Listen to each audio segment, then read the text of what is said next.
Hello.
Hi, Thomas.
Good morning.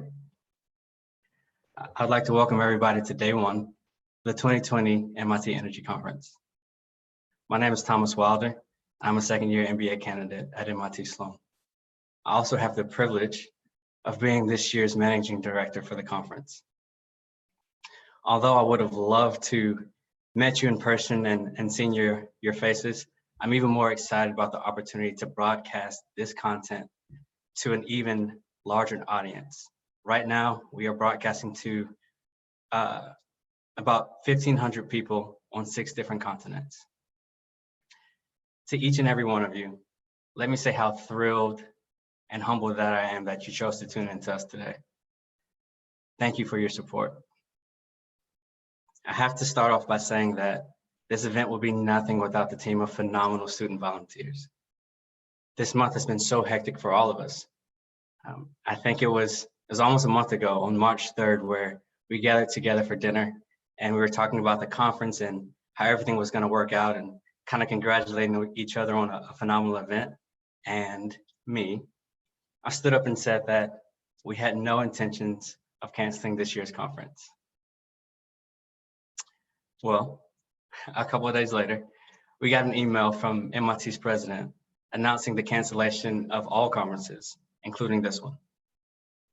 Coincidentally, that same night, we had a general body energy club meeting where all the leaders kind of looked at each other in collective disbelief, seeing a lot of the work that we had put in for almost a year now seemingly go down the drain. But we did decide that night to salvage whatever value we could find from this event. From that moment to this one, this team has worked tirelessly to bring this content to you. Over the past few weeks, we've had students forced out of dorms. One person's even back in New Zealand. We have somebody sitting in quarantine now in Nigeria. We have people worrying about the safety of friends and family alike. But during this tidal wave of events, they always persevered and always stepped up to meet the challenge. This team deserves all the praise and all the accolades for bringing this event into fruition. Next, I want to thank our sponsors, Iberdrola, Mighty, the MIT Startup Exchange, Shell, the MIT Industrial Liaison Program, Chevron, the Center for Sustainable Energy, ExxonMobil, the National Renewable Energy Laboratory, and Solar Turbines. It is your support of the broader MIT Energy Club that helps us provide a breadth of opportunities to the students. If you're looking at our sponsors and you think they're pretty cool, we've also created a resume drop for you to submit some information there, like your resume and your cover letter.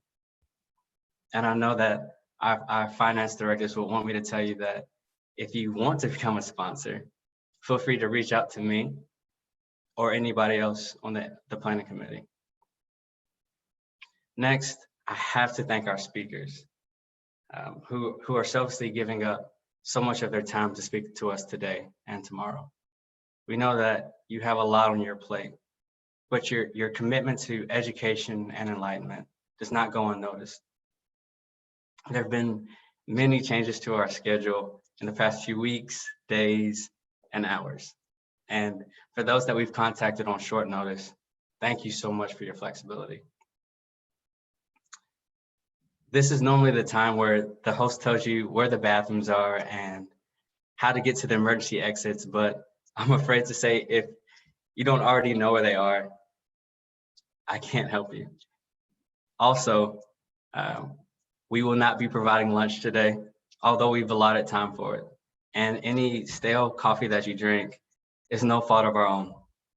But with this virtual forum, we have a slew of other details and tips that we need to give you as it relates to this webinar.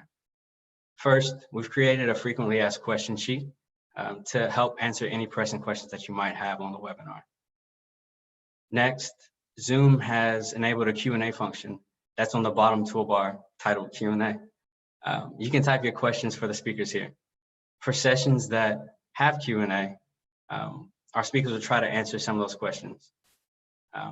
If you see a question that you like, Zoom has a function where you can upvote by just clicking the thumbs up sign. And those questions that receive the most votes will generally be shown at the top. We have students monitoring the Q&A sessions, and they will delete any questions that they deem inappropriate.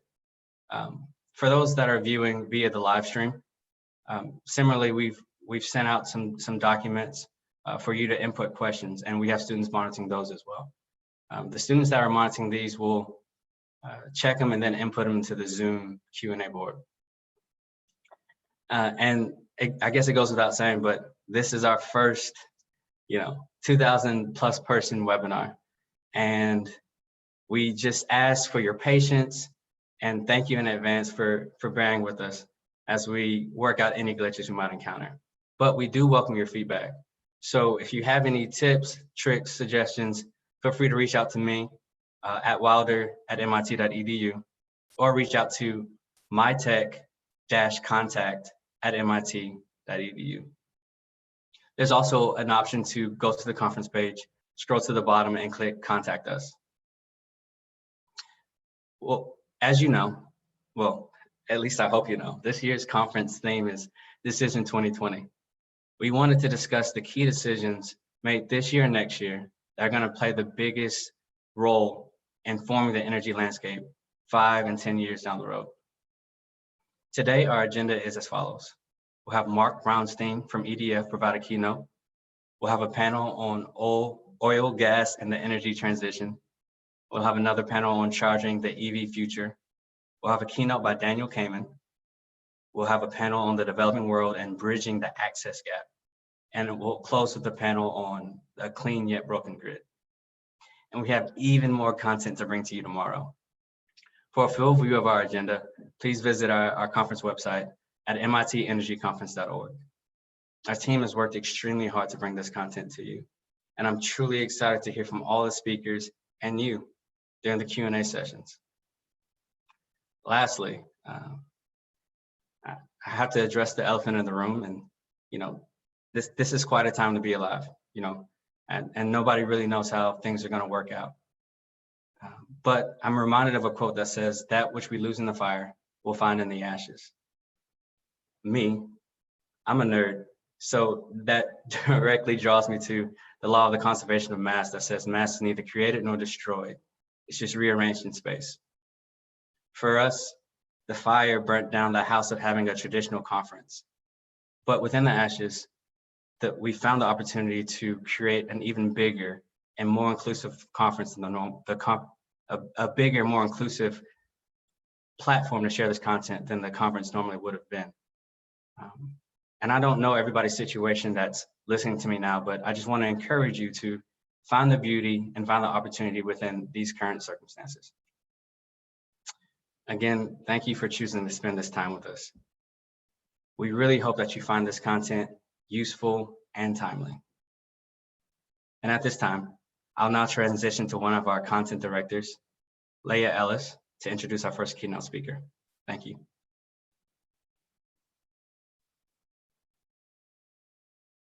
Good morning, everyone. I'm here to introduce Mark Brownstein, our first speaker of today. He is the Senior Vice President of the Environmental Defense Fund, a nonpartisan environmental advocacy group. The goal of EDF is to bend the curve on greenhouse gas emissions from oil and gas production while meeting the world's energy needs cleanly and equitably.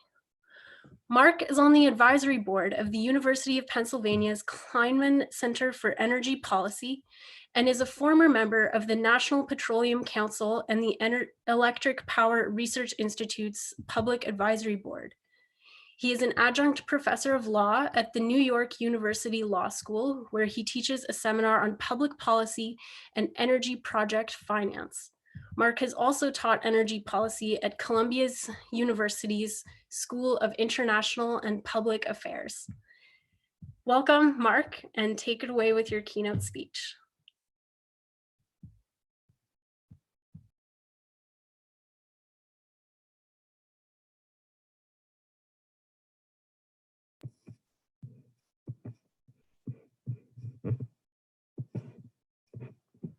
Okay. going to assume that everyone can hear me. I'm not seeing anybody. We can hear you. Okay, good. All right, so we're all getting used to this.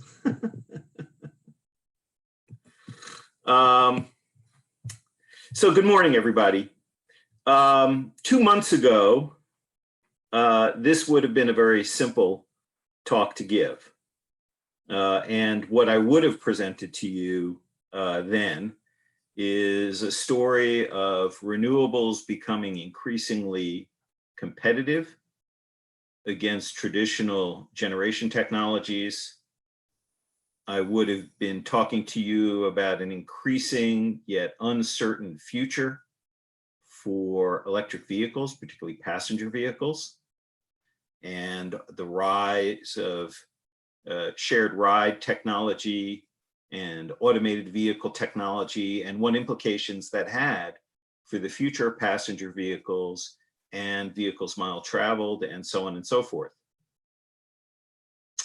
I would have also told you about how, despite the fact that IEA, the International Energy Agency, was forecasting a peak in gasoline demand by 2025 because of innovations with electric vehicles, that nonetheless, we were looking at the next several decades of rising oil demand, driven by growth in demand for global freight, so airplanes, ships, and trucks, and a growing demand for oil and gas as a feedstock into the petrochemical industry.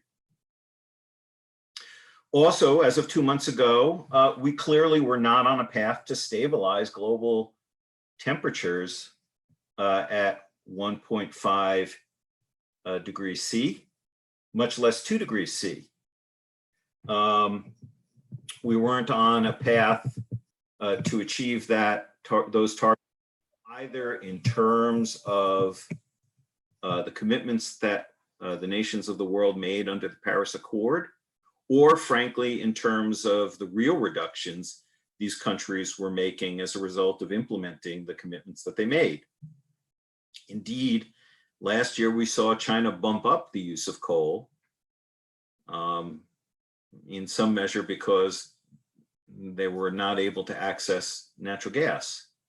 Certainly in the United States, we've seen this current administration taking several steps backwards from measures put in place during the Obama administration, dealing with power plants, vehicle emissions, methane pollution from the oil and gas industry, and several other things.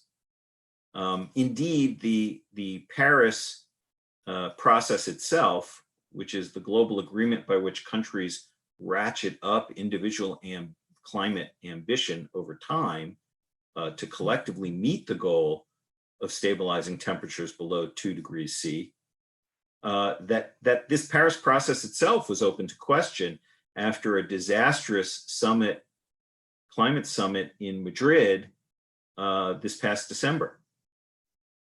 And frankly, let's also remember that this climate summit was being held in Madrid because the original host country, Chile, could no longer guarantee the security of the proceedings due to populist discontent in that country. And in fact, populism all over the world was fraying long-standing assumptions about global trade, global alliances, and indeed anything global. So that's where we were 2 months ago. And it would have been a conversation about where we go going forward based on those, based on the world as we knew it then. But of course, as our hosts have noted, the world is very different today. Just 8 weeks ago, things have changed enormously. So where are we now?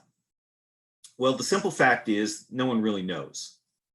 Candidly, the bottom has fallen out of just about everything.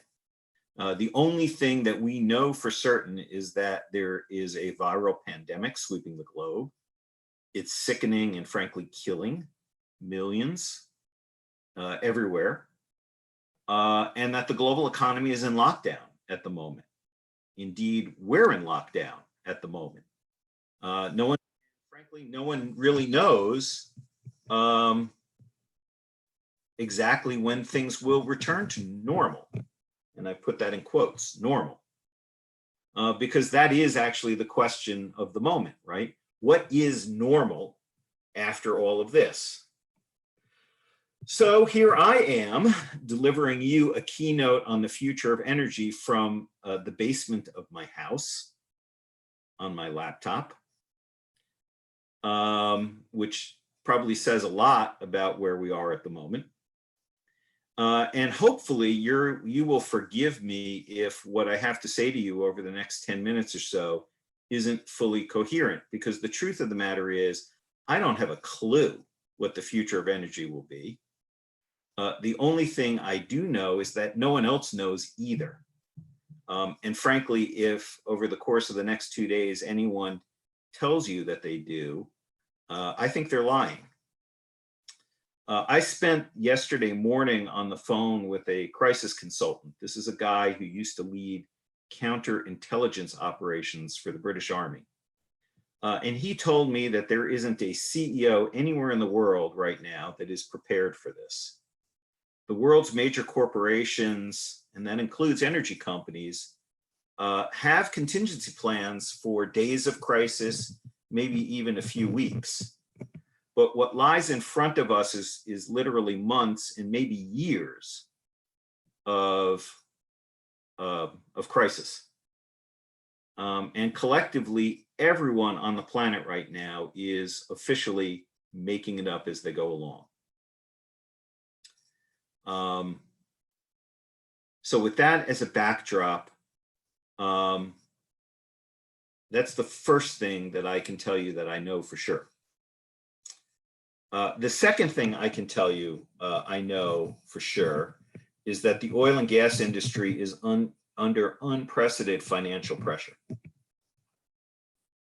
A week ago, the executive director of the International Energy Agency, Fatih Birol, he said publicly that the economic consequences of the COVID crisis could end up destroying fully 20% of global oil demand, 20%. That's simultaneous with a price war that has broken out between Russia and Saudi Arabia over capturing market share in the oil market, where you have Saudi Arabia actually now increasing production even as global demand is collapsing. US producers concentrated in the Permian Basin in East New Mexico, West Texas, and the Bakken up in North Dakota are the primary victims of all of this, but they're not the only ones. Margins in Mexico, Latin America, West Africa are all collapsing.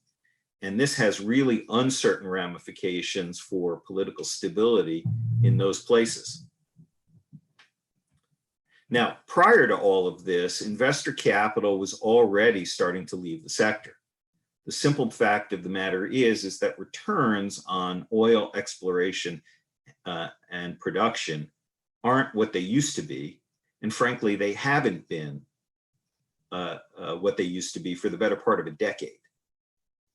Whatever else the shale revolution did for energy supply, for jobs, or frankly, whatever it did to the environment, it certainly wasn't doing much for investors. Indeed, on the whole, the verdict is that it destroyed capital rather than created it. And so in this time of crisis, unlike past dips in oil demand and price, the financial community is not going to ride to the rescue. There's a fundamental shift here in terms of the willingness of the financial community to put more money into oil and gas. And on top of it all, investors were also beginning to wake up to the reality of climate change and the risk to their capital, if not civilization itself, that oil and gas companies were creating by their current business practices. So these investors, which include some of the largest in the world, BlackRock, for example, are beginning to put, or we're beginning to put pressure on companies to articulate a clear plan to transition their business models to something economically and environmentally more sustainable. The third thing I know is that we'd be sunk without a stable, reliable supply of electricity. Think of it. The fact that we are able to carry on our personal and professional lives with any sense of normalcy is because of technologies like the one we're using right now. And of course, behind that technology is a thing plugged into a socket being fed electrons coming from somewhere. It's probably not an understatement to say that the only thing that stands between us and complete societal breakdown at this point is electricity. So Thomas Edison, George Westinghouse, Nikola Tesla, Samuel Insull, thank you. The fourth and final thing that I know is that whatever happens going forward, it'll be different than what any of us expected 2 months ago. I have a lot of jumbled thoughts about what our future might look like, and frankly, too many to fully share here.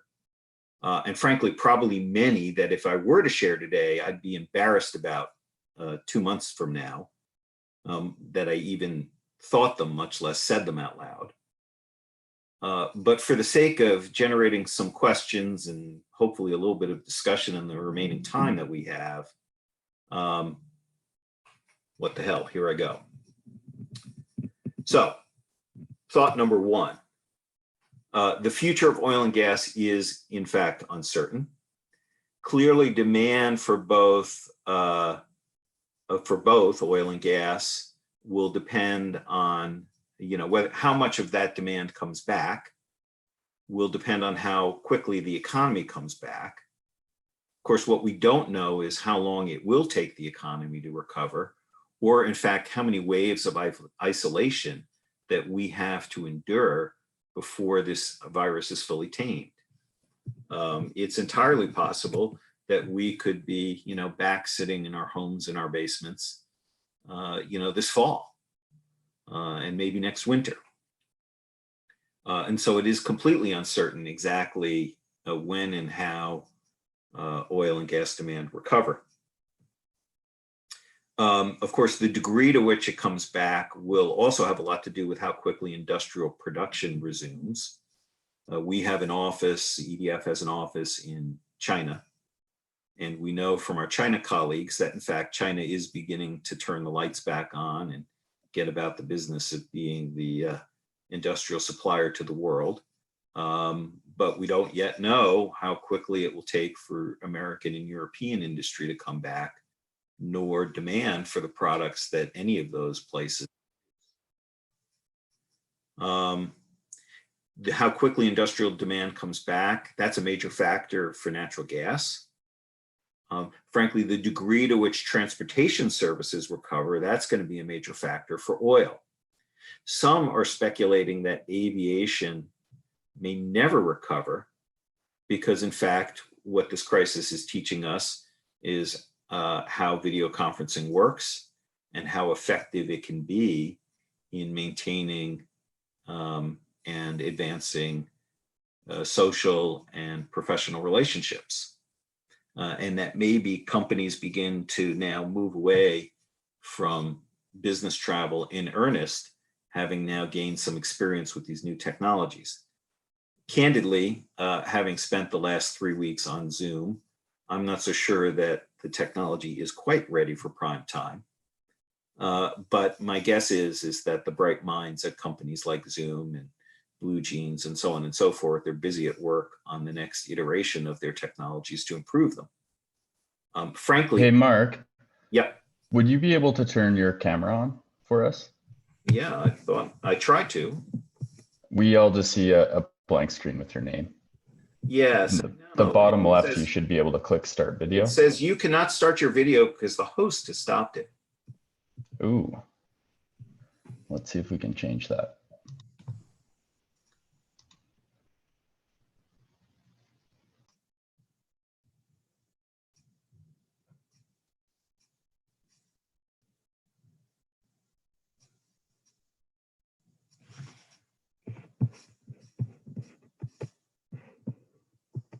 the message I continue to get.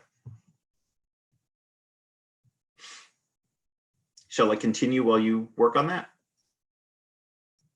I promise I'm not much to look at.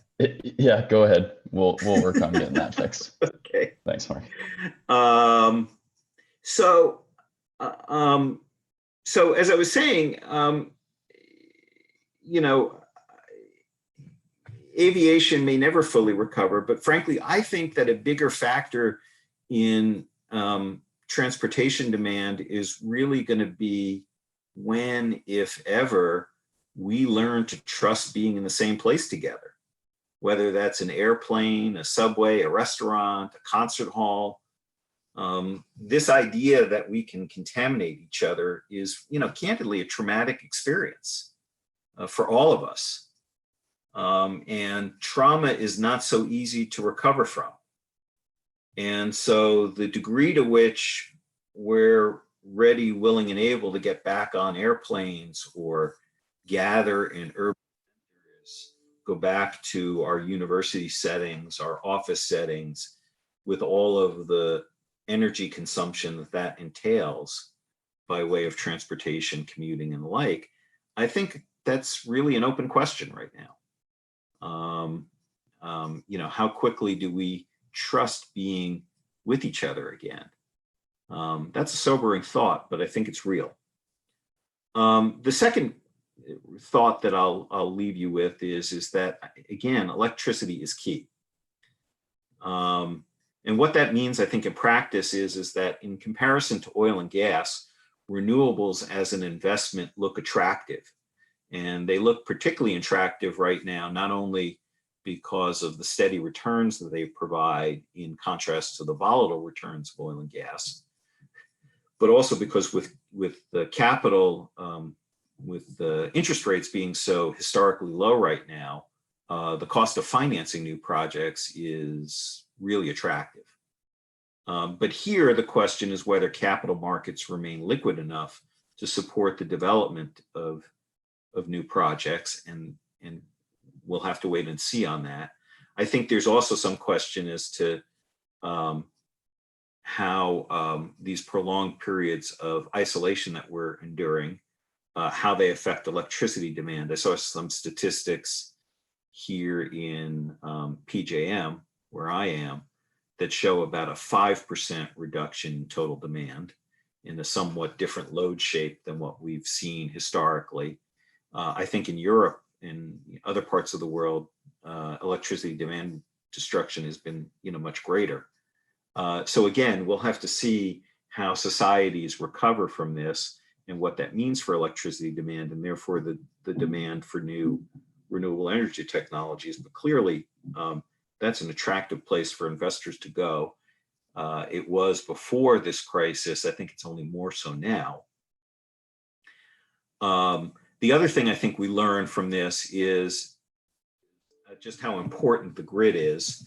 And here, I think policymakers would be wise to invest in making the grid that much more resilient and reliable. Because again, I can't imagine going through this experience now without the benefits of electricity and not only the comforts that it provides, but the communication resources it supports. It's just unthinkable. And so this is about making sure that we have adequate supply of electricity, that it's resilient, that it's reliable, that the grid is durable, and frankly, that the grid is capable of withstanding cyber attacks. Because I do think at this moment in time, you know, we're vulnerable. And I think you know, enemies of society could exploit that. And so we need to make sure that we're ready for that. The third thought that I would leave you with is that climate change remains a critical challenge. So clearly, all of our collective thoughts right now are on facing down the immediate crisis of the COVID virus and what that means to our families, our communities, our country, our respective countries. And so I'm not at all suggesting that our full attention shouldn't be paid to addressing the COVID crisis. It should. But I don't think that we can lose sight of the fact that climate change remains an existential threat to our way of life over the long term. That however we ultimately come out the other side of this health crisis, that we have a fundamental challenge yet unaddressed. And I would say that if anything, the COVID crisis is telling us that science matters, and that not only does science matter, but listening to scientists and acting on what scientists are telling us matters. So that's true for the health crisis. That's also true for the climate crisis. I think the other thing that we're learning from this crisis is that there is a shared global community here. Putting up walls, closing down borders is completely ineffective in dealing with a disease like a virus. Putting up walls, shutting down borders is not going to help us address the climate crisis. And so as much as we need to redouble efforts to listen to scientists as it relates to our personal health, and therefore our planetary health, we also need to re-emphasize the need for collaborative engagement with each other to address not only a health crisis, but the climate crisis. Along those lines, let me say that many of you may have noticed news yesterday that Britain, that was scheduled to host the next round of climate negotiations in Glasgow, announced that they were delaying the COP, known as COP26, till next year. Some may take that as a sign of wavering global community commitment to addressing climate change. I actually would take the view that this is a good thing, because I do think for the moment, countries really need to face the immediate challenges of addressing the needs of their citizens as it relates to this health crisis, and that everyone needs a little bit of time to process the new economic and energy landscape that's being created because of this crisis, but then having a sufficient amount of time to reflect and process, it then is important for the global community to come together and begin to build towards a better, cleaner, more sustainable future. But, my hope is that one of the lessons that we take out of this crisis is just how incredibly important it is that we have the resources of clean air and clean water and clean electricity, not only for the sake of long-term health of our climate, but frankly for the immediate health of our people, our economies, and the world that we know today. So let me stop there, and I welcome the opportunity to answer any questions or hear any thoughts that you all have. Again, I'm incredibly grateful to you all for giving me the time to speak. I'm incredibly impressed with the commitment and resilience that you all have shown in putting this event together and persevering. It's exactly that kind of what I'll call kind of can-do spirit that I think is the mark of true leadership, and what ultimately gives me a great deal of hope, not only that we can address this immediate crisis, but that we can address the climate crisis as well. Thanks, Mark. We agree that when the dust settles on this COVID crisis, we're going to be left with the the climate crisis. So I'm going to start by asking you the Q&A questions, and if the participants see on the bottom the Q&A, and you can upvote the questions. So I'll start with the most upvoted question. Atma Kalasa asks, do you think alternative energy tax credits will be included in potential future stimulus measures? What are the odds that a Green New Deal-like package proceeds? Well, I think the odds are great that we will see some kind of infrastructure package out of the Congress. I think it's an open question as to how green that package is.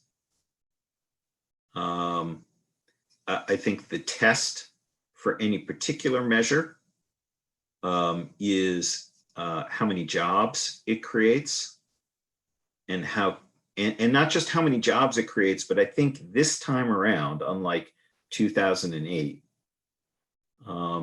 there's also a real question as to how many jobs it creates at the local level, right?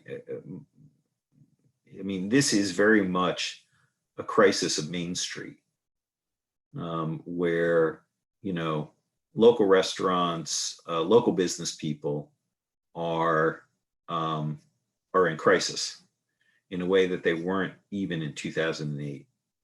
So I think the most likely set of measures are those that not only put people to work, but do so in a way that re-stimulates local economies.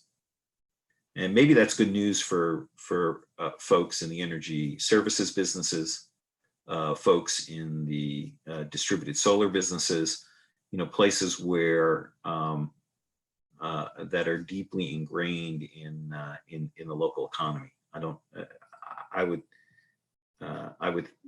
tend to think that that's part of the direction that we'd be going in. Thanks. I'll go to the second most upvoted question. This is from an anonymous attendee. Though an extremely political different and perhaps untenable position, should we invest large amounts of capital and debt in petroleum industries just to, at some time in the future, to unwind those industries due to the coming climate crisis change? Should we not think at least about the long-term total cost of keeping these industries alive? This is obviously too simplistic a question, but shouldn't the fundamental analysis be conducted and a glide path be examined? Yeah. So maybe this leverages the previous question too, right? I think the policymakers would be wise to look for ways, to the extent that they're going to spend money stimulating the economy, to look for ways that you accomplish the twin objectives of putting people back to work and doing so in ways that diversify the economy. You know, we want to make sure that people have jobs and that there are good jobs, but we also want to make sure that they have jobs and good jobs, not only for today, that are in parts of the economy and in industries that have a trajectory for growth. And I think one of the things that we're learning from this current crisis is that while there continues to be money to be made in producing and delivering oil and gas, the fact of the matter is that increasingly it's not a growth industry. It's about, you know, maintaining the status quo. It's about, you know, maximizing value as transition away from dependence. And therefore, we need to really be attentive to creating opportunities where people can get back to work, but in places where the economy is likely to grow. The fact of the matter is that there is a lot of oil and gas out there. Some of it will continue to be produced in the United States. There's no question about it. But frankly, some of the cheapest oil and gas to be produced globally is not here. It's in the Middle East. It's in, you know, Russia. And I think that's part of what the Saudi and Russian price war is all about, is to sort of drive that point home. So I think that we as a country need to get about the business of diversifying our economy and creating jobs in more promising areas, rather than trying to prop up, oil and gas production that on a global basis may be marginal and subject to further volatile swings. Great. I think we have time for one more quick question before we transition to the oil and gas panel. So the last question is, why do you think markets and policymakers will invest in renewable electricity when the price of natural gas will be extremely low? Will there be value that investors can see on reliability? Well, so a couple of things. So first of all, one of the interesting dynamics, at least here in the United States, is that a substantial fraction of U.S. gas supply was coming as ancillary to oil production in the Permian. About 80 or 90% of the gas coming out of the Permian was associated with oil production. So when oil production collapses, gas production will also slow in the Permian. And so depending on what happens with demand over the next couple of years, you may actually see a rise in gas prices here in the United States. Certainly not back to the days of $6 or $8 an MB kind of prices before the shale revolution, but nonetheless, an uptick in prices from certainly where they are today. So that's the first thing. I think the second thing is that, as I said earlier, oil and gas production have not been particularly rewarding for capital. I think returns on capital invested in E&P are on the order of 10, 11%. That's not a whole lot different from the money that you can earn investing in utility business and in electricity generation. And that 11 or 10% in electricity comes with a lot less risk, frankly, than what you get with E&P in the oil and gas space. So I think that there's just some fundamentals that have changed that cause investors to think more seriously about renewables and electricity as a better place to put their money. And that, as much as anything, may be a deciding factor. Great. Well, thank you so much, Mark, for participating in our virtual conference. We're really grateful, and we're glad that while we're all stuck in self-isolation, that we could hear such great content about an important problem. So I'm going to pass it off to Drake, who is the panel director for the upcoming panel on the oil, gas, and the energy transition. So for all of you attendees, I think we're figuring out the video problem, so just hang on in there. So thanks, Mark. Leah, thank you. And thanks to everyone. Enjoy the rest of your conference. Thank you, Leah. Hello, everybody, and thanks for tuning in today. My name is Drake Hernandez, and I'm a first-year master's candidate in the Technology and Policy program here at MIT. Dave Ernest and I worked together to bring this panel to fruition, and I really hope that you guys enjoy the material as much as we enjoyed piecing it together. So, I'll say we're clearly in the midst of a massive energy transition, but even still, many agencies project oil and gas to play a major role in the energy system through at least 2050. So this begs the question, what role does oil and gas play in the energy transition? And to address that question, I'll hand it over to the moderator now, Dr. Emre Genscher, who's a research scientist in the MIT Energy Initiative. And then he'll introduce our panelists and we can get this panel kicked off. Emre? Thank you, Drake. I think this time videos are working. And thank you for the opportunity to wear a shirt and blazer as well. it's been nice over the last couple of days. We are very excited for this panel, and we have two great panelists. So I will briefly introduce them, and we'll directly go into the questions. So we enjoyed quite a few chats before this panel, and I'm pretty sure everybody will have will really enjoy this panel. So I want to introduce our panelists, Dr. Laura Olive. She's an associate in neuroeconomic consulting, and Ekin Senlet, who is a partner in Barclay Damon LLP. So if you can briefly introduce yourself, then we can start the real questions about oil and gas and energy transition. Well, since you said my name first, I'm happy to start. So I'm Laura Olive. I'm an associate director at NERA Economic Consulting in Boston. I have a PhD in economics from Northeastern University. I'm born and bred in Boston, and I work mostly in disputes. So it's litigation. It's also regulation of energy, electricity distribution, gas distribution, and some international arbitration as well. So all across the energy space, oil, gas, electricity, renewables, all that whole spread of things.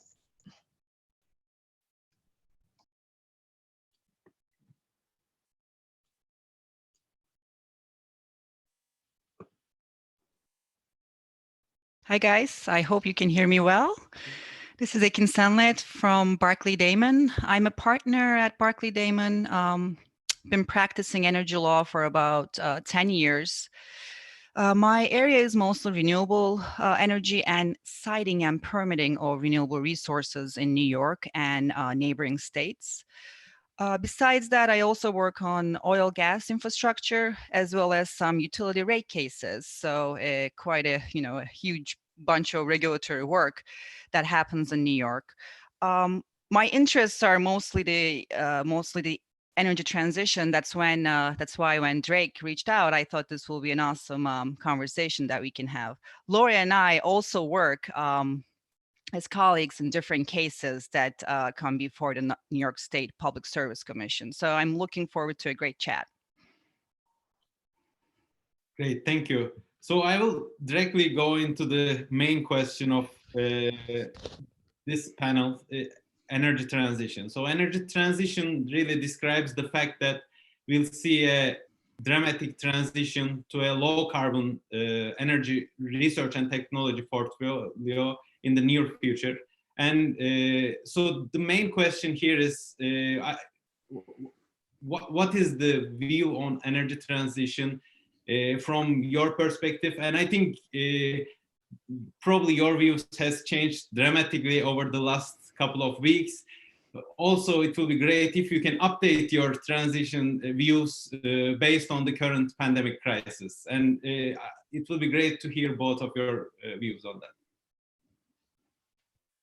You want to go first, Laura? Sorry, sure. So I think that, yes, things have changed. And really, as Mark said in his keynote, we don't really know what's going to happen, but I think that the energy transition is still a major issue. Things will change when we all come out of this, lockdown. But I think that we still need to think about in a similar ways. So I'm just going to say in similar ways that I would have said before. So, the resources that we have now that we can use, like gas as a transition fuel, which has been used in many places, particularly in New England. We use a lot of natural gas electricity distribution, and we need natural gas to heat our homes right now. So we use what we can while we can, and then, then while we invest in clean technology, which requires a lot of investment, and we have to be willing to make those investments. So just like we've invested in new technologies in other spheres, we need to invest in new technologies in the energy sphere. Ultimately, changing demand is a big part of this picture. That is not something that it comes from a policymaking perspective. So I know later we're going to talk about carbon pricing, And that's something that our carbon tax, no one likes to call it that, but it's carbon tax. That's something that we need to think about too. And I'll give more of a conceptual understanding of mine in terms of energy transition, climate change, and what we need to do to achieve where we're trying to get. In my mind, energy transition is the pathway for transformation of the global energy sector from fossil fuel sources to zero carbon, and it's going to happen in the second half of this century. And it's hard. It is the need to reduce energy-related carbon emissions to limit climate change.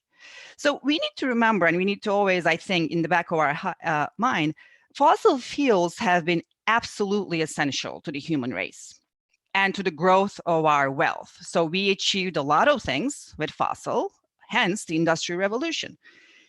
Now, what we mean by energy transition is that how do we get our economies in the United States and a global sense to a position that we can produce enough energy to deliver the same wealth and same living standards for everybody, but with much reduced carbon emissions. So I think that's the million-dollar question.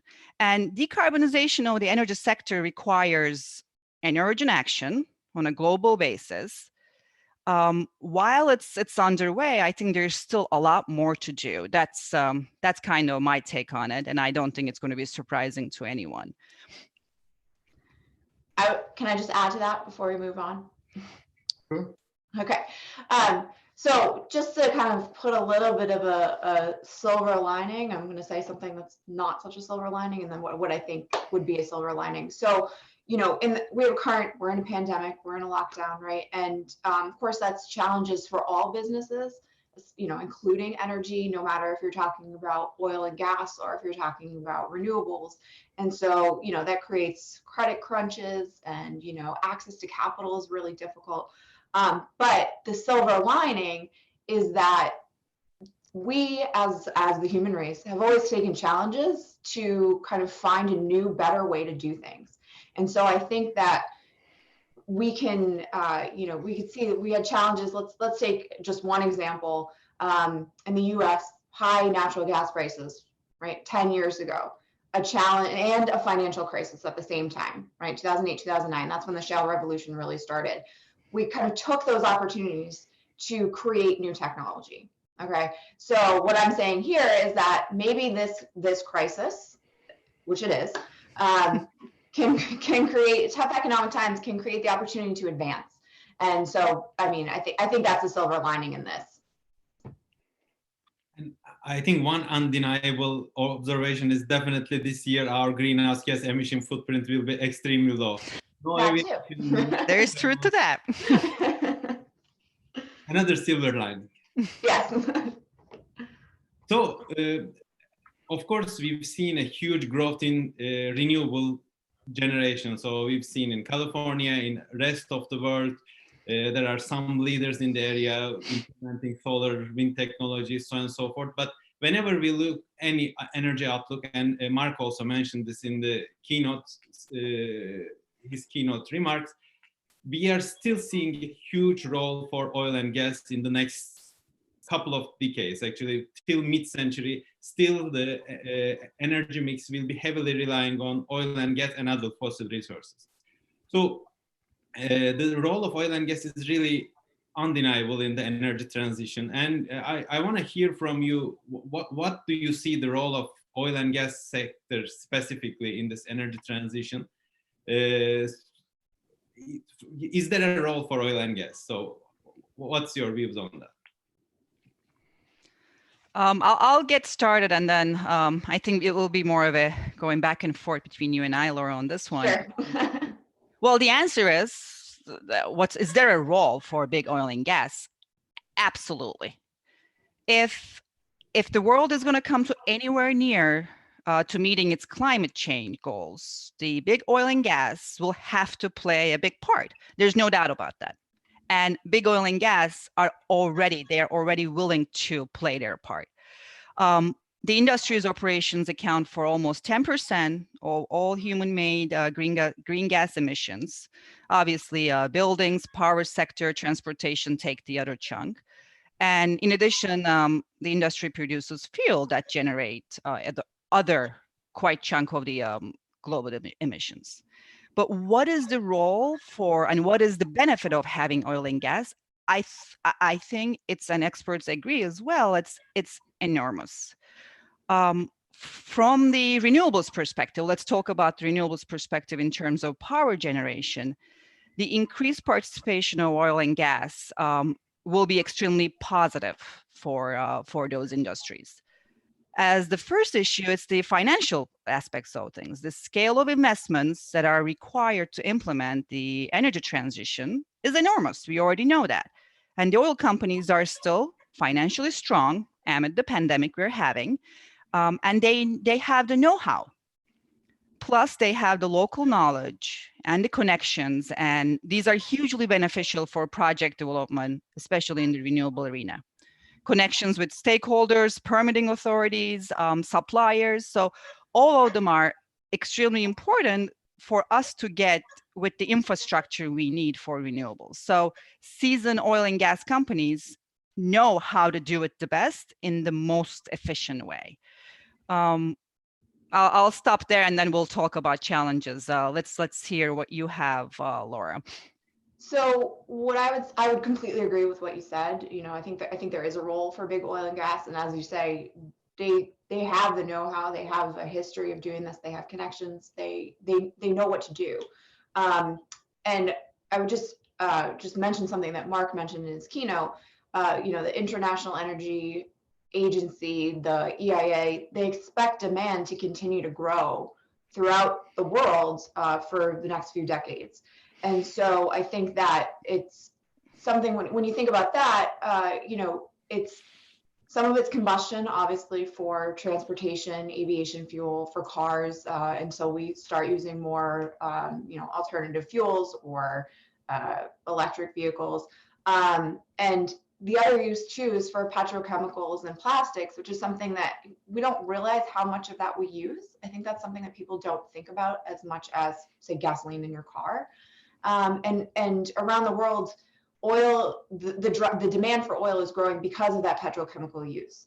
In the United States, we use gas as petrochemical feedstock. So there's still that demand happening. So I think as we use those things and continue to use those things, there will be a role for oil and gas in a sort of their traditional use. And then there's also role of the companies who know what they're doing and can kind of help in the climate change and play a role in climate change actions. And just to piggyback on that, Laura, in terms of they know what they're doing and how the oil and gas can take advantage of that while uplifting the Right. renewable development. I mean, we do already see it around the globe. In the United States, we do see a lot of mergers and acquisitions or partnerships with BP Lightsource or Shell Silicon Ranch. These are all good examples of how oil and gas companies' experience can be used for renewables, and also how oil and gas can gain experience in wind and solar in biomass, while also helping these developers to access lower costs that reduce the cost of energy. And all of them can put them in an advantage. While we were having this, while we were prepping for this panel, the other question we were thinking about is in terms of like, what is the challenge for oil and gas? Because if it was that easy, everyone would move forward to, you know, building their renewables and diminishing carbon emissions. What's the challenge, and why is it going to take a little longer than we would like it to happen? And I think the biggest challenge is to convince the shareholders, just to make sure that the executives of oil and gas are making a sound decision while they're moving their investments into energy transition. In terms of what instruments oil and gas needs to be successful, I think it's both internal and external. The internal ones are the ones that we talked about, the companies, the company policies to create innovative technologies or enabling their CapEx resources for renewables. Those are all internal things. For external, these are the market initiatives and instruments that one of them that Laura mentioned, carbon pricing or centralized energy regulation. So those are the things that need to come externally, and the oil and gas will adapt to that. And I know we're going to discuss carbon pricing later in the panel, so I'll stop there and let's see where you want to take us, Emre. Yeah, so I want to also little bit switch to the topic of technology, because oil and gas companies are not only about the resource, but also technology and also the scale of these technologies. So I want to hear your views on the what specifically these oil and gas companies can bring. And I want to give an example from the carbon capture side or hydrogen production side that can really play an important role in energy transition. And oil and gas companies are the expert in these areas. But what do you think beyond solar, wind, renewables that oil and gas companies really can bring their know-how in technology basis? So I can start on this one. So I think that no matter what kind of energy we're talking about, you know, if we're talking about traditional energy infrastructure like pipelines or LNG or refineries, or if we're talking about renewable investments in wind or solar or biomass or carbon capture or hydrogen, in any kind of new technology or energy infrastructure investment, there are challenges because capital is required really before revenue can be realized. So in order for a pipeline, just as an example, to be valuable, you have to spend the money, invest the capital to build that pipeline or build that carbon capture or invest in that technology to do something, and then earn the revenue later. So oil and gas firms have been doing this for many years. And as an example, if you build a gas pipeline to New England, you have a gas distribution company that signs the contract for that and has a guaranteed revenue stream as approved by a regulator, a state regulator, for ratepayers to then pay for that capacity of gas needed to heat homes in the winter. So you have on the one hand this investment and you have this revenue stream, and you have to bring them together in order to recoup investment. So I think that challenge is always there, no matter what kind of investment we're talking about in the energy sphere. So I would say that investment into new technologies requires the same type of knowledge and same kind of approach. Do you want to also comment about what you see, what technologies you see can play a role, and what oil and gas can bring to the table? Sure. And before I start on that, I kind of want to, the way that I strategize in my mind in terms of where to go. As you said, your point is well taken. We already know how to take carbon out of electricity. So that's kind of the low-hanging fruit out there. What other instruments that we can use and oil and gas can help? Because we already know with the collapsing price of renewable energy from solar and wind, it is the way to go. And that means if you combine that with batteries and with collapsing in cost, with gas turbines as backup when it's needed, I'm confident that we'll be able to get the energy sector, the power generation, to zero carbon within the next 30, 20 years. And then we will start having cars and automobiles, which we're already seeing that can run on electricity. Then we will get to domestic heat from electricity. Then the challenge becomes, and I think that's where we still need a lot of market instruments and innovation technology, is within the industry, how to produce things like steel or cement or making big commercial airplanes fly. So that is the part the industry still needs to work on, and that is the real challenge in the industry. What do you do with heavy duty transportation, or what do you do with building heating when switching to electrification is not specifically economical. So those are the issues that we still need to tackle. And in my mind, energy transition is not going to be a radical shift with all of the, let's say we have all these instruments working for us. It's not going to be a radical shift. It's going to be a give or take. And there is still going to be a long period ahead of us where these will too, fossil fuel and renewable energy, will have to go hand in hand because we are not there yet. And we will have to be relying on fossil fuel in some sectors because we right now do not have the technological capability to switch everything to zero carbon. In terms of what other promising instruments or technologies, I know you mentioned carbon capture. I'm going to go a little bit more. I think it's just the simple, in my mind, it's the simplest way. I think it's energy storage that's really important. Because when you think about it, we have the amazingly strong, plentiful energy resource, which is sun, and it already radiates a lot of energy on Earth, which is way more than all the entire human race will need. But the issue is to store it, and storage units become extremely important.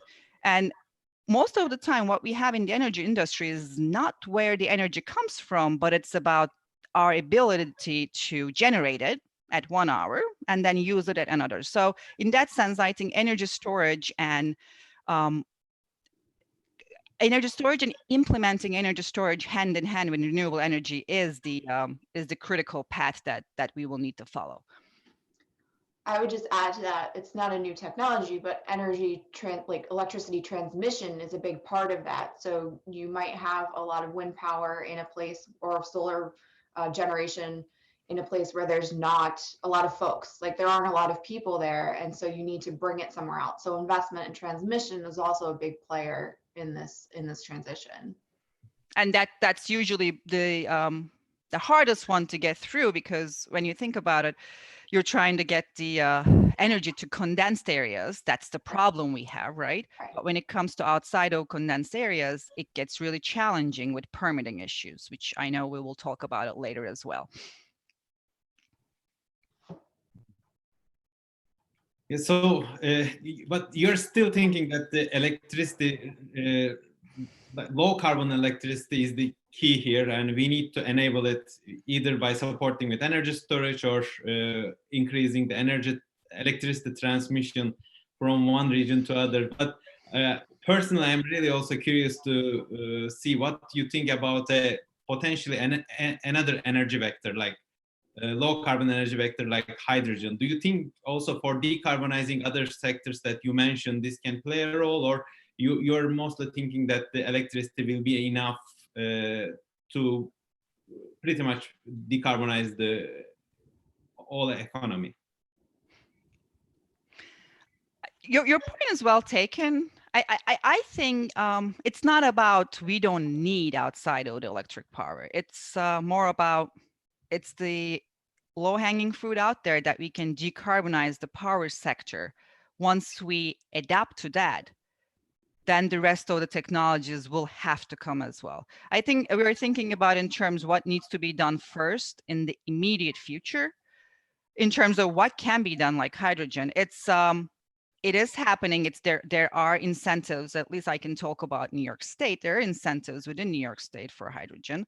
However, it's a little bit more about how do we get the energy sector decarbonized first and then implement new policies. So it will go hand in hand. Is it going to happen overnight? I don't think so. I would just add that I think there's always uncertainty in new technology. And so I don't think we really know. But as Ekin said, you know, it's the low hanging fruit. And then, you know, who knows, there could be a major technological advance that none of us is expecting right now. And we just kind of have to be open to those types of surprises, I guess. And be open-minded. Yeah. So I think this is a good segue to our next topic on political challenges. So Ekin, can you comment about the gap between federal and state policies? Sure. there is a huge gap between federal and state policies. We are seeing this we saw this in the Green New Deal. States are pushing the federal government to a level, and the federal government is trying to learn from the innovation from the state level, which I hope that will happen at the end. But we do see a huge gap. We did see it last year with California's waiver rule, and just recently, I think EPA passed a few days ago the new transportation standards, which brought us back to pre-Obama standards. So things are a little bit in a scary place.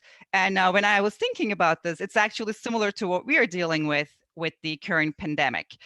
States are taking the lead on their own, doing whatever they need to do to protect their residents, and federal government is following a different path. Sometimes they agree, sometimes there are differences within the policies. When you think about all these current policies, it's a little, when I say scary, the reason I say that it's not going towards the same direction. We're all going at different directions. States are somewhat similar. However, the federal is different. And this whole climate is not ideal for oil and gas, in my mind, because the companies are looking for a clear guidance, either from the federal government or the state government. When the policies start conflicting, it does create overall problems. And especially when states start to do their own policies, they get used to what they're doing. So when it is time to switch to a federal policy, it will be harder for states to move from what they've been doing for the last decade. I would just add to that, we live in a democracy, and we live in a system where states have power and the federal government has power in the United States. In other countries, that's not the case. A national policy will affect everyone in different countries. And so all this happens with many initiatives. States do different things. California and New York tend to be first movers. Other states tend to follow suit, and then maybe the federal government follows suit. So that's sort of the way that we deal with things here. Whether that's good or bad is an open question, but that's sort of how democracies work. And to that, Laura, as I said, my hope is that at the end of it, that states are doing something different than federal, but hopefully what the states are doing will help the federal guidance, because we will be already at that point, a lot of states trying different guidance, different policies. So we will know what's working, what's not working when it comes to a federal policy. But again, the lack of a whole policy from the federal government creates, I think, adds to the uncertainty that the companies are worried about. Right. Laura, can you give a bit of details to us? So how does the economic regulations of electricity and gas currently work, and whether it can adapt to this change? Sure. So if we're talking about, let's just stick with electricity for the moment. It's very similar for gas distribution, but let's talk about electricity distribution for the moment. So every state has, a regulator, and the federal government, the Federal Energy Regulatory Commission, also regulates electric transmission across state lines. And so you see orders from FERC, for instance, order 841, on energy storage. Right, so you have that for our transmission system, and then you have states doing different things, as we've just been talking about. And there are state policies from the government, from the executive branch, the governors, and then there's the regulators who are usually, a specialized part of the government. So your Department of Public Utilities in Massachusetts, you have the New York PSC, Public Service Commission. All of those, every state has one. And they have a public interest, I don't want to say mandate, but they work to do things in the public interest, to make decisions in the public interest. So they weigh, the ratepayers. So those of us who all have our computers on, we're all ratepayers to electricity companies. They weigh those concerns with public policy and with company needs for investments and for earning a reasonable return on the investment they made into the transmission or distribution of electricity. So I think that as part of their role is to kind of flow through those policies to the extent that they're in the public interest and that they can do that. So, I mean, I would say that there's as the state role, there's the government, the governor, and then the executive branch, and then there's parts of that, including regulators that help in this area. So that's where you're seeing a lot of these things actually implemented. And if we were to talk about, Laura, thanks for the economic, the analysis of how it can be done. Let's talk about what the states are doing, right? I think that will help the audience as well. Yeah. We talked about a lack of federal guidance, and then let's now switch to what states are doing. And what we see out there is a number of states are rolling out their own decarbonization policies to reduce emissions sharply by 2050. And the current and proposed policies cut emissions from three resources. The first one, we kept talking about it, it's the decarbonization of the power sector, the one that I keep calling low-hanging fruit, that is switching from gas and coal to wind and solar, and there's this whole gas part of it as well that Laura mentioned. The second one is to decrease in carbon emission in end uses in buildings, such as buildings, and that's using low carbon electricity rather than natural gas or fuel for heating. So that's the second major implementation that we do see from states overall across the United States. And the last one is transportation. This is the shifting from conventional gasoline powered vehicles to models that they run on electricity. Those are the, I call it as the three-legged stool of energy transition at the state level. Those are the three legs that we keep seeing in pretty much in all state policies. Yeah, so actually, I also want to hear more about specifically from New York, and I know, Ekin, you have done a lot of work on that space. So can you tell us more about the climate change law adopted in New York and specific examples that can strengthen some of the points that you raised? Absolutely. Absolutely. I live and breathe in this, the New York Climate Change Act, and decarbonization of the power sector has been very important in New York. And last year, the governor, under Governor's vision, Governor Cuomo's vision, and his under his Green New Deal, one of the strongest set of climate policies has been adopted, which is called the Climate Leadership and Community Protection Act, CLCPA, you will also hear. This passed in 2019, in July 2019, and the law, it has a lot of different sections, different provisions, but the most relevant one to our discussion is the law mandating the total decarbonization of New York's power system by 2040. So that's a very ambitious goal, and we're working. And New York is one of the few states that we have something codified in our regulations, in our statute, that's stating that the power sector will have to switch to decarbonization by 2040. When you think about it, New York is one of the largest economies in the world. It's 10th or 11th, I believe, within the world. So what is going to happen in New York and the outcome of our battle will really change things in terms of policy. Will that change things in terms of we will see a lot of carbon emission decrease in the world due to New York's CLCPA? That might not be the case, because New York is already, when you compare to other states, neighboring states, PJM or MISO, New York is already extremely green. But we are being the front line, we're being the front runner and trying to get there under the vision of our governor. So the major components, if I can give some examples, is the basic one is increasing energy efficiency by 185 trillion BTUs. This is by 2050. And expanding the share of electric power generated by renewable sources extremely, such as hydro, solar, wind power, by 75% by 2040, and zero carbon emissions by 2040. The CLCPA also has mandates regarding offshore.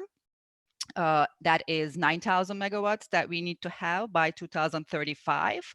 Currently, there's not much. So offshore is one of the areas that state is looking into. And there are two projects that are already approved by the state, but they still have to go through the siting process before New York. And there's a 9,000 megawatt distributed solar mandate and 3,000 megawatt of energy storage by 2030, which is again one of the highest among the amongst the neighboring states.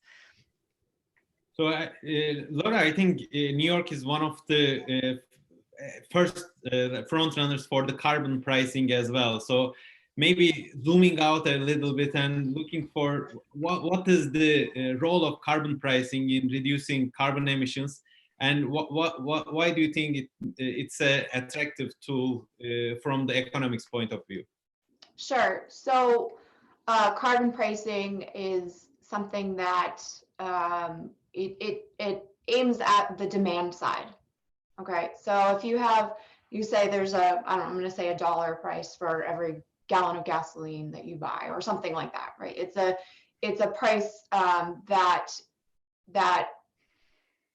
helps consumers recognize the cost of consuming that particular good. So you could do it for anything, right? It doesn't have to be for gasoline. It could be for anything, and any tax like that is attractive, or any carbon price like that is attractive to economists because it's a market-based way to help consumers in the demand side recognize the effects of their consumption. And so as a market-based tool, it's attractive, and it helps change behavior. And that's why it's an attractive proposition. I think other tools that I'll just mention briefly that have worked in other places in Europe, this is a big example, in Europe is cap and trade. So cap and trade for emissions is a tool that has had a lot of success, and we've used that here in the United States for other emissions, for sulfur dioxide emissions. And so those kind of market-based tools are attractive to economists because they put it then on the players in the market to recognize the effects of that consumption. Thank you. So we will also take some questions from the audience, but before switching to that, Ekin, I want to ask you about the essence of NYSO's carbon pricing. I think we can, it will tie very good with Laura's comments. Sure. I mean, Laura explained, since she's an economist, explain how it's going to work. Thank you for that. How it's going to work and how the market incentives will be able to get us where we're trying to go in New York. Just to give you a little bit of background, again, when it comes to carbon pricing, New York is one of the front runner again. It is part of the CLCPA. In the fall of 2016, so about 2 or 3 years ago, the New York Public Service Commission and NYSO began examining the impact of carbon fee within the wholesale electricity markets. And they created a task force which has issued a series of reports. And the idea is that the proposal is to levy a carbon fee on electricity entering the wholesale distribution market. And when you think about New York, wholesale distribution market is a competitive market in New York. So in its simplest form, the pricing mechanism takes the social cost of carbon and places that cost on top of the generators, the competing generators' supply offers. So then these all get into New York ISO's price setting calculation, which is, by the way, a transparent process. As I said, it's competitive. Wholesale markets are competitive in New York. So the idea is you will still come up with the lowest cost dispatch. And there will be a difference, the revenue that will be generated due to the social cost of carbon, and the revenue at the end will be returned back to the ratepayers. Where is New York in this process? It's still not done. There's still a lot of regulatory permitting that needs to happen. once there's no approval at the state level yet. Once there's a state approval, meaning when NYISO and PSC agree on what needs to be done, then NYISO will do a filing with the FERC, and FERC needs to bless the carbon pricing proposal that NYISO comes up with. So I think in light of all these significant regulatory hurdles, the carbon pricing will not be implemented in the wholesale markets until the second part of 2021. But it is moving forward, hence it's part of the state's CLCPA.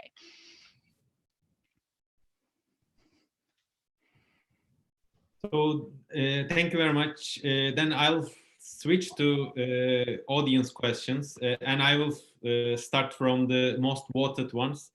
It is from an anonymous attendee. If the assumption that oil companies will have strong balance sheets which allow them to make the necessary investments in energy infrastructure proves to be false because of both oil price crash and COVID-19 pandemic, how does this affect your opinions of their role to play in the energy transition?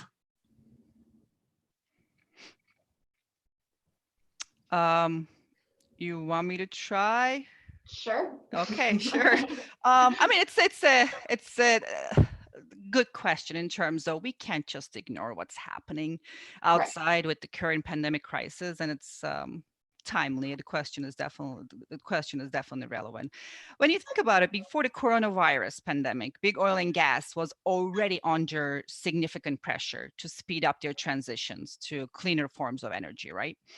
This pressure may have receded due to the lockdowns and massive slumps in oil prices. We get it, and that will reduce the impetus of energy efficiency policies. But I believe, or at least I want to believe, like the rest of us, that these difficult times are only temporary and we'll be back to business as usual, hopefully soon. And when that happens, the pressure will be back on. And in the meantime, we might see some federal administration regulations that may pass that will take us, weaken the green gas emission standards. But I think there are still opportunities, and we can still get to where we're trying to go. From every crisis, this Mark Brownstein, when he was talking, when he was giving his keynote speech, he mentioned this. There's always an opportunity in every crisis.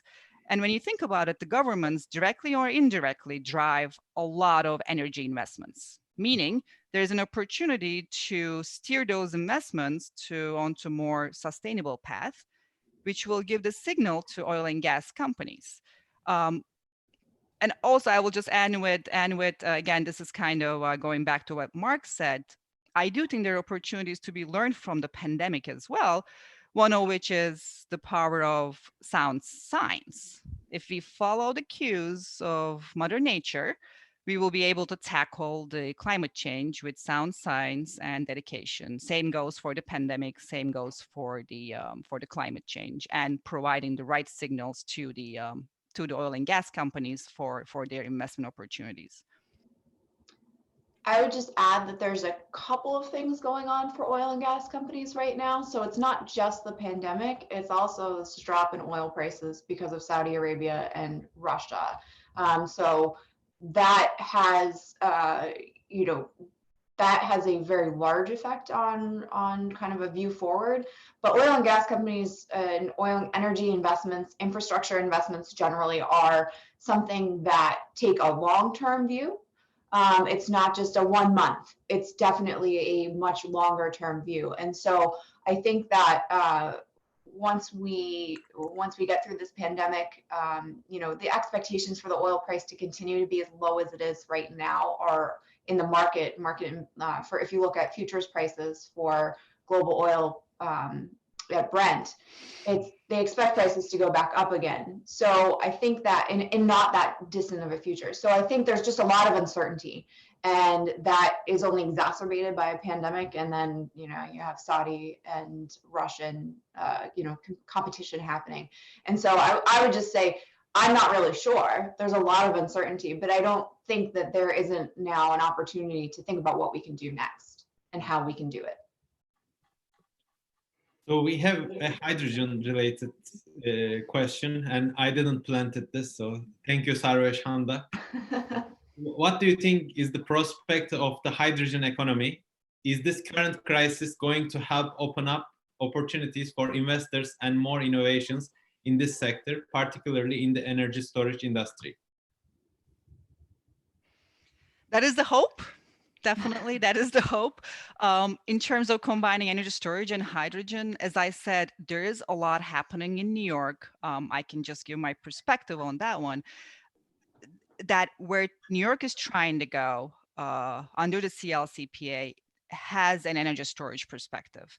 And you can only, as the costs are going down for both technologies, I think there are a lot of opportunities out there.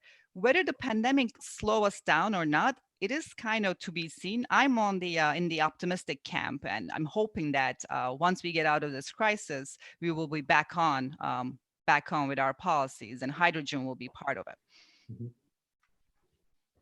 I don't have much to add to that other than to agree. And I think, Emre, maybe you should say something about this, since you know a lot about this anyway, and you're here. So I really don't think this current situation will make any difference in terms of the adoption of hydrogen economy. But I think throughout the last almost century, we've seen up and downs for use of hydrogen in different sectors and in different energy transition. But the way I see this time is a bit different, because it can really help the decarbonization of hard to decarbonize sectors by electrification. And I think there is this realization now that, okay, we need something else, and hydrogen can play a very important role because it's extremely flexible. So you can produce from many different sources, you can use in all sectors. And I want to believe that this time it will be different, and I don't know whether it's in the next decade or by mid-century, we'll definitely see a role for hydrogen. And thank you, Laura, for giving me the opportunity to speak. Sure. I knew you do it better than me. So I think we are, yeah, so this is kind of Actually, the end Emre, of our time. And I see a note that. Hey, before you conclude, I know we're kind of out of our time. I was looking through now. I just opened the question and answer part, and I'm just seeing the great questions out there. Sorry, I didn't look at it before. And you were just talking about the ones that was going up to list. I did see a very quick one about nuclear, and I know that's something that I wanted to touch upon, but then we just carried away. That's a very important topic as well, as nuclear being one of the cleanest producers of electricity. Just wanted to touch in terms of carbon pricing and carbon fee. The idea is that outside of carbon pricing, the nuclear power will do get benefits. So it's not something that's put aside. And when we say renewables, that we're only talking about solar or wind. Nuclear is part of it. At least in New York, we have 6 of them, even though we are retiring some of it. The idea is that with carbon pricing, we're hoping to delay the retirement of some of the nuclear plants we have in upstate, so that the whole power sectors can still take the advantage of the clean energy we have from them.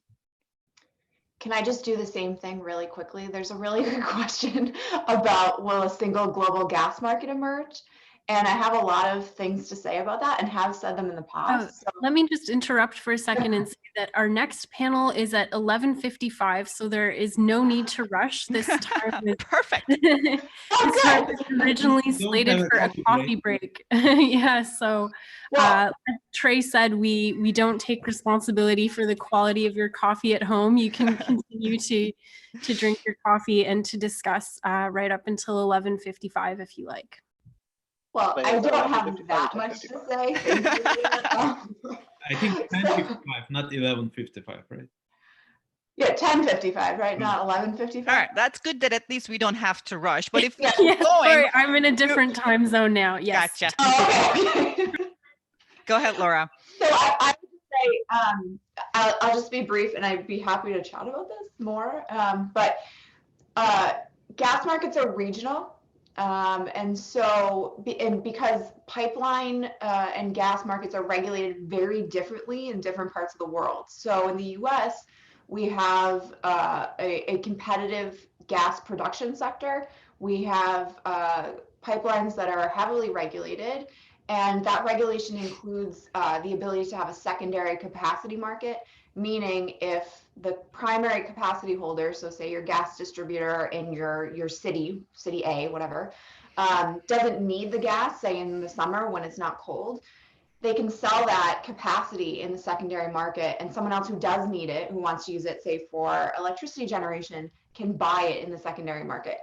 So that's very different from how it is in, say, Australia or in Europe, or sometimes often the other countries in South America. It's very different.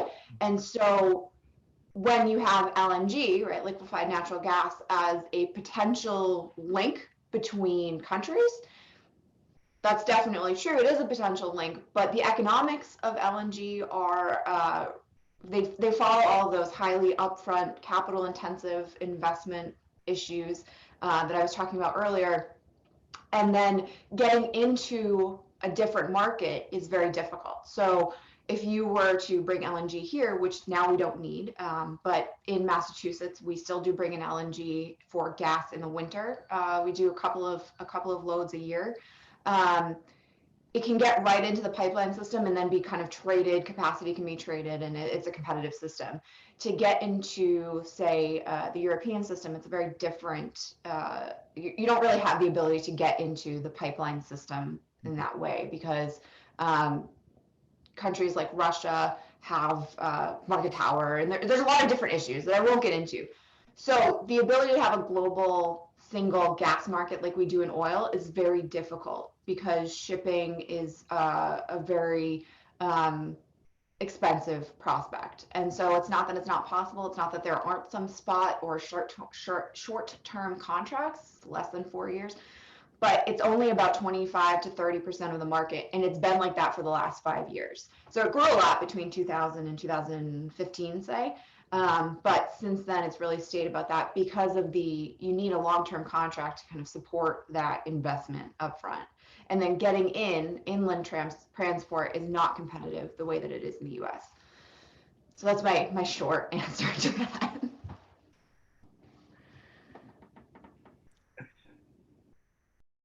Ekin, do you have any favorite questions that you want to answer? I think one for you. Do you think almost 2040 goal is feasible? Very good one. That's something that we keep talking about in New York as we speak. Just to give again a little bit of perspective to our audience. So I did talk about CLCPA, which has passed last year, that created the mandate for New York State to have decarbonization of its electric sector by energy sector by 2040. So this was last year. Where we are in March is we have seen a lot of challenges to get to those numbers. And one of the biggest challenge is the infrastructure. The infrastructure is not there yet. And the siting process of these renewable energy sources is extremely burdensome. And it's not moving as fast as we would like it to move, as the developers would like it to move. So as we speak now, New York State, both houses are voting on a different bill. The idea of the bill is that the permitting process of these renewable energy will get on a fast track. It hasn't passed yet. It's today or tomorrow that New York will have a new bill if it passes. And right now the projects take 2 to 3 years, maybe even more, to get to completion of their permitting so they can start building. The idea is that it will shorten quite a bit. So that's one of the challenge that we've been dealing. The other issue about New York CLCPA is as you can tell that when I was talking about it, the focus is on electric sector, and there's not a lot of focus on the other issues such as transportation. That's one of them. It's particularly insufficient the way it is in the CLCPA, because that's outside of the electric generation. We're also trying to decarbonize all of our industries. And the state's strategy to tackle growing transportation emissions is focused on facilitating expanded use of electric vehicles. And we all know that it's expensive, it's still expensive, and it will be challenging in some of the states, in some of the part of the states, particularly upstate.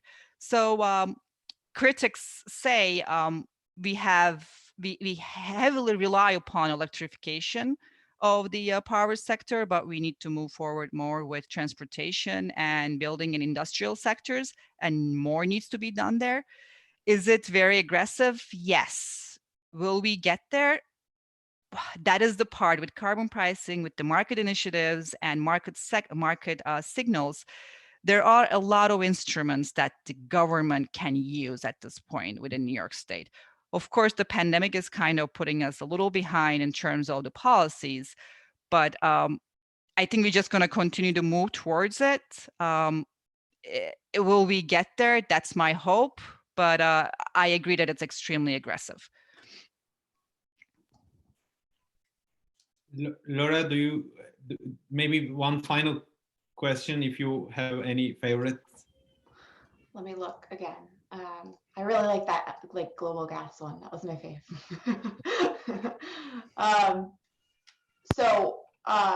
Someone asked a while ago, and I think we already touched on this, but someone just said, isn't carbon pricing simply a tax to change behavior? I think both of us could talk about that a little bit. Yes, but that doesn't mean that's I'm not sure if the implied, if there's an implication that that's a bad thing. It's, it is what it is, but it is there to change behavior. Maybe Laura, if I can, and you can explain this way better than I do, maybe you can explain the difference between cap and trade and carbon fee. You know what I mean? Sure. Cap and my understanding is social cost of carbon is different than providing allowances to the carbon producers to have, an allowance to use your carbon. It's totally different. Yeah, they're different policies, but they're both market based. Exactly.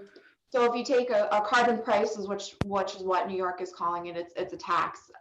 Essentially, adding what they're using as the social cost of carbon to the offers by electric generators in the wholesale market, and then giving that back to consumers over time, right? I'm not sure exactly how that's going to work, but giving that revenue back, that changes the price, and so it changes kind of the order of generation, right? The merit order. That's what the goal of that is. When we're talking about a cap and trade program, we're talking about capping the level of emissions of something. So let's just say GHG for now. And then allowing those that produce it, who buy into or get permits, let's say they're just distributed.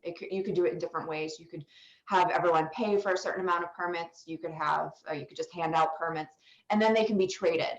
So for those emitters that need to emit more, they have to buy more permits.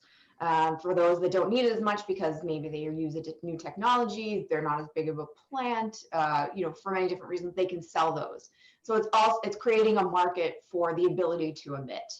So it's different than a carbon tax, but it's the same idea of trying to change the behavior of either the supply or the demand side.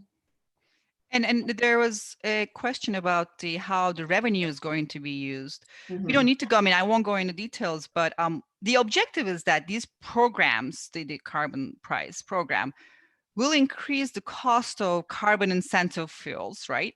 And it will discourage its use by the developers, by the suppliers. And while creating that, it will be creating an additional revenue because you're asking those suppliers to add social cost of carbon to their price.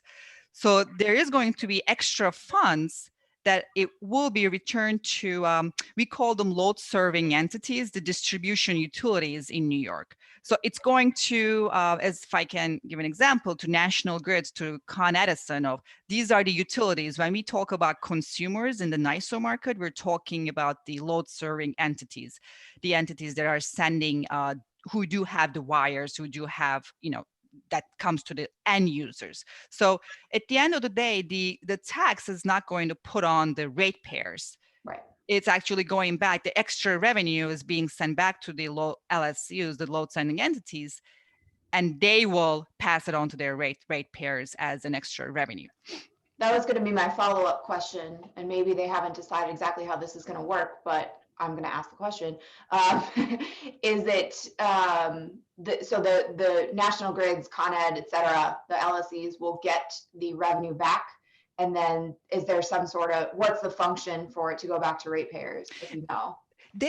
My understanding that under the current proposal, and again, just remember that this has not been passed, they will have credits, not necessarily a refund, but they will receive credits when they, if any of these carbon fuel suppliers do get the lowest bid. Because think about it, we are still trying to come up with the lowest cost dispatch, right? Right. But at some point, the lowest cost dispatch might be the energy that's coming from a supplier who actually uses carbon, who uses fossil fuel. So this extra cost will be credited back to the utilities. Okay. So thank you very much, Laura and Ekin. I think this was an amazing panel, and I really enjoyed it, and I'm pretty sure the audience also enjoyed it. And I will turn over to Drake if you want to close the session. Yeah, absolutely.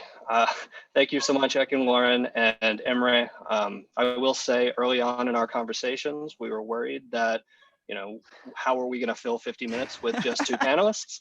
And here we are an hour later, and I'm a bit partial, but I felt the conversation was absolutely amazing. So thanks again, guys. I really appreciate it. Thanks for having us. Yeah, of course. So now we have a small break. If everybody wants to stand up and stretch their back, if you're anything like me, you've been sitting here hunched over for the last 2 hours. Our next panel is going to be on at 10:55. We'll have Jamie to introduce the Charging the EV Future panel. So, find your way back here in about 6 minutes.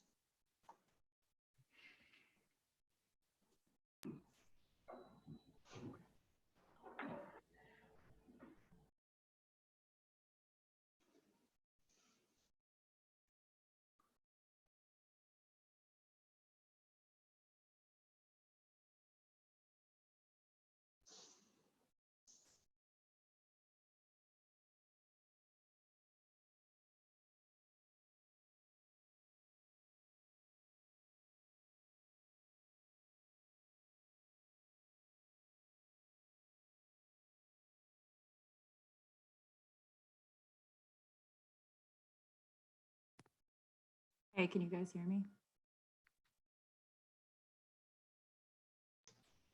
Yep.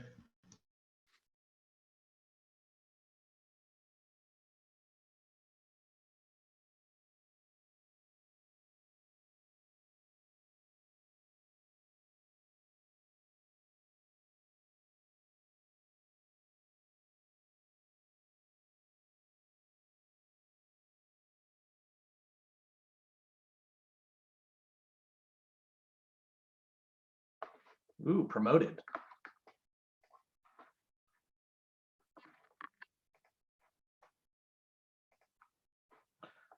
Let me not choose Chernobyl as my background here.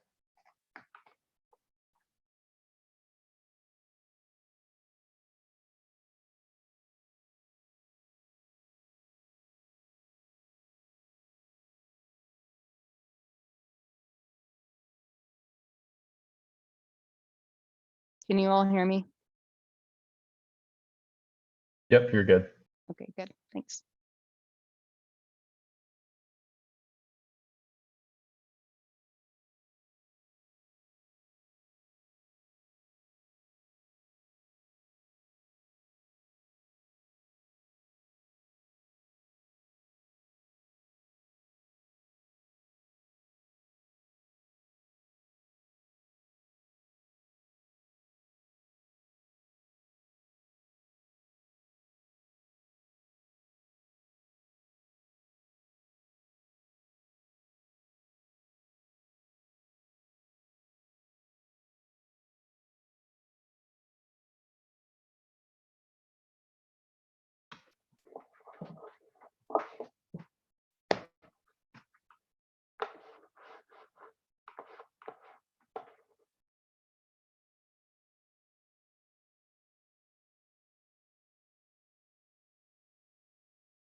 Hey everyone, this is Jamie. We're going to give it just another quick minute or two for all of our panelists to join and make sure they have their mics and videos on, and we'll get started here shortly.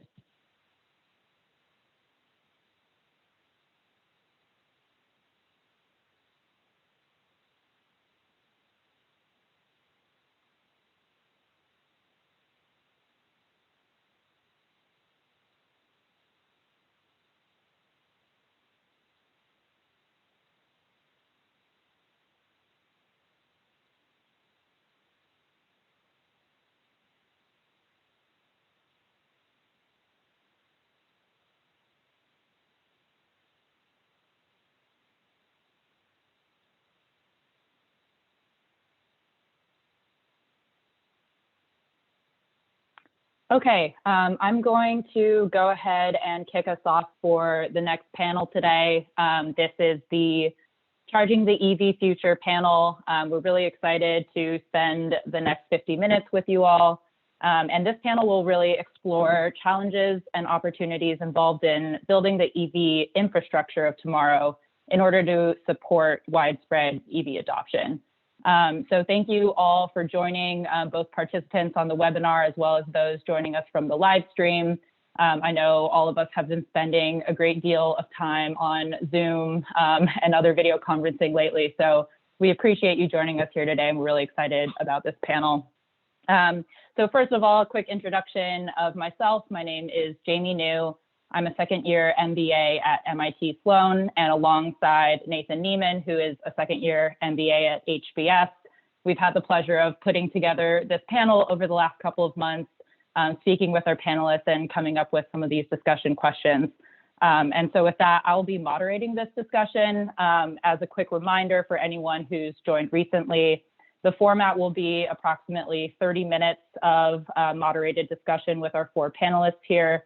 And then we will open for audience Q&A. You can submit questions through the Q&A button on Zoom if you're part of the webinar. And we'll be pulling from that stream. So feel free to ask questions throughout the panel, and then we'll spend the last 15 minutes on that audience Q&A. So quickly, I'll introduce our panelists here today, and they'll give a more lengthy introduction of themselves. We have Alex Grusin, the CEO of Witricity, Cassandra Vickers, Clean Transportation Product Developer at National Grid, Colin Murchie, a Senior Director of Business Development at EVgo, and Henrik Holland, the COO of Greenlots. So before we just dive into the panel and start asking questions, I want to just level set and provide a really quick rundown of kind of where we are today, both in terms of electric vehicles as well as EV infrastructure more specifically. So according to the Center for Climate and Energy Solutions, the transportation sector is now the largest contributor to greenhouse gas emissions in the US at around 30%. Yet only around 1% of vehicles sold globally today are electric. And thanks to policy mandates, commitments by vehicle manufacturers, falling battery costs, and other demand drivers, we expect this number will increase dramatically in the coming years. The global passenger EV fleet is expected to grow to more than 500 million by 2040, contributing significantly to annual and peak electricity demand. Based on this growth, new infrastructure, energy supply, and other grid services will be needed to support this growing EV market. There are some really big questions kind of surrounding the EV charging infrastructure space. How much do we need? Where do we need it? Who builds it? And under what business models? And so with that, I want to move to our 4 panelists and have each person just briefly introduce themselves and provide a little bit of background on their role and organization. Alex, if you could kick us off, that would be great. Sure, just unmuting there. Well, thank you for organizing the panel today. I'm glad to be here. I'm Alex Grusin. I'm the CEO of Witricity. Witricity was founded out of MIT in 2007 around some inventions on how you could move electric power at a distance efficiently. So just wireless electricity. And since 2010, so for a decade now, we've been very focused on electric vehicles. We're able to move kilowatts of power from a charging pad on the ground or even in the ground to a receiver in the car and take the whole act of sort of plugging in and thinking about charging out of the picture. Just make the act of charging something that's transparent. We work with large global automakers. Toyota is an early investor in the company. Multiple automakers have one, in fact, has brought our technology to market. BMW has launched BMW wireless charging using our technology in 2018. And we have several other launches planned with global automakers in the next few years. My goal is to just really improve the user experience of having an EV and really broaden interest and adoption in electrification across all consumers. I spent 20 years in the consumer electronics industry. Changing consumer behavior is difficult. And I just want to make the act of charging something that's efficient and transparent and happens in the background to make wide, broad adoption of EVs something that's attractive. All right, happy to go next. Thank you, Jamie, and thank you all for really making the effort to have this continue despite what's going on. And this is working really well, actually. So thank you for having us, and I'm excited to hear from the other panelists as well. Hello, everyone. Good morning. My name is Cassandra Vickers, and I'm a clean transportation product developer at National Grid. In my role, I'm focused on developing new product ideas that will mitigate customer pain points. And our goal is really to advance the adoption of electric vehicles. Specifically in my role, I'm focused on advancing the adoption of fleet vehicles. So think transit buses, school buses, and we're even thinking about how we can electrify different types of ports and off-road vehicles. So think seaports, airports potentially as well. And I just want to say that fleets are very important to this field, even though there are less fleet vehicles as compared to passenger vehicles. When we think about what kind of carbon fleet vehicles are emitting, for example, it is 10 times more efficient to convert one transit bus as compared to one passenger vehicle in terms of the ability to mitigate carbon emissions. So fleets have a really big role to play in the transition, the electric vehicle transition. And we're here to help customers because it is a very challenging and complex field, and customers don't always know exactly where to start. So with our programs, we're really hoping to change some of the behavior by allowing customers to make these changes more easily. Good morning, all. Colin Murchie from EVgo. Appreciate the opportunity. Just got off shift for my other new job of a part-time kindergarten teacher. So back to doing business development in the EV charging space. EVgo is in the US the operator of the largest number of locations, though not of chargers, in the DC fast charging space. We're an owner operator, so we lease space from landowners, install chargers there, and then carry out the consumer marketing and sales to sell megawatt hours, largely to individual retail customers, but building on Cassandra's point, to fleets as well. Although when we say fleet, we tend to mean still light duty vehicles, rideshare vehicles, which have a similarly disproportionate impact. Contrary to some of the stories out there, that is a business. It is a market, and there's a profit to be had for individual owner operators in the US, although it is not without its challenges. I come to this, my role is sort of the bridge between our regulatory affairs, sort of interpreting the rate designs, regulatory schemes, various incentives out there, and using those to influence our network planning, what markets and down to what intersections we place our chargers in hopes of achieving much of the same objectives that everyone else mentioned. Thanks, Colin. Hi, everybody. Good morning. Also, big thanks from myself here to the organizers to ensure that we could continue to have this this meeting in these challenging times. I hope everybody is staying healthy, both physically and mentally in these challenging times. My name is Henrik Holland. I have been in the energy industry for 17 years, the last 7 with Shell in the new energy space. Before that, 10 years with Shell in the traditional oil and gas space. I am the Chief Operating Officer at Greenlots, and as such, I'm responsible for the day-to-day operations at the company, which includes the installation of our EV infrastructure project. So we actually install charging projects for our customers, as well as in the for customer support, which includes driver support, as well as more advanced issues that we see with our network. For those of you who don't know Greenlots, we are a software company that provides full end-to-end network management software. So we provide the software that utilities can use to manage their networks of chargers. We provide, for example, Electrify America's software to manage their network of DC fast chargers. We do the same for numerous utilities and commercial parties across the country.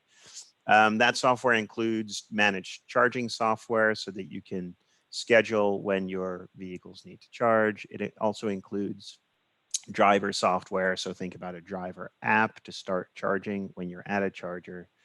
And in conjunction to that, we also provide full turnkey project development and installation services. So we will help our customers with understanding where chargers can be placed, what needs to happen on a site to enable that charging, and we will then execute those projects for our customers. So really excited to be here today. Looking forward to hearing from you all in terms of questions and from the other panelists.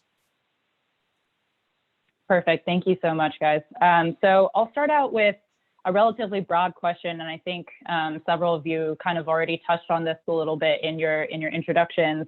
But I'm curious to hear some thoughts on where you believe the greatest gaps and needs are today in terms of EV infrastructure, and what are some of the specific challenges in meeting these current needs, especially focused on changing consumer behavior and some of the things that were mentioned. And maybe Henrik, we'll start with you. Sure.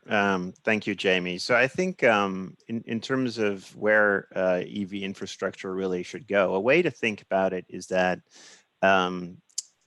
is to think through the lens of EV adoption. So what infrastructure could we put in place to really maximize the near to medium term pace of EV adoption?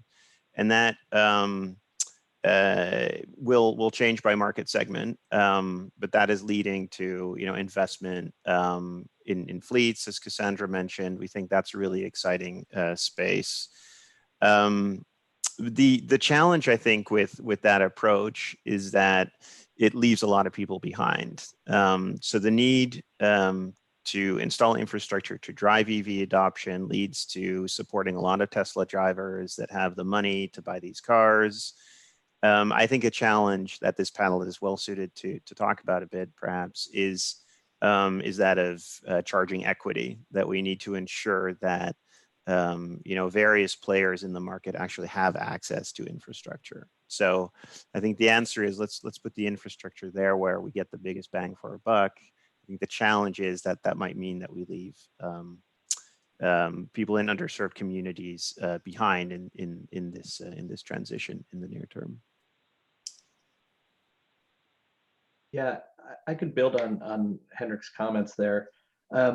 One thing that I'll say just to stir the pot a little bit is I think we're sometimes ill-served by the term infrastructure because that brings a lot of preconceptions about how it's going to be. An infrastructure is a heavy iron term. It's a centrally planned term. It's a government installed term. And I think there's going to be elements of that. The transmission distribution infrastructure that comes in behind this stuff is going to be infrastructure. I think the transit fleet stuff, that Cassandra mentioned, is going to be infrastructure. I think that the individual charging, the light duty vehicle charging, and the individual adoption is not going to be infrastructure. It's going to be a market.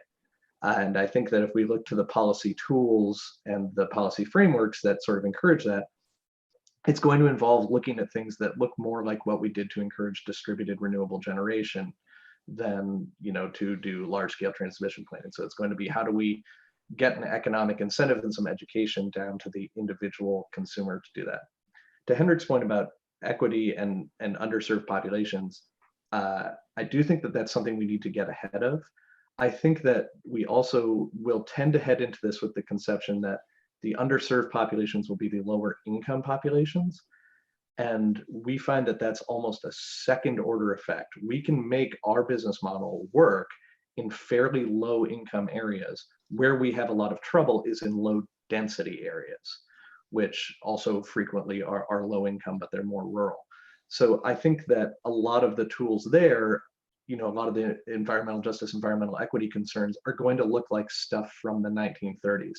It's going to look like rural electrification, hard to reach populations where you have trouble kind of gathering up enough economic activity in a useful range to make the charger pencil for itself. As opposed to the, you know, sometimes thinking of like environmental justice as these like dense, lower income urban neighborhoods. Those need to be thought of and explicitly planned for, but it's almost less difficult on the economics. Those are just two sort of interesting counterintuitive aspects to it. Yeah, if I could just jump in, I think, you know, we're touching a little bit on EV charging economics more broadly. And I know that business models for operating charging infrastructure have been pretty dynamic in the last few years. And I'm curious to kind of hear your thoughts on how do you mitigate against some of the high capital costs that are part of implementing this infrastructure, combined with sort of fluctuating or limited utilization, to your point, Colin. Maybe you can give a quick thought on that, and then we can transition to another panelist. Yeah, it's strange for me because I spent 17 or 18 years doing solar, and that was all CapEx. The whole problem was CapEx, and then once you got the thing in, it would run for itself. And in the fast charging space, it's really not. The capital equipment is not that expensive. It is the OpEx. And unfortunately, the main tools that people have gotten used to using, and the main tool we have for addressing DC fast charging economics right now, is Volkswagen Appendix D settlement money, which is a capital expenditure subsidy. And there are parts of the US where I could happily build a charger with a 5% capital subsidy and make money all day on it. And there's parts of the US where I would need 175% capital subsidy to have a functioning device. So for me, it's the tools to build probably enough DC fast charging chargers, I don't want to say infrastructure, over the next 3 or 4 years. The capital investment tools are there between Electrify America's sort of required budget, and then between the rest of the EVSE budgets coming out in both Appendix D and appropriated money. Like, it's a weird thing to say in clean tech, but we're good. The capital money is there. I'll come talk to you in 2024. I think we'll need more, but the capital money is there. For me, it's much more about means of addressing the operational costs, primarily demand charges. You know, you'll hear, interestingly, you'll hear EVgo and Electrify America keep beating the same drum on a lot of things. And one of those is demand charges, and the other is just permitting soft cost stuff. That's less of an expense than it is a delay that's not doing anyone any good. Yeah, if I could jump in as well. Look, I think that the EV, you know, sort of expansion is going to be one of through almost broad segmentation. Like we're talking a lot about, you know, public infrastructure. You know, we're talking about access to fast chargers as if that's the only sort of barrier to broader adoption. And I think that it's a critical and important one, but you know, there's a lot of dynamics in the industry right now. We only really have one form factor of car that's on the market, right? Really just a sedan. Well, sedans are sort of a small fraction of what people buy today, right? The whole market, the auto market, has shifted to small compact utility vehicles, SUVs, pickup trucks, minivans, right? And the sedan was a dying category in the auto industry. And yet it's all really, people have a choice of buying an EV. So that is starting to shift, right? So you have to think about the consumer preference and consumer behavior for vehicles. we don't yet have broadly available range of compact utilities and SUVs. That is changing. So to get EV adoption, you have to have a car in the first place that people actually want. And that's not a dig on Tesla or anybody else. I mean, the Model 3 is like an amazing car, but it just represents a small fraction of what people need to use in their day-to-day life. That's one thing that's going to change. Battery range and capacity, I think, is largely solving itself. I mean, the cost per kilowatt hour has been plunging. Volkswagen's talking on the new ID3, ID4, breaking under $100 per kilowatt hour. That's where GM just announced that they would reach on their next generation of vehicles.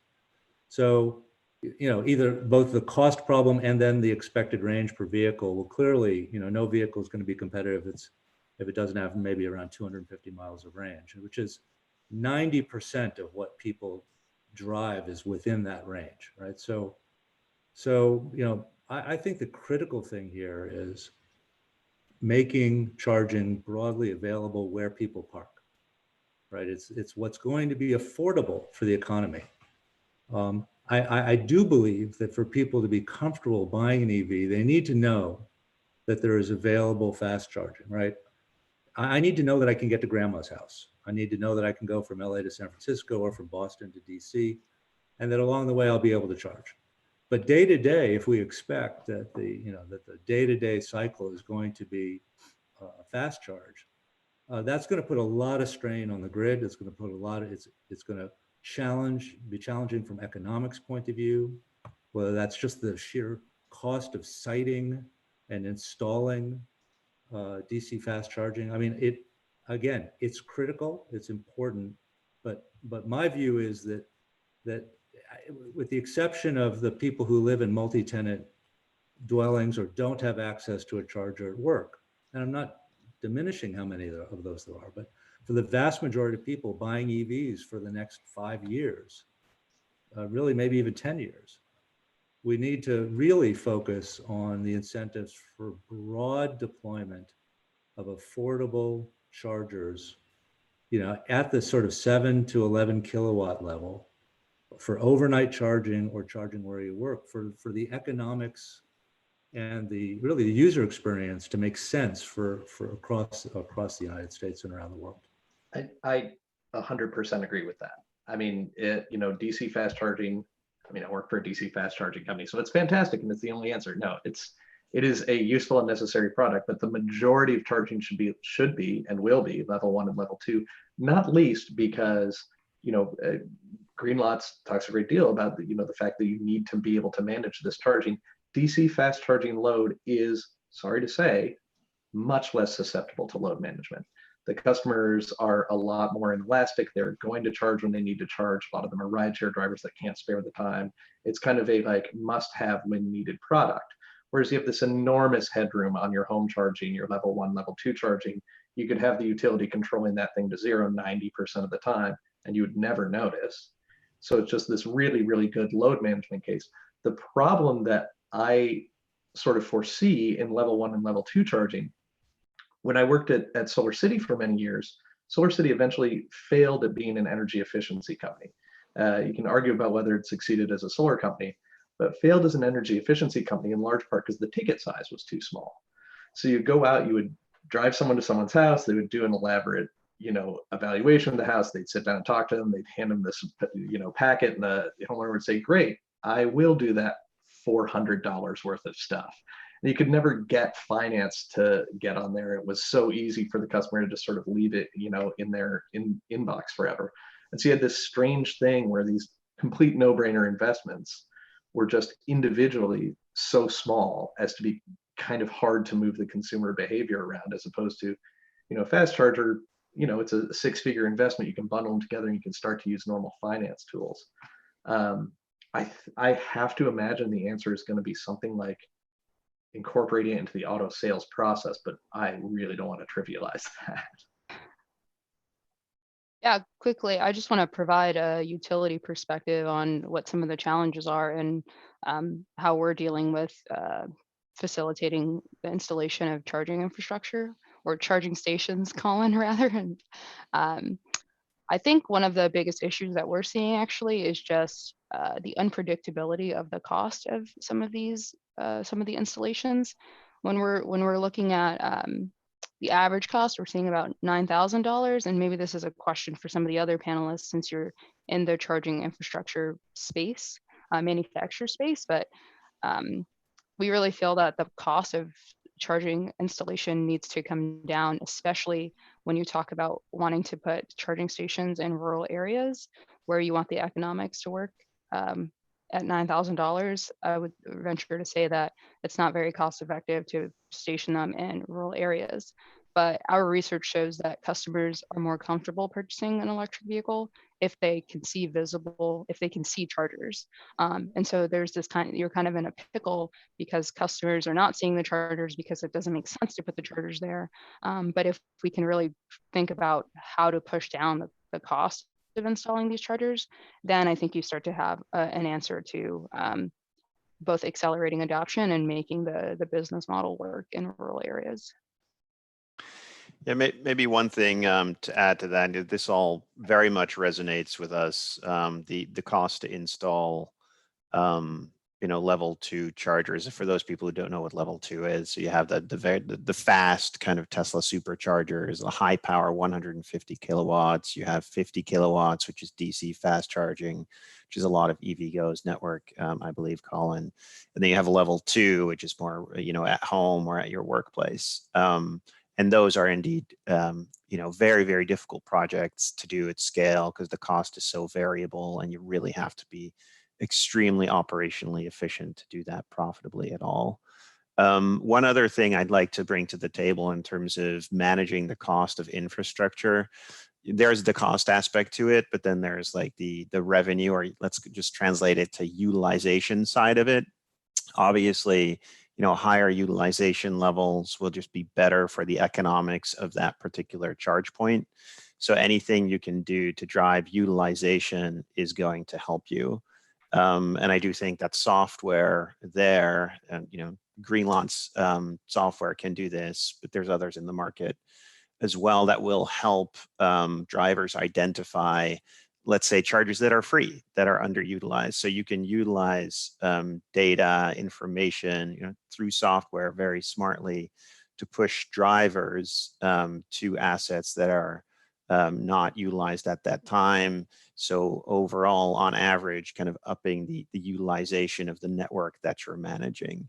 So that's another way that as you deploy charging services, to Colin's point about infrastructure, not just about the infrastructure, really about the service around it. So what can we do to give drivers a good experience, that they have on an app, that they know where the charger is, where they can get the quickest service in terms of not having to wait.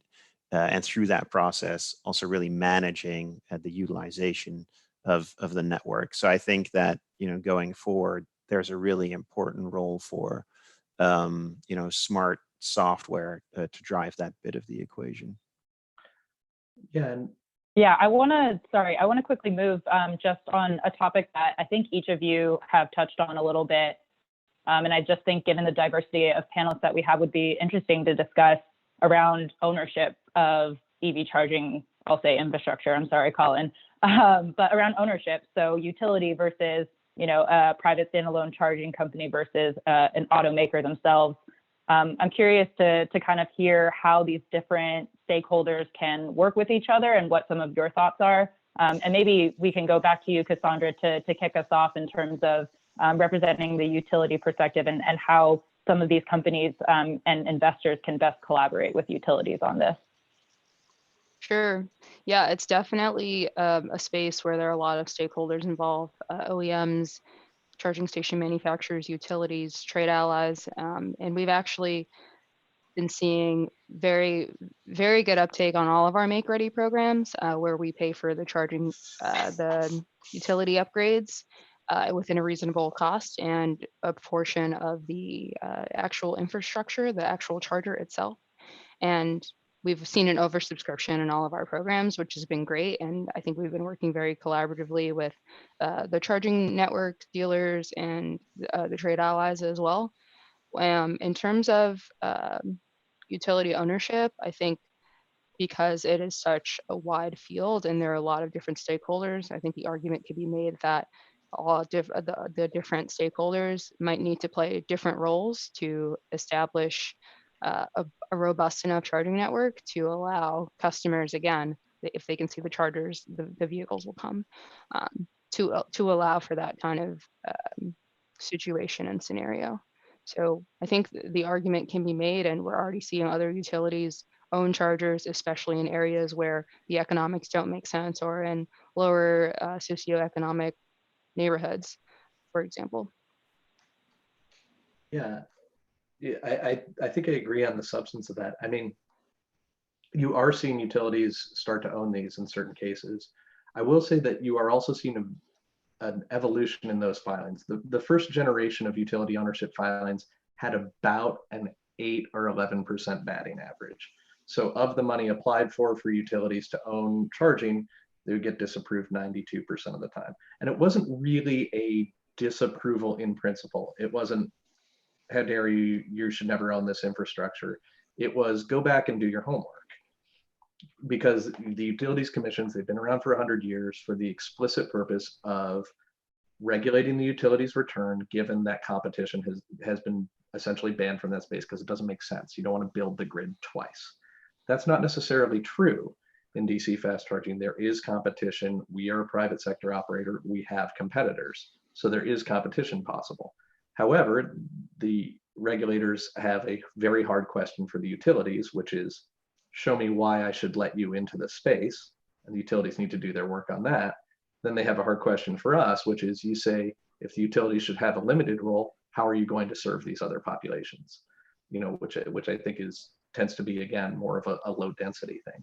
I'm beginning to see, it's fairly qualitative, the first utility ownership filings that say, we will own chargers when, and then some sort of empirical criteria, like it's this many miles to another charger, there's this many EVs or not in this space, we will make it public, we'll make it transparent, and then we will, you know, explicitly set up a hoop for the private sector to jump through.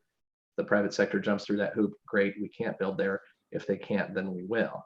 So I think PSEG, the filing it got tripped up by unrelated politics, but they sort of articulated a concept like that. I think you're starting to see that from like APS and some others. And I think there's a lot of sense there. So that's sort of geographically where it works. Also, make ready, total no-brainer. And then honestly, I feel like workplace charging starts to have a more natural utility role there too, just with, you know, that begins to feel more like the infrastructural consulting thing that you know, people really do go to their utilities for. So, you know, I tell people like, hey, if you picked up the phone to ask somebody about your transformer rating and the utility picked up, you'd be happy about that. You know, if it was 3 a.m. and you were trying to get your, you know, credit card reader to run and it wouldn't run, and you picked up the phone and it was the utility customer service desk, maybe you wouldn't be as happy at that. So I do think they're natural competencies, and I think that will start to like bed in like 2021, 2022, people start to figure out their swim lanes. Thanks, Colin. Yeah, I want to just jump to our last question, and then we have a ton of Q&A from the audience, so I want to move on to that if we can. But very briefly, maybe just a minute from each of you.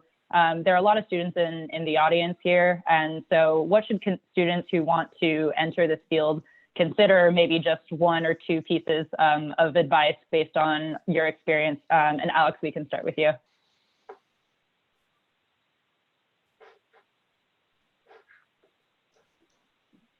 Well, look, it's an exciting and really, you know, rich place. I mean, if you're coming into this space, obviously, there's a lot of invention still going on, right? I mean, there's work towards efficiency. There's work towards new battery technologies. There are new, you know, business models that are evolving. There are companies that are using, you know, giving away free charging, but paying for it with advertising. You know, I think that we're just at such an early stage of of an industry that represents such a substantial part of the country's economy. And it's going through really radical change. I mean, if you look at, you know, a company like Tesla, the innovation was not just the vehicle design. It was the business model around promoting the charging network. It was rethinking the service delivery model and realizing that the repair rates on an EV are going to be dramatically less than on an internal combustion engine. And so now you have centralized service areas for regions. And, you know, and as we look forward, obviously a tremendous amount of investment taking place in autonomy and shared mobility and mobility as a service. And so, you know, what I think what used to be, you know, 20 years ago, a very monolithic view of what the quote, you know, sort of auto industry was, has really just dramatically changed. And so I think it's very ripe and you know, very ripe opportunities for grads to find some space and not to think about it as just EVs or infrastructure. Think about, you know, the whole new world of shared mobility. I'd say if you think that your job is going to be financial modeling or engineering, still learn to write. If you think that your job is going to be writing and doing political advocacy, still do 1 or 2 financial modeling courses. Don't put Microsoft Office on your resume. That's like putting bipedal on your resume. It's assumed. The thing you need to learn is GIS to a really surprising degree. I think in this space, in any of the clean tech or infrastructural space, learning a decent amount of GIS competency. Do it when you can as an undergrad. It's cheap and easy in the school. And it's becoming kind of the Microsoft Word of the space. It's becoming the necessary skill. Yeah, for me, I would say consider the utility. There's a lot of innovation going on at the utility. When you think innovation, you don't normally think the utility, you think a mammoth that takes forever to move. But not only at National Grid, but many other utilities are starting to form these clean transportation teams. And we're rapidly hiring to expand our capacity because there's just so much happening in the space. Like our team size has doubled within the last 6 months. And that's happening all across the country. I mean, there's already $1.4 billion of approved EV funding all across the US, and that's only going to start to increase. So I would say consider the utility, and you know, we've got a lot of folks retiring in the next 5 years, so there'll definitely be space for young minds.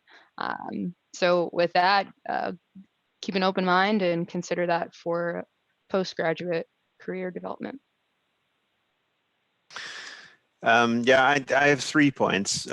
First of all, I think Alex made a really good point that this is not a monolithic industry. So with that, I mean, I can't think of any sector in new energies, renewables, that is so diverse, where we're really building a completely new industry, all the way from, you know, marketing EVs, marketing to consumers, to new drivetrains, technologies for vehicles. So I really think now is kind of the time to get into this industry and get your feet wet.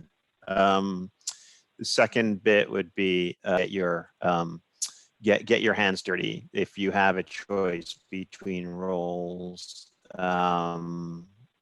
my advice would be, you know, land the job that really gets you out there. Like if it's either on the commercial side, dealing with customers, or on technology, developing, you know, really exciting, on it a little bit already, but this is just a really great, and about 5 years in new energies, more on the stationary side, so on solar and storage.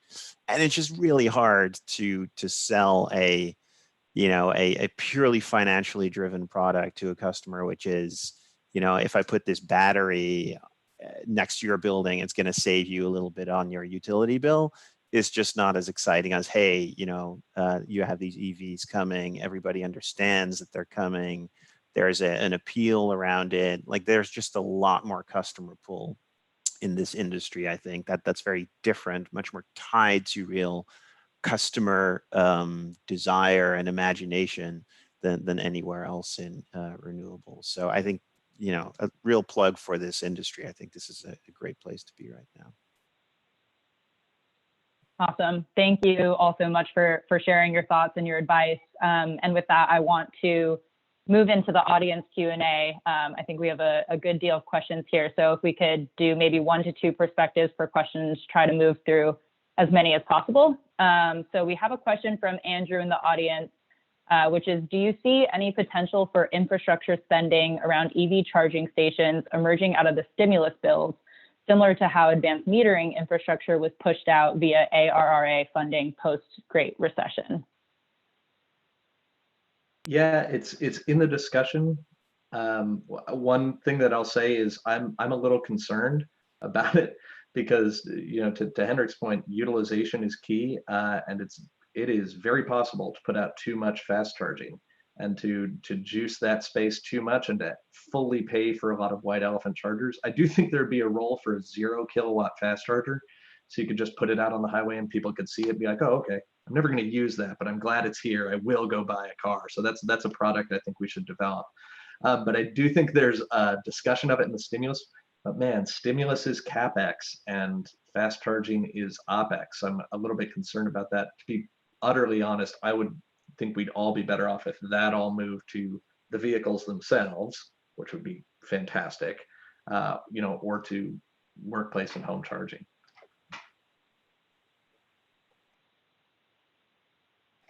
I mean, one thing I would say about that is there's plenty of states that have been sitting on their Volkswagen money for 3.5, 4 years. They have a draft plan. If you're looking for a free way to do stimulus with money already in the bank, you could just put that out. Anyway. Another one we have from the audience, from David, and this isn't something that we really touched on in our discussion, but when do you expect two-way charging to become the norm? And so kind of thinking about EVs as distributed energy resources, and how does that kind of change the way that you're thinking about implementing these chargers?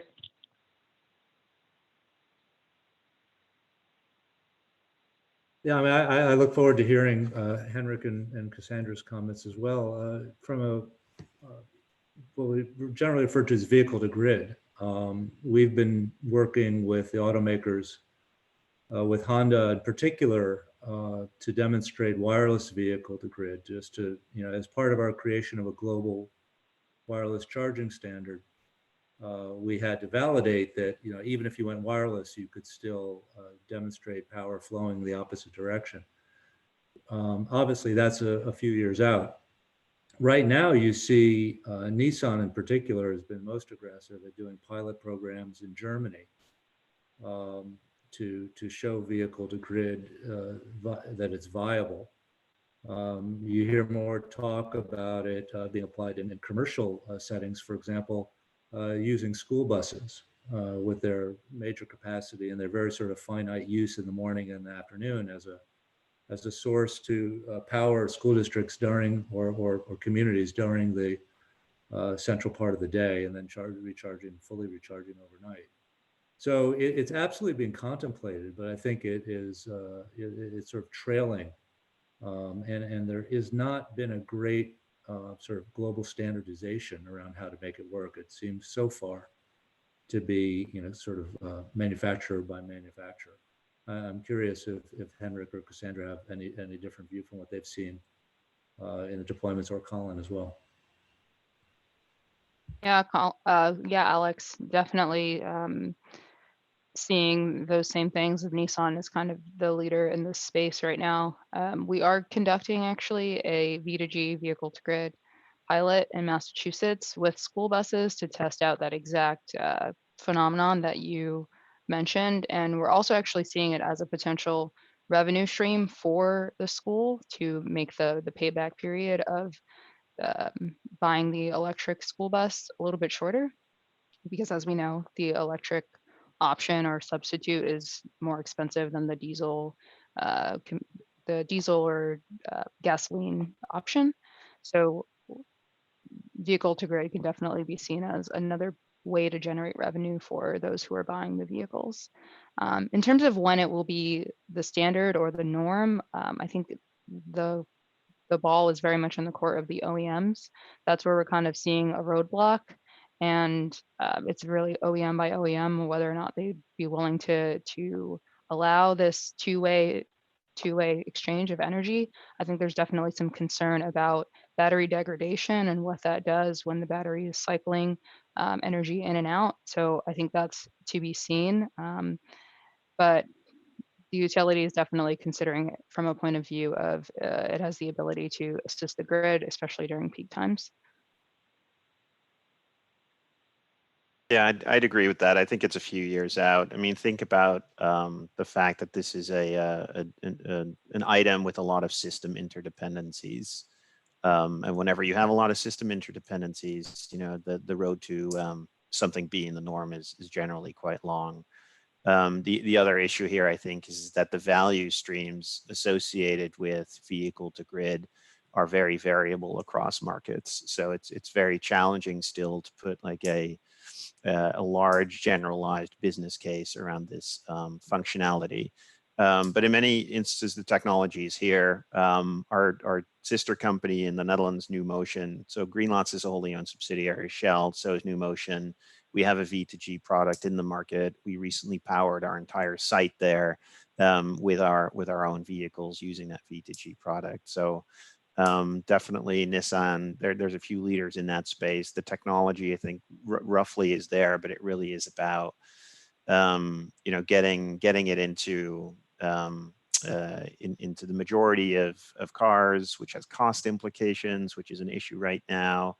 So I really think we're a few years out. Awesome. So one of the questions I think touched on something that Cassandra, you just mentioned, but from Mark in the audience, one of the issues with EVs that consumers are generally unaware of is battery disposal and the cost of that. Long term, do you see this as an issue or a roadblock?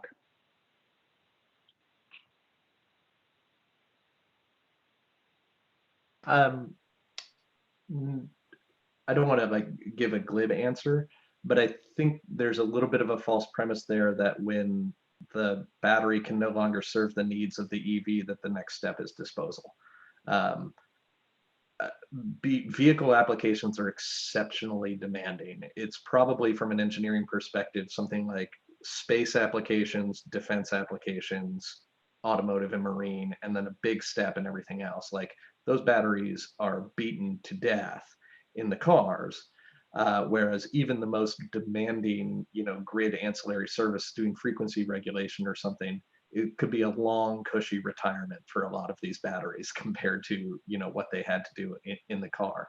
So I do think that the chain is not there to the degree it should be yet. You know, the charging technologies are fairly robust and evolving. The service market is there. You know, the products are getting there.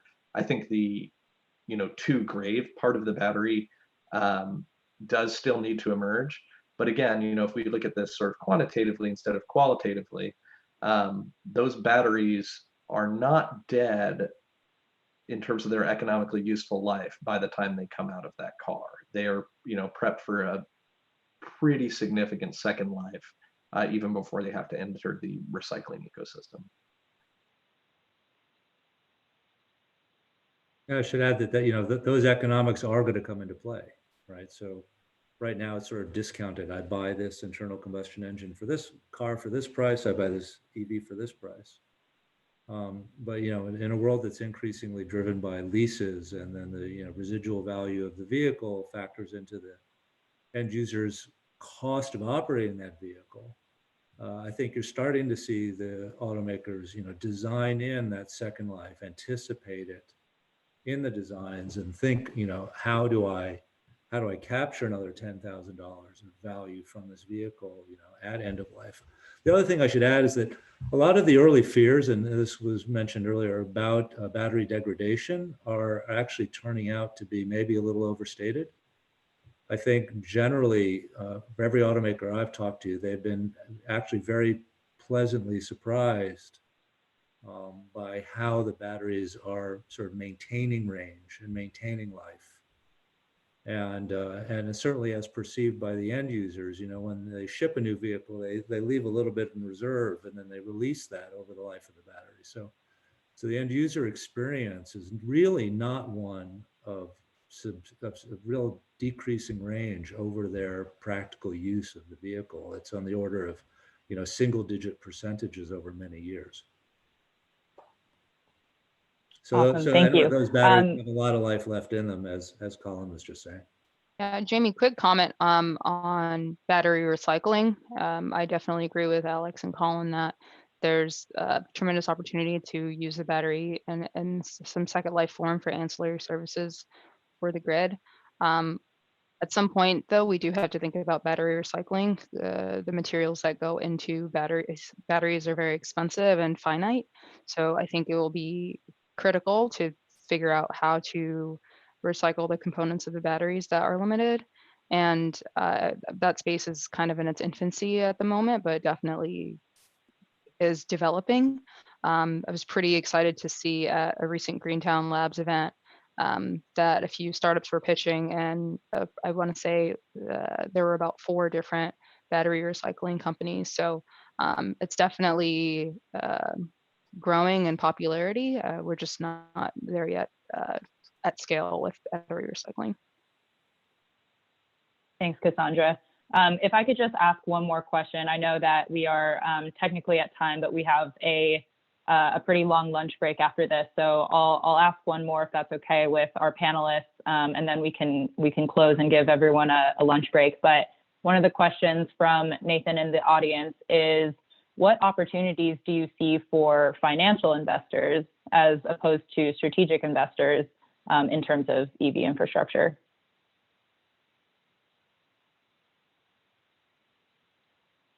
Trying to think of one.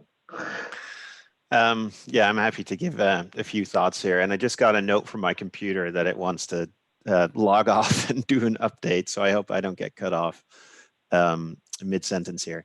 So I think for financial investors, there's some really interesting opportunities opening up in the market right now.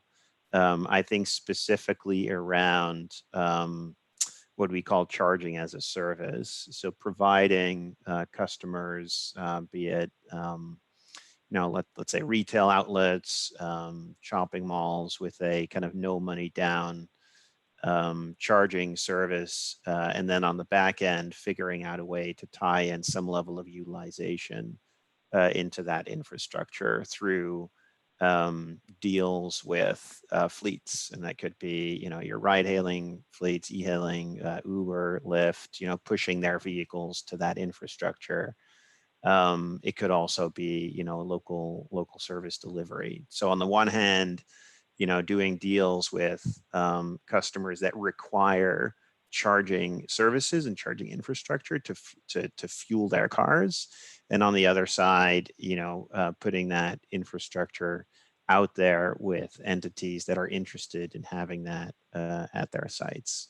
So I think that's starting to become something that that some financial investors with an interest into exposure in this space are starting to look at and are starting to do at somewhat smaller scale at this point. Yeah, I think it's insightful to point out that it's been mostly strategic so far. I have to imagine that the charging YieldCo or equivalent is out here in the 2024, 2025 time range, but I can't think of a lot of individual direct financial investment, aside from the sort of shareholder activism kinds of things that Henrik pointed out, which I think are probably your best lever at this point.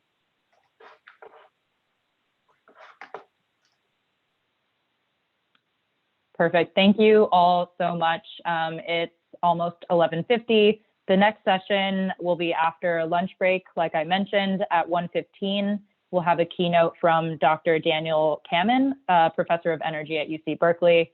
And then finally, I just want to, again, thank our audience for the insightful and interesting questions, as well as Alex, Cassandra, Colin, and Henrik. Thank you guys so much for joining us virtually today, and hope everyone has a good rest of their day. Thank you so much. Thank you, Thanks. Jamie. Thank you. Great panel. Thank you.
Hello?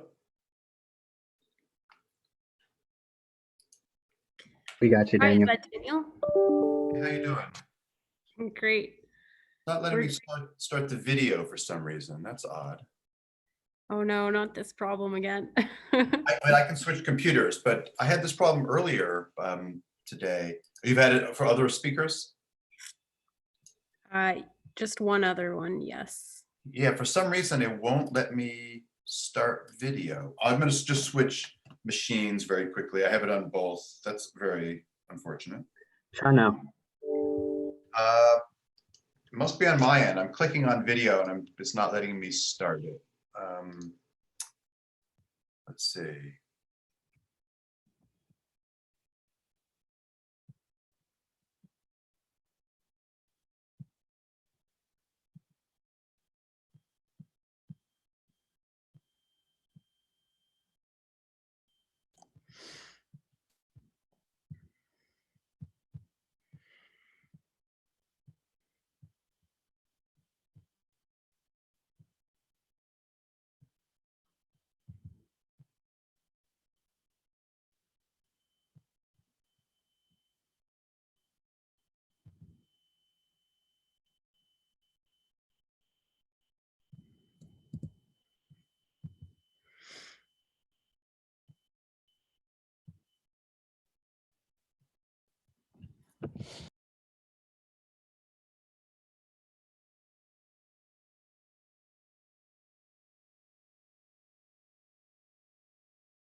I guess I'll just say hello to everybody and welcome to the second half of the first afternoon of the MIT Energy Conference.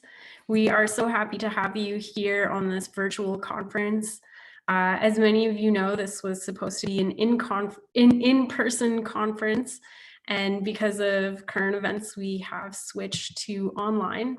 This has caused a lot of changes to our schedule, and our schedule has changed in the past weeks, days, and even hours as we try and figure out this Zoom conference. So I appreciate all of you out there listening for your patience.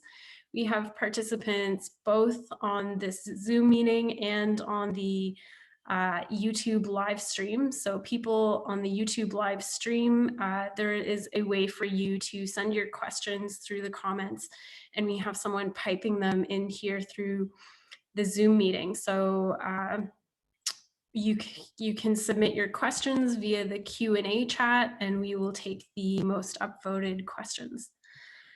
Our speaker today, Daniel Kamen, is switching computers. There's a bit of a webcam problem. We don't want to have stare at a blank screen like we did this morning. So he's switching computers. In the meantime, while he's doing that, I can start to introduce him by going through a bit of his biography. So this is quite an impressive speaker. Professor Daniel Kammen is professor at the University of California, Berkeley, with parallel appointments in Energy and Resources Group, where he serves as the chair. The Goldman School of Public Policy, where he directs the Center for Environmental Policy, and the Department of Nuclear Engineering. Kammen is the founding director of the Renewable and Appropriate Energy Laboratory at Berkeley, and was the director of the Transportation Sustainability Research Center from 2007 to 2015. He was appointed by the then Secretary of State Hillary Clinton in April 2010 as the first Energy Fellow of the Environment and Climate Policy Partnership of the Americas Initiative. He began service as the Science Envoy for the US Secretary of State John Kerry in 2016, but resigned over Trump's policies in August 2017.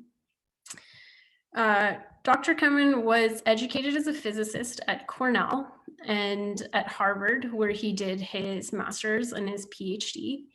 He held postdoctoral positions at the California Institute of Technology and Harvard. He was an assistant professor and chair of science, technology and environmental policy program at the Woodrow Wilson School at Princeton University before moving to his current professorship at the University of California, Berkeley. Kammen helped fund over 10 companies, some of which were publicly traded. During 2010 to 2011, he served as the World Bank Group's first chief technical specialist for renewable energy and efficiency. His work at the World Bank included funding electrified personnel and municipal vehicles in China, and the $1.2 billion transmission project linking renewable energy assets in Kenya and Ethiopia. He has co-authored 12 books and more than 300 peer-reviewed journal publications.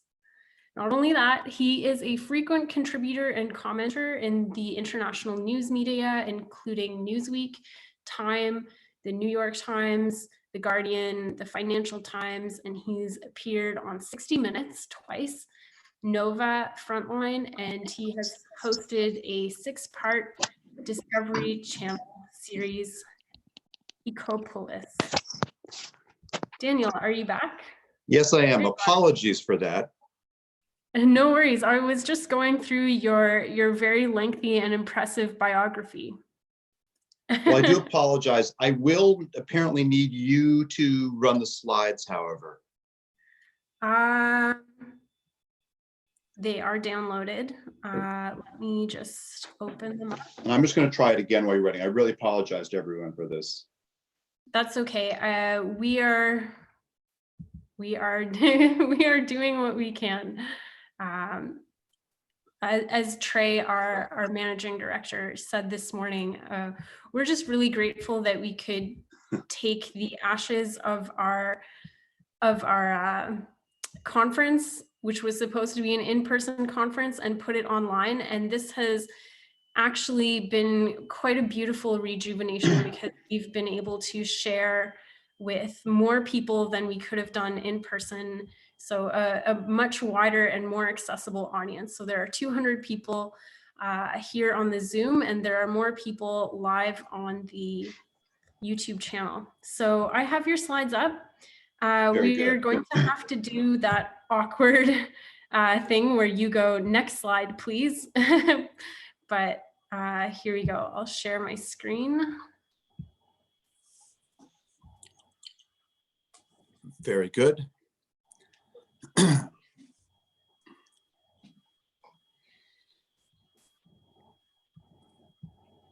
All right. And I just want to apologize to everyone again for delaying, but I really appreciate the organizing committee setting this up. So what I will talk about in slightly quicker form than before was some of the emerging lessons from the COVID emergency for the longer term climate emergency. Next slide, please.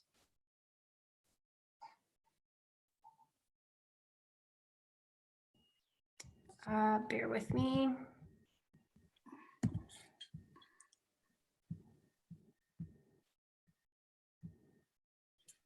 There you go. And this just gives the website of my laboratory, the Renewable and Appropriate Energy Laboratory, and the Twitter feed for the lab for anybody who wants to download any of the materials that I'll talk about as we go through the talk today. Next slide, please.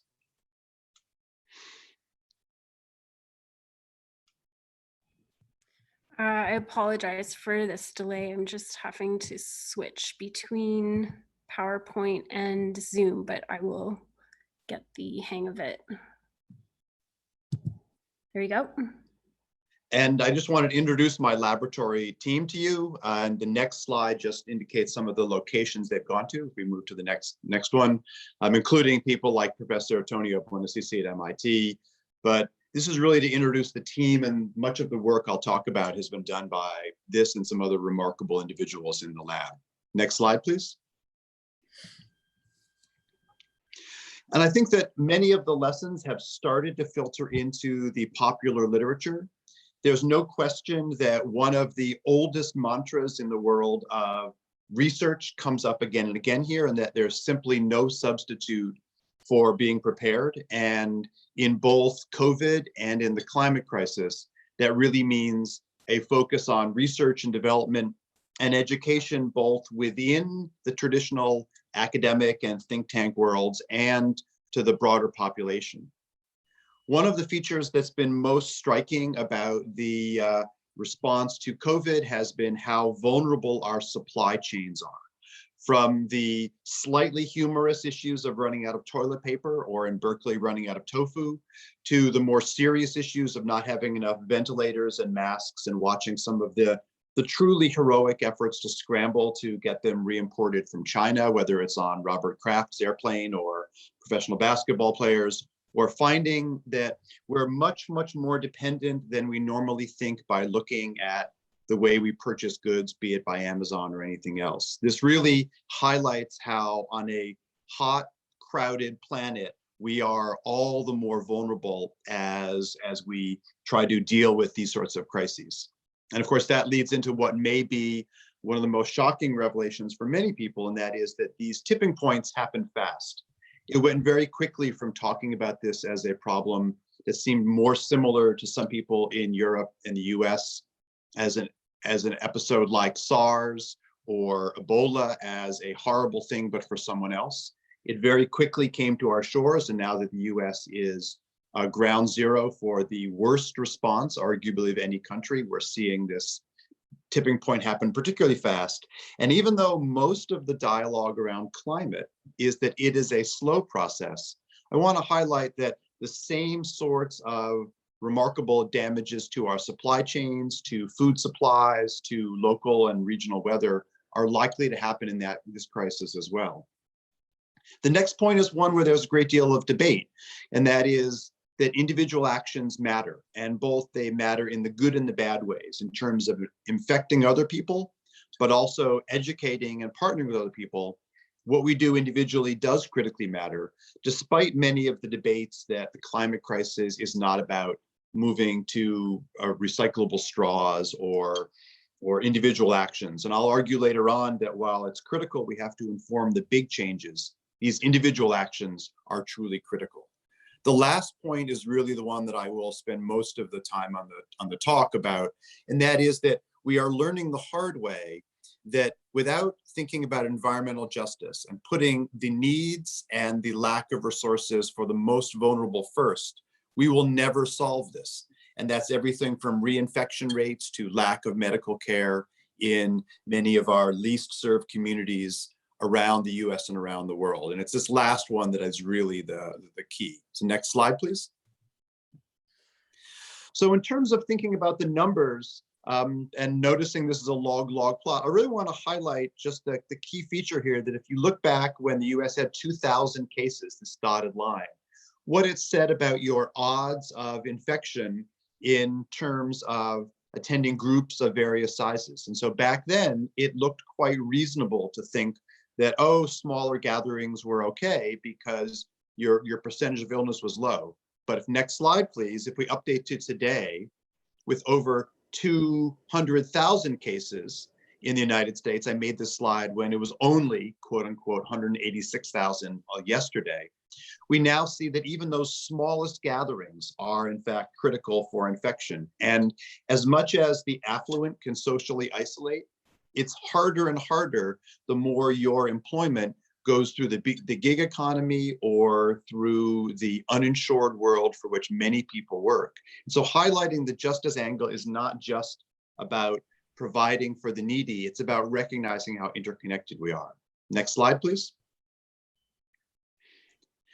And of course, all of these disasters do start in the famous movie adage with the government ignoring the scientists. And unfortunately, that has happened here, both on the climate side and on the COVID side.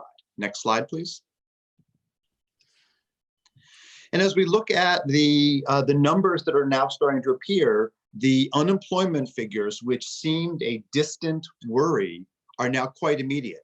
Some of the latest estimates are that we are perhaps approaching 17 to 20% unemployment. Estimates coming out of Rutgers are that Louisiana could experience 45% unemployment, are remarkable. And of course, this hockey stick is very similar and very reminiscent of another one. Next slide. And that's the climate one that gets all the more attention, where this transition very rapidly from a seemingly normal flow of events to this truly scary apocalyptic situation is one where COVID is giving us a preview and a taste of the many different disasters in the climate world. Next slide, please.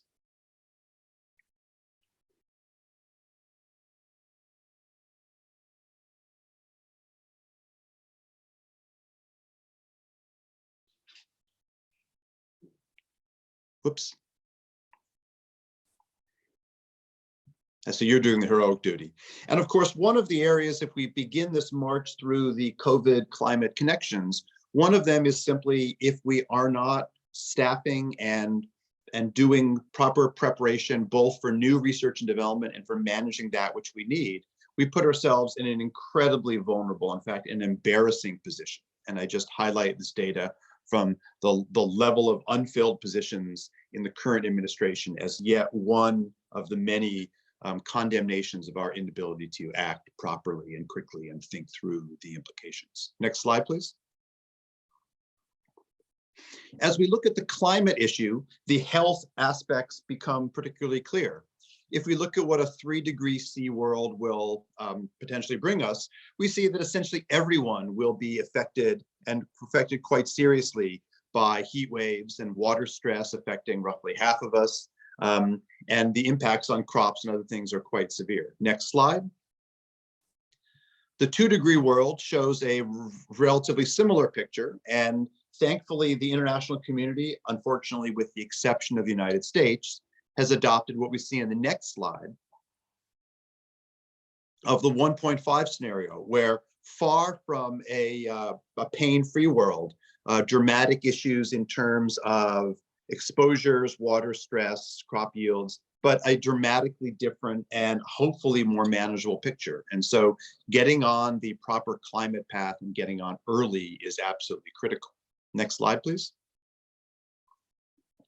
As we think about that strategy in the macro sense, here we see the pathway of the prior do-nothing world, the recommended pathway to get us to 2°C and in fact 1.5. And really what Paris got us online for was, next slide, please. Committing to do everything to cut out the orange part of this curve. And with the Kigali Accord that followed shortly after Paris, next slide, another ½ degree of commitments. No, and one more advance, please. Next slide.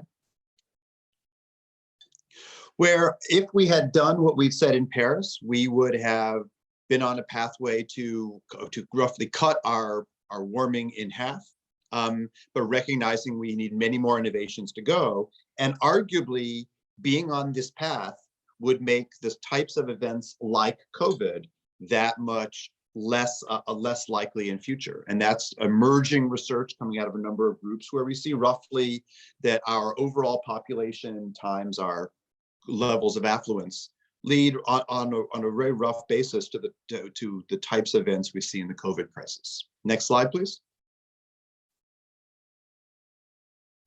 And in fact, oh, sorry, go back one, back several, sorry. Keep going back. Oops, you're going the wrong way. Sorry about that. I'm really sorry. No worries. I didn't realize we were bringing. I asked you to do this. You can just jump all the way back to where we were before. Yeah. We were here.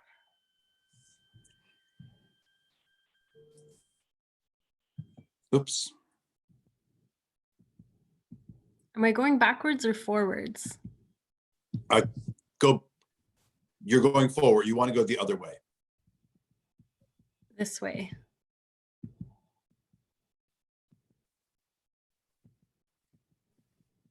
How did I get so lost? Here we are. No, keep Correct? going back. One more back. Stop right there. Yep. Great. Okay. Sorry, go forward one. So this really highlights the critical issue around so-called flattening the curve, a term we hear all the time for COVID in the climate world. And while most people focus on the growth in emissions, which is critical, what I really want to highlight is that to achieve that 1.5 degree world, to bring down all of these risks, including some of the disease risks, we're going to need to effectively zero our emissions over the coming decades. Well, the problem, of course, is that as the peak gets higher, that makes this job all the more work, all more difficult. But in particular, it takes us out of a regime where we have even much understanding of how to make the transition. And I illustrate that because if we continue to wait, we move from the blue curve, which has about a 3% annual decarbonization needed for decades, not for the weeks or months of the coronavirus. But if we blow past that, the orange line is a 4% per year decarbonization needed to achieve the targets. And then the red is a 5%. And I highlight this because we have some data on parts of the United States, notably California, China, parts of Europe, achieving and sustaining that 3%, the blue curve, for years, not decades. But we have no experience at the 4 or 5% per year long-term decarbonization. Not saying we can't do it, but what it says is that if we want to base things to some extent on what we see in reality in our ability to enact green policies, moving beyond the blue is a recipe for more and more suffering. Next slide, please.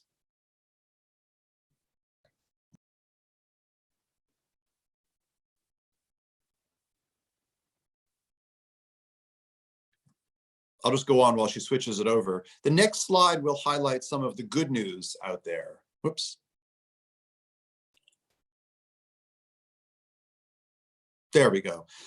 The good news is that our ability to innovate is still very strong. This shows the famous learning curve, or Moore's law, or the N, oops, can we go back? This shows the learning rate, again, log axes, showing the rate of improvement of different storage technologies over time. And the important message here is really twofold. One is that there's a range of different storage technologies, from chemical batteries such as lithium ion, to flywheels, to flow batteries, that are all showing improvement.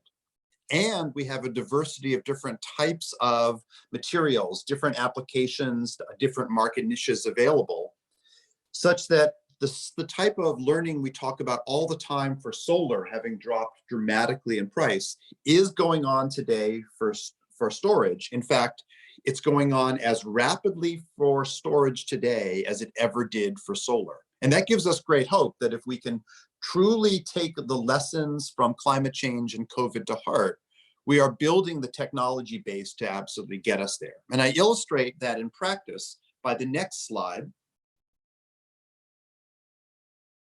which shows the overnight cost of new energy technologies to be installed in the US today. The green in the middle is wind. There's a small patch of blue in Wisconsin where nuclear would be the least cost. The purple in the Southwest predominantly is for large scale solar, and the rust or orange color is for natural gas at current overnight costs. If we move, however, to the price of carbon in New England, next slide, please. We see an adjustment in the curve. We see more sorry, go back. It was just advancing one slide at this point. So go back one more slide.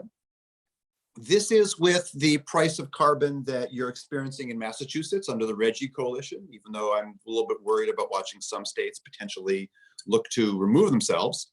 And if we move to the price of carbon in California, the next slide,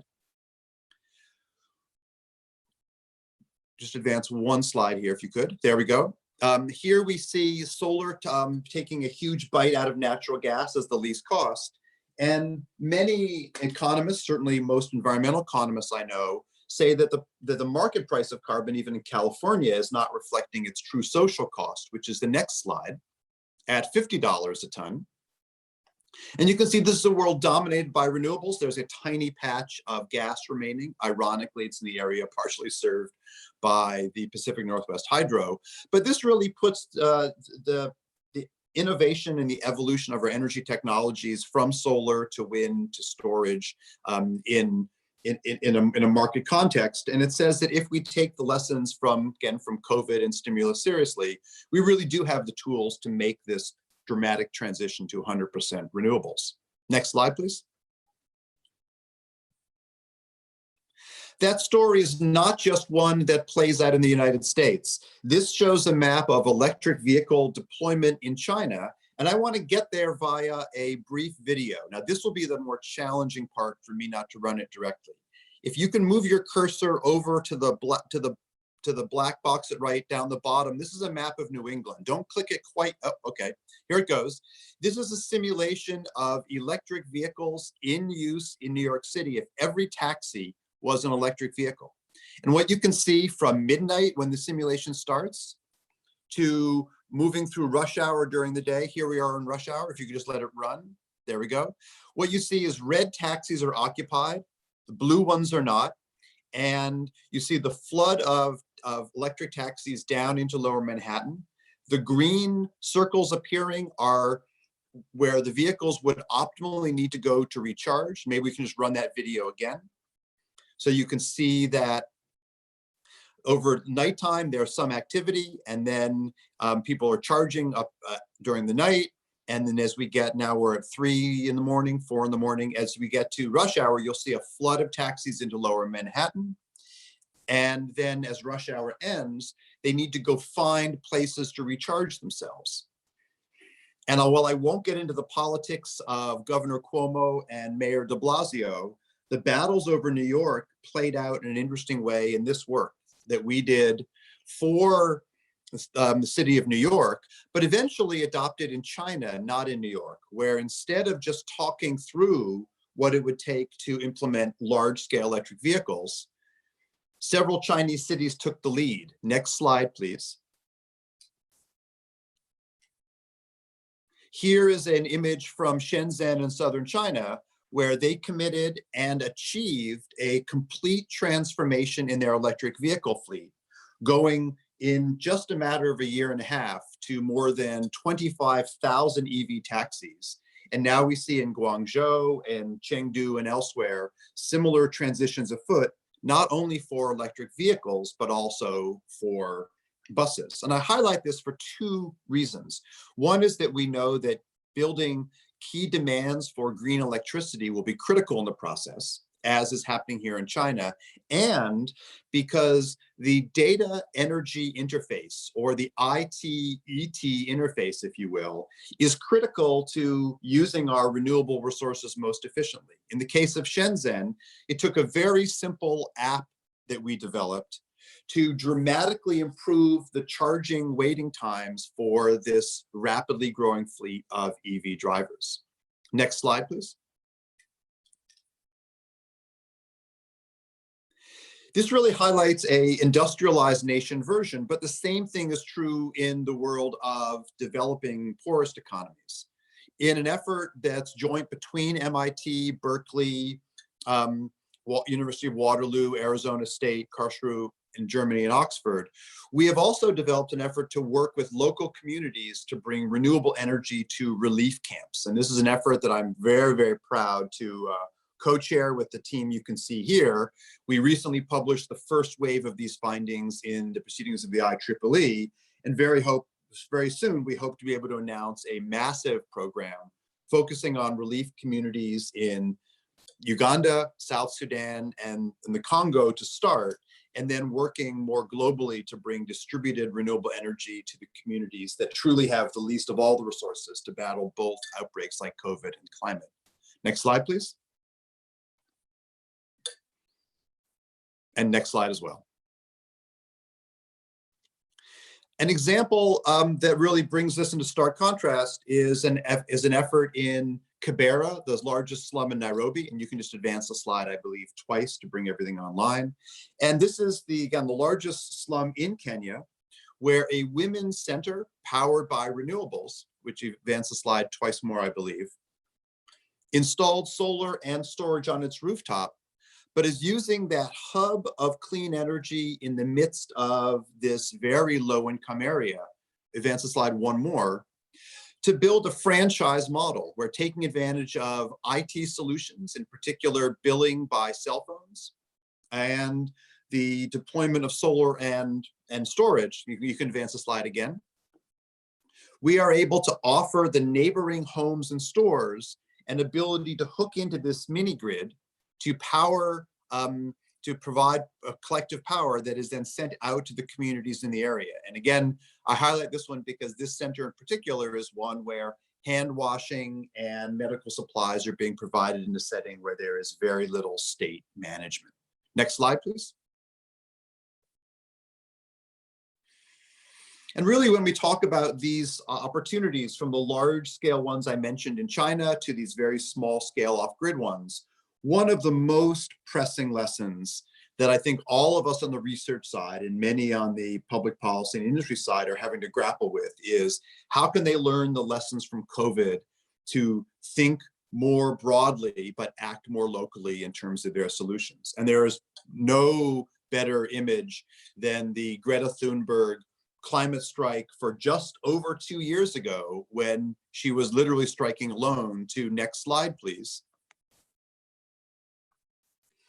The movement where in the September global rally, we saw the largest single coordinated action, arguably in human history, in terms of the youth-led climate strikes around the planet, and also a clear discussion of the degree to which justice would have to be part of our solution.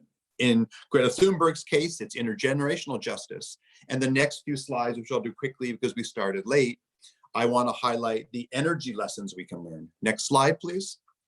One of them certainly is that greening our energy system without greening our financial system, as I tried to highlight in this 2013 op-ed in our local University of California paper, which I must say was not received particularly well by the financial offices of the university, resulted, unfortunately, 7 years later,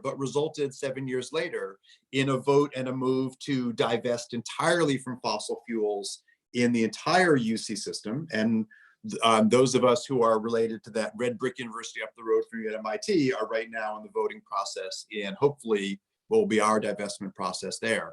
But this both speaks to the need to think through our solutions and to recognizing that while green electricity is one thing, green money is yet another, and we cannot honestly do one without the other. Next slide. In our own case in California, we have ramped up the amount of renewables. You see the percentages here. And if we just do the next slide to move us along. California is now on a pace to achieve, one more slide advance, 60% renewables by 2030 and 100%, one more advance, and to move to 100% renewables by 2045.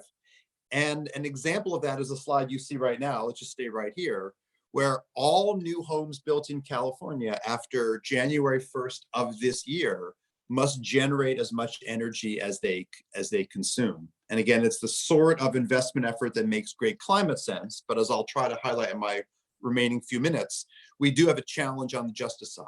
Next slide. Our buildings as well are committed to be net zero energy by 2030, something we don't know how to do technically, but in the braveness of our legislature, they put together at the same time they passed the requirement for homes. Next slide.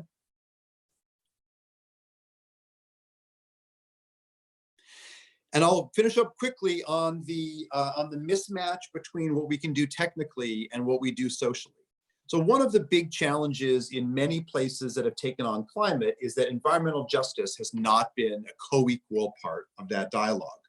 That's certainly what we're seeing in the COVID crisis in terms of sheltering in place may be an inconvenience for the affluent or for some students, but it's economic nightmare for low-income people who don't have the ability, whose work is one that requires them to be on site to do so, or else they're simply not paid with no backstop. And so next slide really highlights an area where we did not learn the lesson the first time. I'll skip this one for time. This really just runs through the history of California, but I know we're close to when you need us to transition. So let me move to one that explains in more detail. If you just go one more advance. So one of the huge challenges is that while providing subsidies for solar on rooftops or electric vehicles in garages, what we've done is at the same time in a place like California is to require the lower income people to drive ridiculously long distances to get to work because we've failed to provide low income infill housing.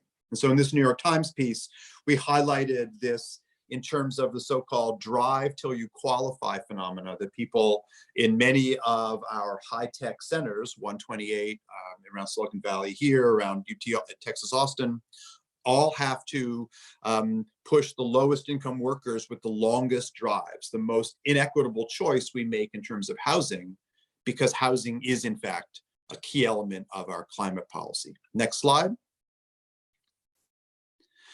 A version of addressing this is a project which is sprung up here in Oakland. We've now seen versions in the Netherlands and Paris and elsewhere. And this is a case of solar on rooftops, but not home by home. In this case, the solar is installed on all the homes in this so-called eco block, a low-income section of Oakland, California. But the solar is pooled into a single garage, the gray building at the top middle of the screen, and is then redistributed to the homes and to EV charging stations, not individually owned, but roadside ones, so that everyone in the community can take advantage of the shared solar resource. Next slide, and I'll wrap up quite quickly. Just jump across this slide. It has a little bit of an animation in it. Just go 3 or 4 advances. Keep going.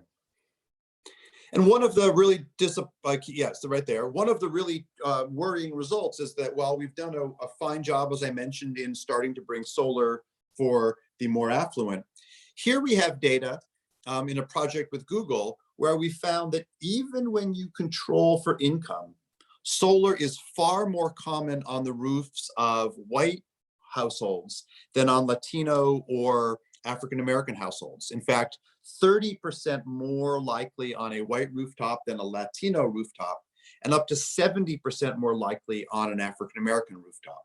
And this is largely because of when and where we started the process of subsidizing and starting solar companies, primarily with community groups that had already been empowered, leaving behind many of the communities of color. Next slide, please.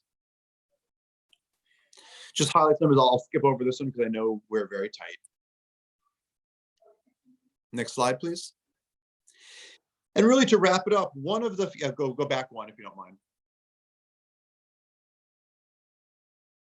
And really to wrap this up, what I've been trying to highlight is that while a stimulus package is clearly needed for COVID, a larger stimulus package, one that lasts longer, is needed as we think about the climate crisis. And so Monday last week, a group of us you see listed here released an open letter to Congress, a green stimulus, also at the $2 trillion level, that highlights many of the features that I've talked through in this talk.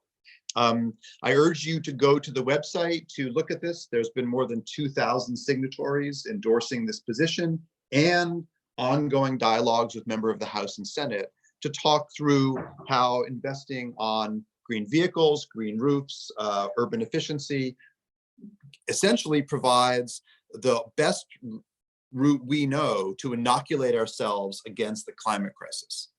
I want to thank you, and I want to particularly thank the help in advancing the slides, and apologies for the start, and I look forward to the rest of the day in the dialogue. Again, my thanks. We'll stop right there.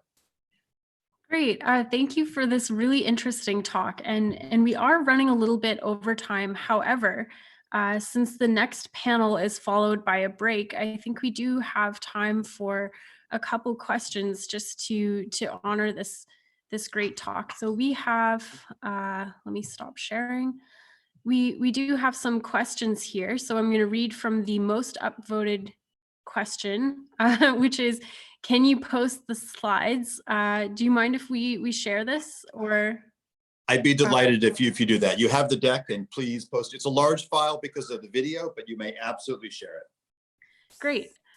So we'll be posting that on the MIT Energy Conference website. So moving on to the second question, how should policymakers approach drawing parallels between the COVID-19 pandemic and the climate change? And when is it appropriate to start doing so? Well, the second part's easier. It's certainly appropriate to do so right now because the climate crisis is with us today. It will persist. And the worry is that what we've learned from behavioral economics so far is that it's often easy to get people to do an initial action, such as saving energy right when there's a wildfire or when they see that COVID affects them personally, to put a mask on. But the challenge is sustaining that. And while we've been having a federal debate with the president whether the country should reopen mid-month on Easter or wait till the end of the month or go beyond that, the climate crisis is one that we are going to have to do something of much more of a mental regime change, because we will not solve climate in 1 year. We will not solve climate in 10 years. We will need a longer term run where these types of actions get institutionalized. And that's one reason for the argument for the green stimulus, but it's a larger argument for investment in those most left out of this conversation.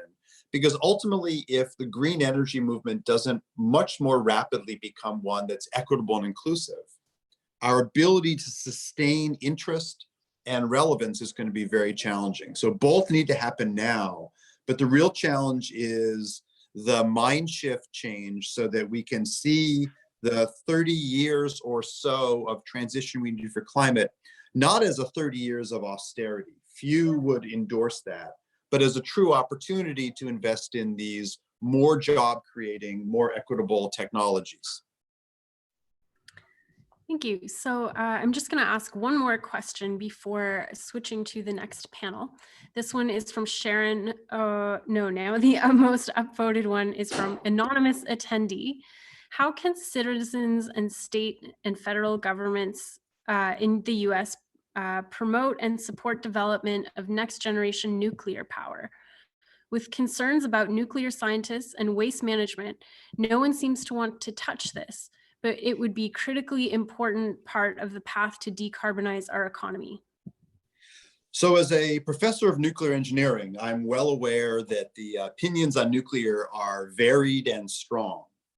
And for nuclear to play a critical role in the next part of the process, really two things need to happen. One is this grand experiment we've embarked on of a great number of smaller private sector run commercial nuclear technologies, the 123s, the TerraPowers, the NuScales, a whole variety of technologies which are different either technologically or in terms of being much smaller individual reactors. On the one hand, that process will need to play out to successfully deploy reactors. In fact, one of the trials, a well-known Bill Gates company will be launching its first at Idaho National Labs with a 2026 deployment. But the story is not just about getting these technologies in the field. The real challenge as well is that the market economics of nuclear are going to have to also undertake a significant evolution, because at present, the nuclear reactors that we have in place are A, highly expensive, and B, all will need to be retired in the coming decades. And that means for nuclear to play a significant role, i.e. not just hang on to not even its market share, but its current generation amount, we would need to replace the roughly 420 reactors worldwide with a new equivalent fleet worth for them even to maintain their generation share, let alone their percentage in the overall mix. And nuclear is 10% globally today with that 420 reactors. So this is an issue that harkens back to my first slide, which really tried to look at the degree to which we need to deploy what we know how to do, and we need to continue innovating. And nuclear is absolutely at that pinch point where without both, it may be a small part of the story, but it will not be a large piece of it as the questioner is highlighting. Great. Thank you so much, Daniel. And thanks so much for the great talk and for answering these questions. So now I'll pass it over to Kelly, who will be introducing the next panel. And because of this virtual conference, none of us will be rushing out to use the bathroom or to grab a coffee. So feel free to take all the time through our break up to 3:05 p.m. And when the next panel will start. So take it away, Kelly. Sure, thank you. Let me present. Also for the conference team for continuing to manage the logistics, and also for all you guys that are tuning in. I'd like to now invite everyone to come to the afternoon portion of the panels for day one of the conference, and we will be talking specifically about the developing world, bridging the access gap. So a quick overview of the panel. The hope is to pinpoint methods of private investment, government funding, or NGO projects that are most effective in helping to electrify the developing world.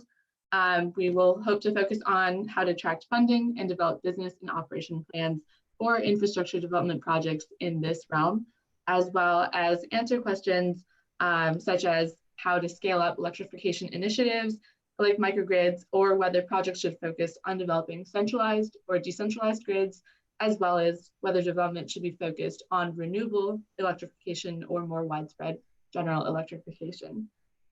So I'd like to introduce myself and then the panelists very briefly. I am an undergrad at MIT studying chemical engineering, and it is a pleasure to work with the Energy Conference in planning this panel.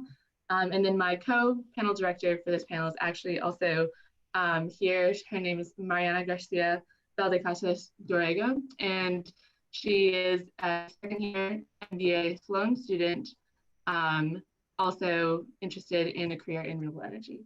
So now, in terms of panel, we have some great people here this afternoon.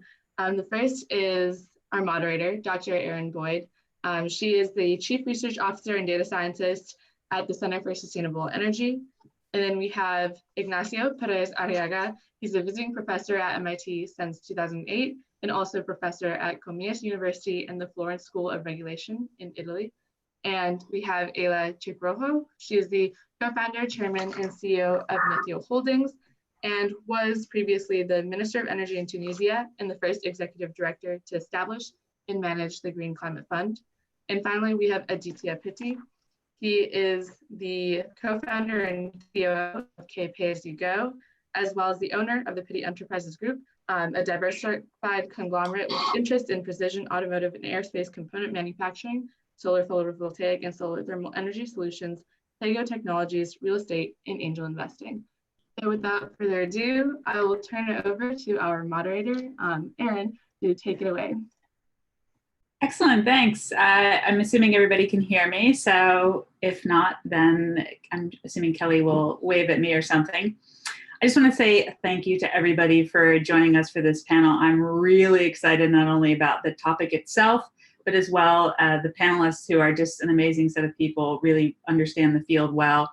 What we're going to do just sort of to kick it off is initially go through with each of the panelists and just sort of ask them to maybe introduce themselves in a little bit more detail, maybe talk about their company or anything they want to sort of highlight as part of this panel, and why they're actually sort of interested in this or what they're doing in the field of energy access and their previous experience in that realm. I'll sort of start with myself very briefly. I have spent about 15 years working in Africa and Asia on energy access. So you did a PhD on how to forecast demand, in the sense that when I was actually living and working in Addis Ababa, Ethiopia, there's this concept of the energy ladder, which basically says as you move up the income, you essentially use better and more modern forms of energy. But what I observed in the case of Addis was that the upper income households, if you sort of in the distribution of households, actually were some of the more predominant users of traditional fuels. So you would sort of expect them to be using electricity, LNG, particularly for their cooking. But what you tended to see was the concept that they all had domestic servants, and their domestic servants would essentially cook out in the yard over traditional fuels. And there were a variety of reasons for that, not only having to do with price, but also having to do with culture, the idea that people like the flavor getting into their food. Some of the things hadn't been adapted in terms of modern cooking technologies for their staple goods, like their breads, their injera, which is a flatbread. And so really wanted to sort of dive into the household. And then there were a lot of gender issues related to this, and, female versus male. And so I really wanted to sort of dive into the more sort of holistic understanding of what really drives energy decisions in the developing world. Again, sort of did that as my PhD thesis, and sort of spent many years then working on energy access in Africa and Asia. So it's a passion near and dear to my heart, and I'm sort of keen to do whatever I can to sort of make it a reality. So with that, I'll turn it over first to Ignacio. If you wanna maybe briefly give us some introduction to yourself in a little more detail. Sure. Well, hello everybody. Can you hear me well? Yes. Okay. Well, wherever you are, thank you for listening. I work at MIT, so I don't think I have to explain my company. I've been there a visiting professor for the last 12 years. My area of expertise is power systems regulation and modeling. And for the last few years, I've been applying that only to energy access in developing countries. I lead with Dr. Robert Stoner, a joint group between MIT and other university in Spain, Comillas University, named the Universal Energy Access Laboratory, and in which we have developed some state-of-the-art software that is able to work at very granular level, at building level, doing electrification planning. We have been doing the electrification master plan of Rwanda, Mozambique, with the World Bank, with the Asian Development Bank, Indonesia. Also, we are working in a number of other countries, also in Latin America. And it's a very powerful computer model. But I also work in business models and regulatory approaches to accelerate electrification. And with that, we have been working with several governments, with the Shell Foundation, and with the African Union, European Union, looking for the strategy of collaboration between Africa and the EU. and very prominently with the Rockefeller Foundation, working on how to accelerate electrification in the countries with low access, in developing countries. And we are basically trying to get consensus of the major stakeholders, the governments, the regulatory agency, the utility, the off-grid developers, the customers, the development institutions, financial institutions, so that we can get business models that are able to attract private capital in large amounts. We are thinking big. We are trying to electrify countries and to improve trading in between regions. Great, thank you. Very interesting. Aditya, since you're sort of on camera next, do you want to take the floor? Yeah, sure. Thanks, Erin. Hi, everyone. We're all in different time zones. I'm in India. It's 11:30 at night here.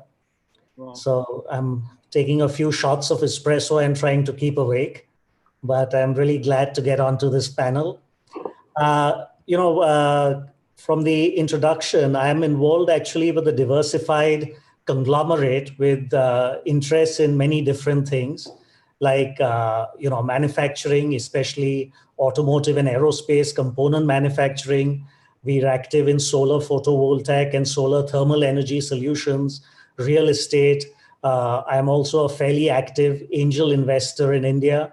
And recently, I have my own startup going, which is called KPay, which is a dedicated PayGo technology platform. I graduated undergrad material science engineering from University of Michigan, and I have an MS degree from MIT. So I'm super excited, to be on this panel. Just quickly, what is KPay? So KPay is what is called a pay-as-you-go platform that essentially allows consumers to own or purchase any electrical or powered device by paying for it over time as per their need and affordability, or use the product as a service. It really democratizes the payment process by enabling remote and flexible payments, even without access to internet or smartphone. And this is all based on the consumer's ability and willingness to pay. So we think a lot of these models are prevalent in Africa, but we've kind of devoted our time and attention to focus on the technology piece and build something pretty robust. It's hardware agnostic. It's pretty flexible. We're able to integrate it into any hardware device and also into any sort of payment platform anywhere in the world. So we think this is one of an attractive solution to solve the last mile energy access and affordability piece. Excellent, thank you. And Ella, are you on? Yes. Oh, excellent. Hi, everyone. I'm very pleased to join you. And thank you, Erin. I'm grateful to MIT for offering us this incredible platform to discuss transformative solutions to these burning issues. In a nutshell, I spent the last 25 years building financial solutions to development problems, particularly issues related to financing sustainable infrastructure. And my latest and exciting venture on this now is Nifio, which addresses squarely the following issue, is that you may be aware more than 600 million Africans do not have access today to a modern form of energy, of which we estimate at Nifio that about 270 million do have an ability to pay if we could bring the energy solution to them. So this means they have no access to income generating electricity powered products such as farming or other applications. The electrification solutions exist already, but they are not scaling at the rate that is needed so that by 2030, we reach everyone. And I think it's good to remember in this unfolding COVID-19 pandemic that this is making us painfully aware of how essential energy access is. Social distancing that some of us are privileged enough to observe to keep our families safe and to stop the virus from spreading would be much harder without electricity, without ability to have productive activities from home, conserving food and medicine, pumping water, staying connected, included into the news about the pandemic. So all of this would only be possible if we find solutions to provide access to electricity. And that's why in Nithio Financial Intermediation and Credit Scoring platform, we offer a game-changing solution because we identify two key bottlenecks along the energy financing value chain, which is that there is no scalable, replicable, simplified financing infrastructure that links between the investors and the off-grid solar companies that offer a scalable, well-packaged solution for standalone electricity products with solar and batteries. There is no, each financing basically takes a long time to achieve. At the same time, the second bottleneck is the fact that they can't, as energy operators, easily identify which household, which energy user has the ability to pay. 90% of African population do not have a credit score. Therefore, it means when they are trying to serve them, they will perceive them as riskier and the solution will be, the energy product will be more expensive. So when we have a systematized way of leveling the playing field and making it clear where are the communities with ability to pay, we can then accelerate the deployment of electricity solutions. And that's what in our platform we do. We allow with our financial intermediation and credit scoring for governments to be able to map more easily which electrification solution makes sense, grid, mini grid, off grid. We allow operators to be able to grow and strengthen their portfolios and fundraise in a much simpler manner. Investors are able to have standardized assessment of risk and can deploy their funds with more confidence. There is always the concern of people that, oh, I'm concerned, is this bankable, is this viable? Then you can compare apples to apples. And even when you are looking to deploy taxpayers' grants, we can show you exactly where the most vulnerable users and make sure no one is left behind. So in a nutshell, excited to engage with you and to go through this panel with you. Excellent, great, thanks. So I think clearly we've just got a great panel put together. So I really appreciate everybody across all their time zones being part of this, particularly given everything.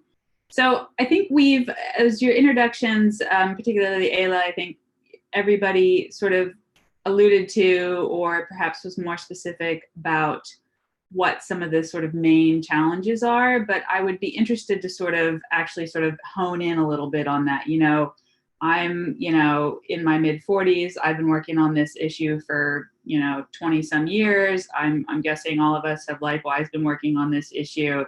You know, why, in your mind, what are the main challenges? Why are we still sort of 20 years later working on this?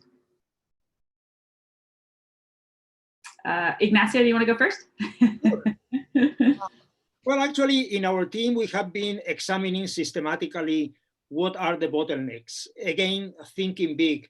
And I think we have to think big because, I mean, as Hela was saying before, if we look at Africa, we have more than 600 million people without electricity. And it is estimated by the population of Africa, 1,000 million people will become 2,000 million people by 2050. So we have to electrify not only 600, but 1 billion plus 600 million. And this is huge. So although all the solutions at any level are very welcome, we cannot forget that we have to bring large investment in the different modes of electrification to achieve this. So when looking at what are the major bottlenecks, we have identified very clearly two. One is the non-functional insolvent distribution companies. In sub-Saharan Africa, there is only one, and because it is catering Umeme in Uganda to the areas that are electrified and that are mostly urban. So at the root of the problem is that the tariffs are non-cost reflective. And that means that the companies are losing money. They cannot do investment in extending the electrification, even engaging also in mini grids or standalone systems. The service is poor. That means that the customers are unhappy. They don't pay the bills or steal the power. And the percentages of that are absolutely, I mean, appalling. So in some countries that I've been working on, 1/3 of the electricity is stolen and 1/3 is non-paid. So only 1/3 of the people are customers, not only consumers, who are everybody that has electricity. So that means that the companies don't have any incentive to extend the grid, because that means that they will lose more money the more people they connect, because the tariffs don't pay for the cost. And this is a situation that has to be fixed, because distribution is an area that is absolutely vital. The new generation upstream needs credit-worthy counterparty to sell the power, and these distribution companies cannot guarantee that they will be able to pay. And in some countries you have excess generation, but that generation does not reach the customers that are not connected. So that brings off-grid, but off-grid at the moment needs subsidies and also reaches those that could pay. So it is not inclusive. You don't get universal access. So you need sustainable, permanent solutions that have a long-term vision for the power sector. And you need somebody that is an entity that is responsible for that. We need to do planning and to see what are the 3 modes of electrification and what are how each one corresponds to a certain part of the country. We need to bring external support to these distribution companies, but that external support could only arrive if the business models are viable. And that requires to propose regulatory approaches and business models, for instance, concessions that could be defined in such a way that could attract private capital. And of course, we need that it is not only electricity, it is services. As Hela was saying also, people need in the health centers the basic electricity that will be able to run the vital systems that are needed there, to have cooling systems for vaccines and other things. And what is meant is the services, productive community services for people. And the other topic, and I will be much more brief in this one, is regional trade. Many of the countries, particularly in sub-Saharan Africa, are too small to accommodate generation at scale. And generation at scale is needed to take advantage of the large resources that exist: solar, wind, and hydro, plus other resources that are fossil, for instance, resources of natural gas. And for that, it is needed that the countries that sometimes can only accommodate not even a single power plant of the right size are connected with each other. And in this way, you can take advantage of the resources that are viable, renewable resources, or the other resources. So we are working at both levels. And we know basically how to address the problems of investment in generation and the problems in investment in transmission. But the problem of how to address distribution has not been solved yet. And we are focusing on that. Excellent, thanks. So actually, Aditya, I'm gonna jump over you and I'm gonna go to Ayla for a quick second and say, you know, we certainly heard what Ignacio said in terms of the challenges, and I'd be curious for sort of your take on that. I think, you know, you certainly mentioned a lot in your introduction, but then how do you see your product, your company sort of fitting in and helping to enable that? So for many of us who have worked for decades now on bringing sustainable infrastructure services in the African continent, you continue to hear from those who have the deep pockets to provide financing for these specific sectors that they can't find bankable outputs for their monies. And this is why we're going to the heart of the problem of how do you quickly implement scalable and standardized solution.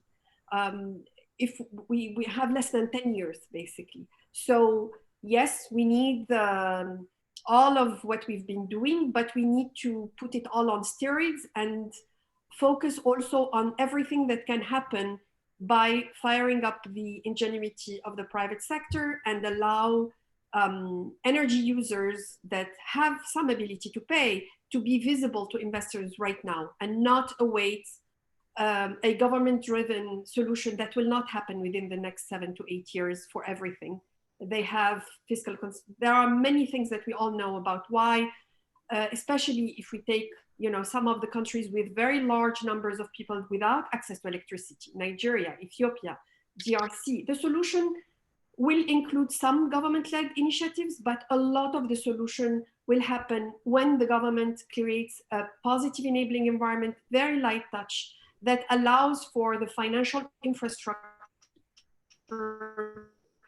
and for assessment infrastructure and for the technological infrastructure to be deployed at scale by the private sector, and use the public funding like grants and taxpayers' money to sustain the vulnerable communities' access because they don't have the ability to pay. But everyone else who has an ability to pay can benefit from these aggregated solution of financial intermediation combined with credit and assessment.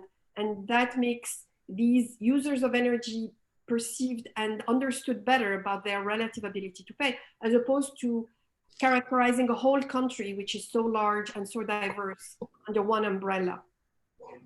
Also, the beauty about distributed solutions, particularly standalone systems, is that you're not only bringing the electrons to connect the household or the community, you're also selling a package that is very appealing because it creates the demand. It includes the appliances and the equipment that will use the power and provide the services. So it's a concept of energy as a service, but the cash flows that are generated are better understood by using the right financial infrastructure. And that's what Nifio brings to the table. You sort of think about the before and after mortgage markets were created, the before and after credit cards were created. You need mass solution for energy services as a product to be financed at scale. Excellent, thanks. So Aditya? So, I have some similar points as Ignacio as well. So, I think that the solution, you have to address the supply-demand gap. So just like Ignacio said, in India, we've made substantial gains in electrification. As per government data, more or less 95% plus of our remote villages are now electrified. But, the sad secret is that although villages are electrified, it's not that every house or hut in the village or every family has access to electricity. So there are a number of reasons for that. Just like Ignacio said, there is a rampant theft of electricity. Sometimes the grid is pretty unreliable. The cost of getting the electrification line to each person's home is too expensive for most people. And because of all of these issues, they don't consume much electricity, and it's not financially viable for the electrical transmission companies to keep giving them reliable electricity. So this is a kind of a vicious cycle because the distribution companies have no incentive to supply power to rural areas because they don't get paid. People don't get paid because they have no incentive to pay because they are not getting quality power. And this is really creating a bad, vicious cycle. The other, I think one of the reasons is that policy planners really have to look at this not only top down, but bottom up. They need to understand who the consumers are because again, in a developing country like India, there's a vast difference in who the consumer is in an urban metropolitan city like Mumbai versus who's the consumer in some far-flung village somewhere. So they have to understand what are the needs of the consumer, what is their ability and willingness to pay. So that's something pretty important. And I think another point in this, aside from the supply-demand gap, is last mile accessibility and affordability. So kind of touching upon some points that Ella made as well. You have to provide products, not only products, I think, with some sort of integrated finance package for the people at the last mile, bottom of the pyramid, that makes it really sustainable and affordable for them to buy these products and at least have a gateway access to electricity, and then as they make productive use of the same, slowly try and climb up the energy ladder. And this is where we're very bullish about PayGo technologies, which can try and address this gap of affordability and accessibility.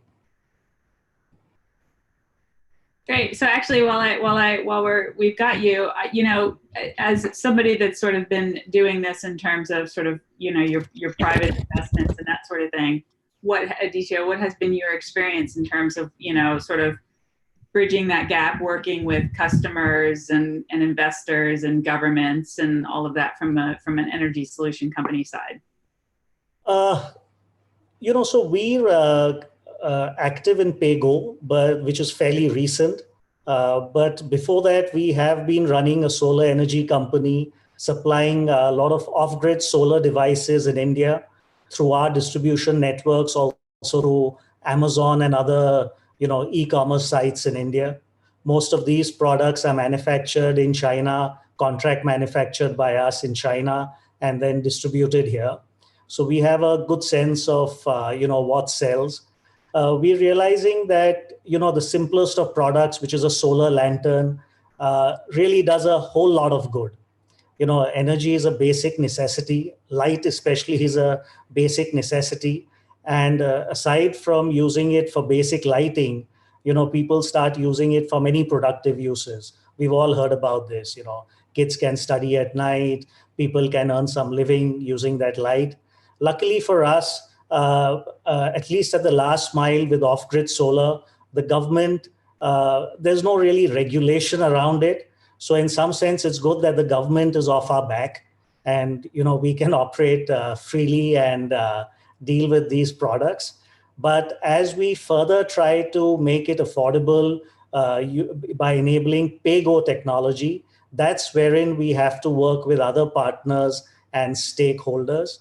For sure, the assets would lie on someone's balance sheet. So you need to involve finance companies, microfinance companies, also try and it needs a bit of education and distribution and hand-holding at the last mile, because the average person may not be very educated or sometimes not even literate. So you have to explain to him what this is, how this is useful. So we're trying to work. We've come out with a few ingenious ideas. We're working with a couple of nonprofits and NGOs on the ground. One of them particularly has been really helpful. It's run by women. So they, give gainful employment to village women. And these women in turn are like ambassadors and go out and sell these products and are able to explain in the local language what this means and how it's beneficial. We also see that some of the decision makers in villages are women who appreciate something that adds value in their life. And we found that this has been quite useful, women selling to women.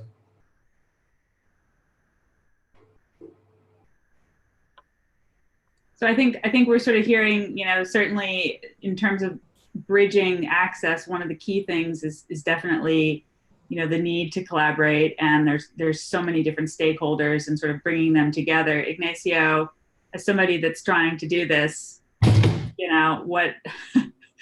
how easy or difficult is it to herd such diverse sheep? Yeah, well,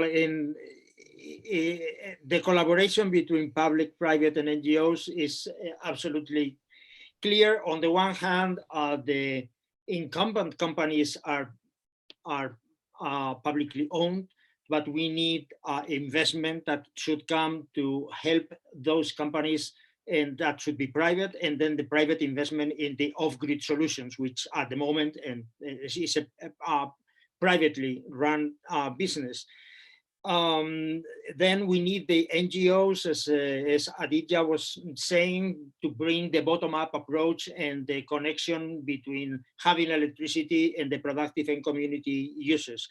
And I will emphasize that this idea of having concessions in a territory that take care of both, I mean, the three electrification modes, and that it is not a privatization, because many countries don't like that, but it is taking over the incumbent utility, the distribution side, and providing reliable service, good metering, good billing, the necessary investment with conditions that are agreed with the government, the utility, so that that concession is a viable business model. And that is the way that makes possible to attract private capital.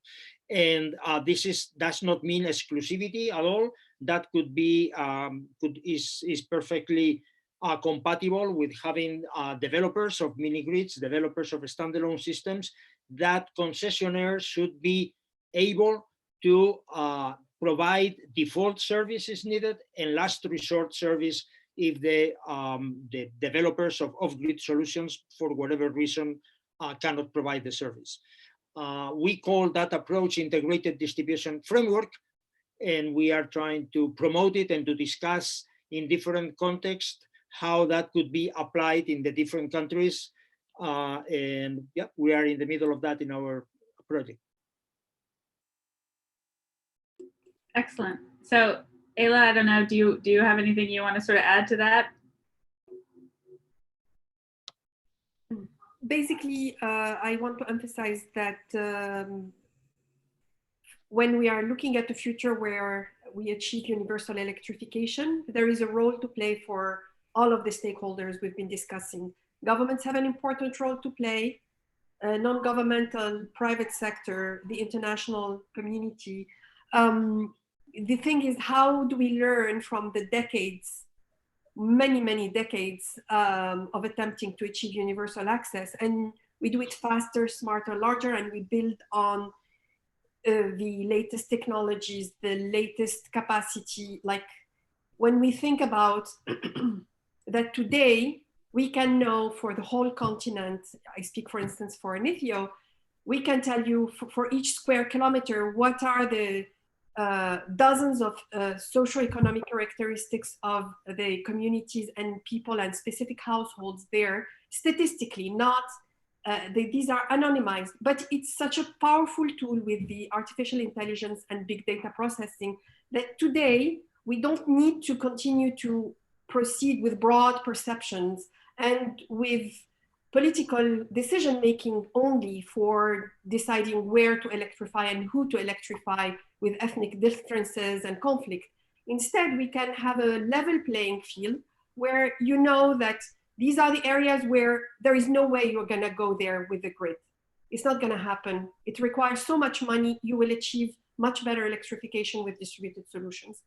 Similarly, you know that some people have some ability to pay. So given how fiscally constrained everyone is, you can't you need to be able to provide the grant element, the subsidy, where it is really needed surgically. And so when you have this financial and credit analysis platform, you can offer a standardized, simplified way of mobilizing and deploying large amounts of funding, which have been repeatedly pledged but never disbursed in the amounts needed to electrify Africa because people say this is not bankable. But now with harnessing the power of data, the power of computing, the power of structuring future cash flow based standardized templates of financing, you can multiply by 10 how much electrification by grid, mini grid and off grid you can achieve, because you are comparing apples to apples. You are able to zoom in where it is that it's going to be a grant, where is it that's going to be commercial,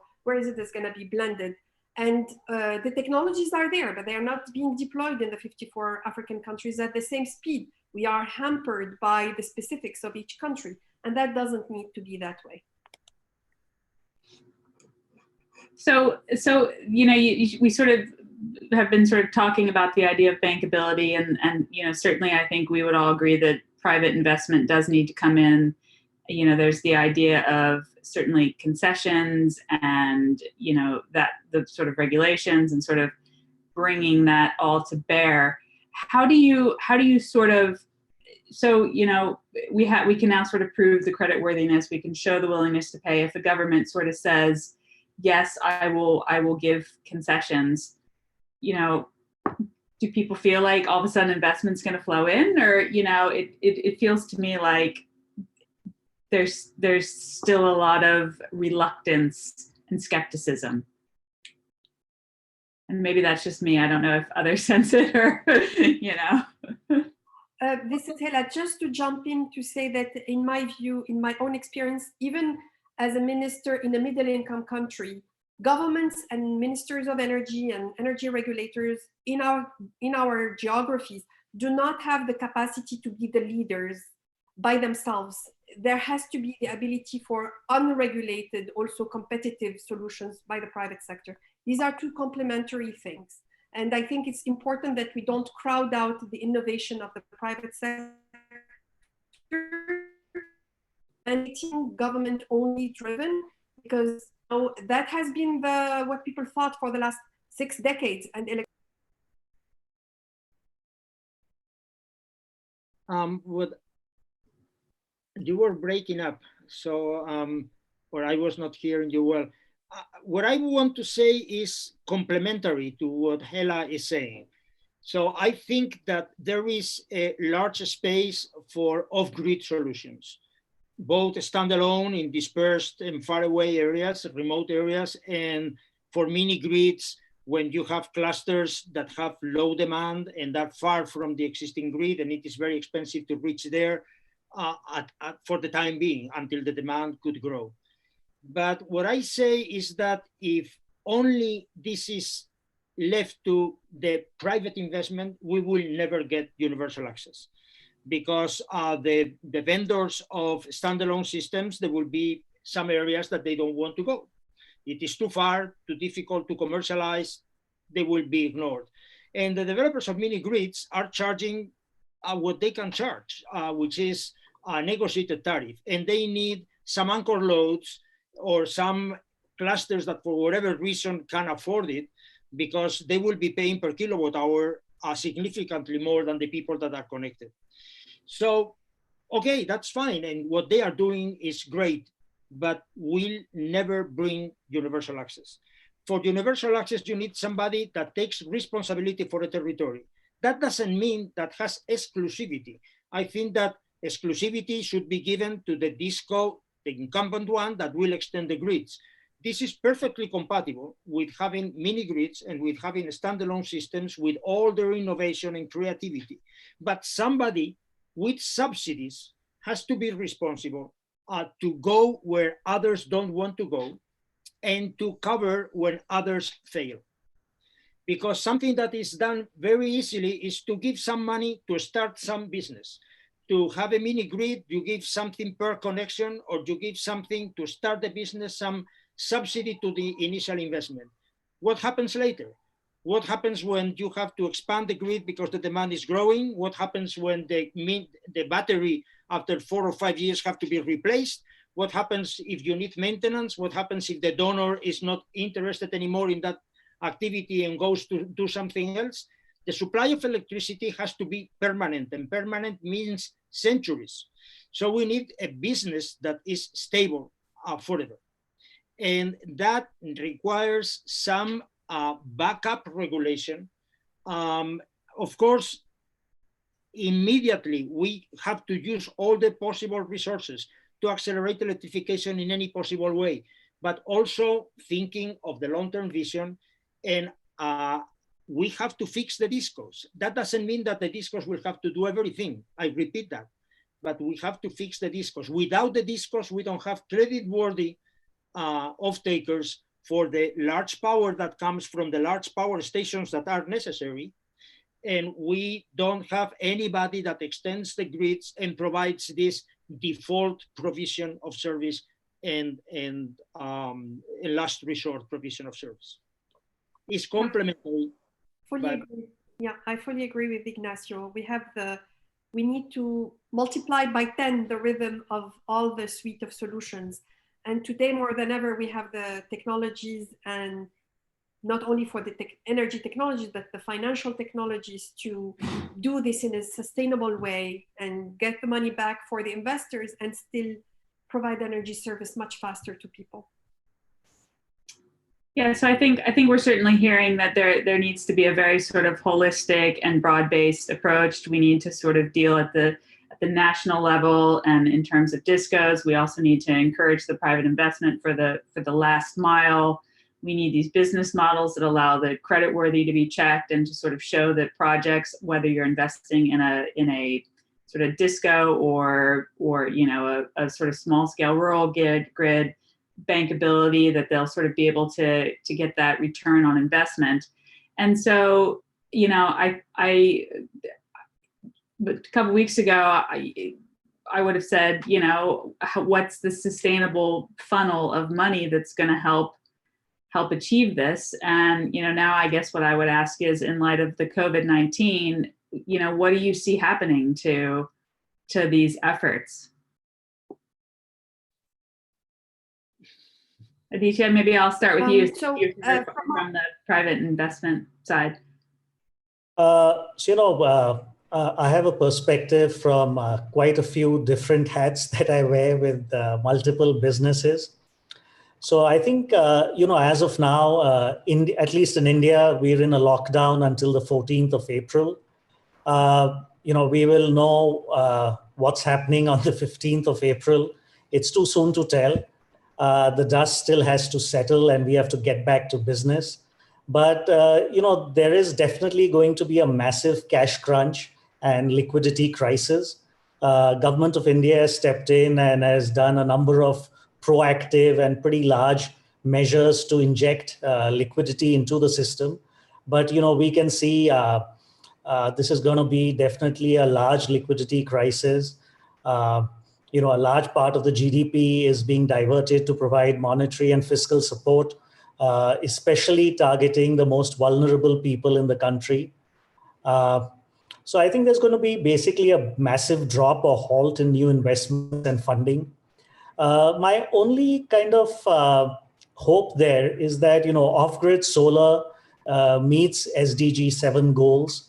I still think that it might continue to get some funding as well as grant support, because, the people who this is really targeted at will be and are the hardest hit because of the COVID crisis, and will be even more vulnerable. And, I'm hoping that at least the grants money and some other government programs targeting them still remain, and, that investment still comes in. Excellent. Yeah. Well, I think that in the mid and long term, this crisis will make clear that energy access is key, and that I hope that will give a push to accelerate electrification.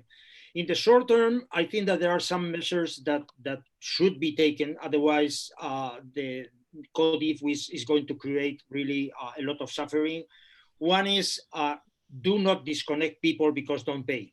Because many people depend on the day-to-day business to get money, and if they don't pay electricity, they, according to the rules, would be disconnected. So that should be forbidden, or the company should volunteer to do that, and of course should be compensated for that. Another thing is that the suppliers should be supported, particularly the off-grid ones. If they, for instance, pay-as-you-go companies stop receiving money because people cannot pay, then they will go bankrupt, and then the supply will stop. And so it will be even worse. The same thing. I mean, people will not have electricity that they need. And another third thing that I think is critical is to provide access, if possible, and to have some fast action while there is still time, to provide access to health centers in rural areas, to bring efficient devices, to provide reliable supply. And I think this is very critical, and measures should be adopted for that. Excellent. All right, so I'm going to slightly switch the focus here, and maybe ask a slightly more controversial question. perhaps, and then we'll sort of maybe jump into the Q&A. I know we're sort of also running into people's breaks, but since we're all, I think, at shelter in place, maybe it's not such an issue, but we do want to leave time for people to go grab a cup of coffee without missing anything.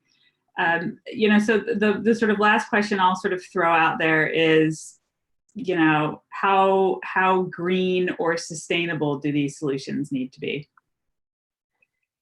Yeah, I would like to jump in, Erin, to say that one of the things I love about these like faster to deploy solutions when you use the right data and the right infrastructure is that they are green. They are not only solar powered, but they are also highly energy efficient appliances. And as I was responsible for establishing the largest climate finance fund under the United Nations, the Green Climate Fund, I learned from the IPCC, the Intergovernmental Panel on Climate Change, that the largest gap in financing climate change action is energy efficiency. Every year, we should be financing 600 billion worth of energy efficiency interventions.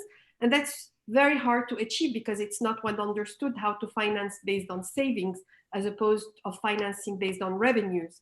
And you are saving energy when you are efficient. This is why we are able to deploy this virtual grid, which is standalone systems at scale. You are basically able to avoid all the lost electrons that happen at the turbine level, at the transmission line level, and at the end when you choose to buy an efficient or inefficient appliance. When you have these standalone systems, they are by definition designed to be super efficient and to squeeze as much of an electron that you generate by the panel and battery as you can. But these will not scale because they are not treated as equally good type of energy as the grid. There is still that bias by politicians and even by my former employers, the international organizations. It is still the perception that you can be fully served by the self-contained system is not there. And in a time of crisis like now, subsidy will flow through the utilities, but we don't yet have the platforms that can make the subsidies flow as seamlessly through the standalone, this network of off-grid utilities or energy operators. And that's one of the reasons why we built this Nefio platform, because today we have the data in Africa to tell you per square kilometer with the COVID-19 crisis, where are for each square kilometer the density of population, the age brackets of people, which are the most vulnerable by occupation and type of income, do they have access to water, to hand wash? So that can allow the policymaker and international organizations to quickly have really funding flowing where the cash flow crunch that Aditya mentioned is not going to be equally the same, not for the wealthy necessarily, but more for the lower income. And we can pinpoint those which can make the best use of that. Great, thanks. Aditya, Ignacio, green or priority? You know, I kind of echo a lot of Hela's points. You know, I think it will be primarily green. You know, most of off-grid and decentralized power is best served by renewables. It's also the economically viable and lowest cost solution, I think, there today. In fact, in India, the cost of you know, solar photovoltaic energy is lower than conventional and amongst the lowest in the world. You know, the levelized cost of electricity from solar is less than 4 cents a unit today in India. So I think it's naturally best served by renewables, and even, you know, financially, that's the best solution. Just a quick point to add on to what Hela said about, you know, energy efficiency. I think this is a really important point that governments and, you know, the electricity generators and transmission companies need to look at. Just a quick case in point, India started a scheme that's called Ujala, which is an Indian word kind of meaning light, and it's technically an acronym. And it was to provide a very large scale distribution of LEDs in the country.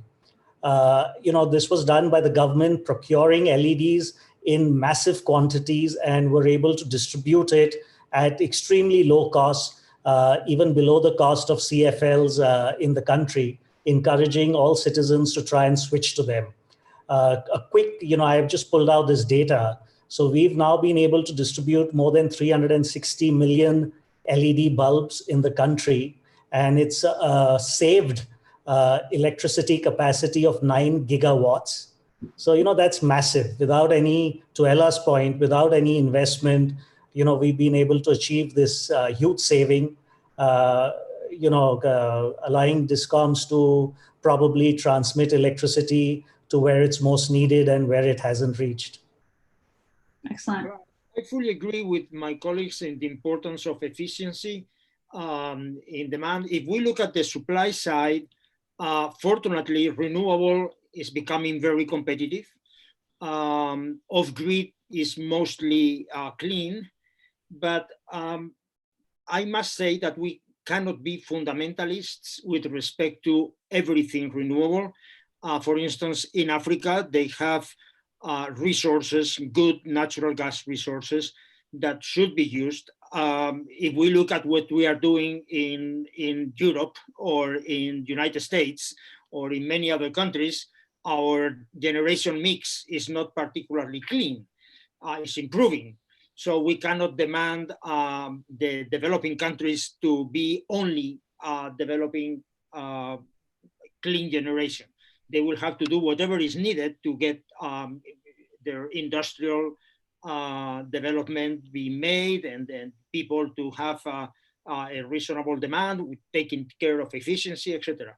So I think that is a gray area in which we have to do everything that we can to achieve the Paris targets. On the other hand, we have to give also some priority to economic development.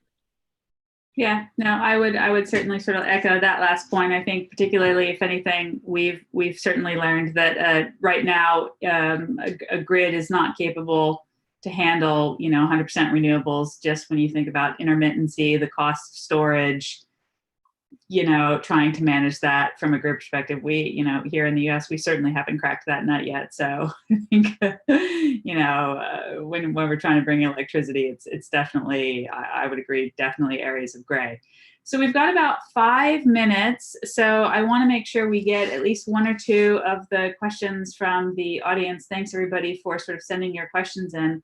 I think we've touched on a few of them. I think one of the questions that sort of seems to pop up a little bit is this idea of perhaps if you could provide, somebody could provide a example of some of the sort of successful cases of business models in terms of the complements, what like an actual specific case of a business model that's complemented by both the regulatory environment in terms of the business model, in terms of scaling versus from the grid versus off the grid. So does anybody have any good examples they could provide of a really nice collaborative business model?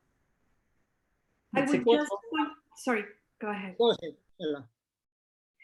Thank you. No, I would point to the new ambitious integrated electrification plan of Ethiopia. Ethiopia invested a lot of its budget over the years into power production and large-scale interconnectors for other countries, but didn't spend enough on electrification. And today they realize the importance of that, and they have adopted an ambitious integrated electrification plan, national electrification plan, which calls for all forms of electrification and gives guidance about which areas of the country that will be focused on which technology. And I think it's not yet deployed or successful, but I think like an important indicator is the tiny fraction of money they dedicated to off-grid has yielded already much more in terms of connections than a lot of the investments that have been done over the years on central only. And they've come to realize the importance of this solution. Okay, well, I was going to say if the question is about how to integrate the 3 modes of electrification, grid extension, mini grids, standalone systems. A good example, although not recent, is what was done in Morocco. In Morocco, it was the the responsibility was given to the national utility, but the national utility determined, with the help 20 years ago of GIS methods at the time, what areas should be covered with mini grids, standalone systems, or grid extension. And concessions were given to companies, private companies, to develop the mini grids and standalone.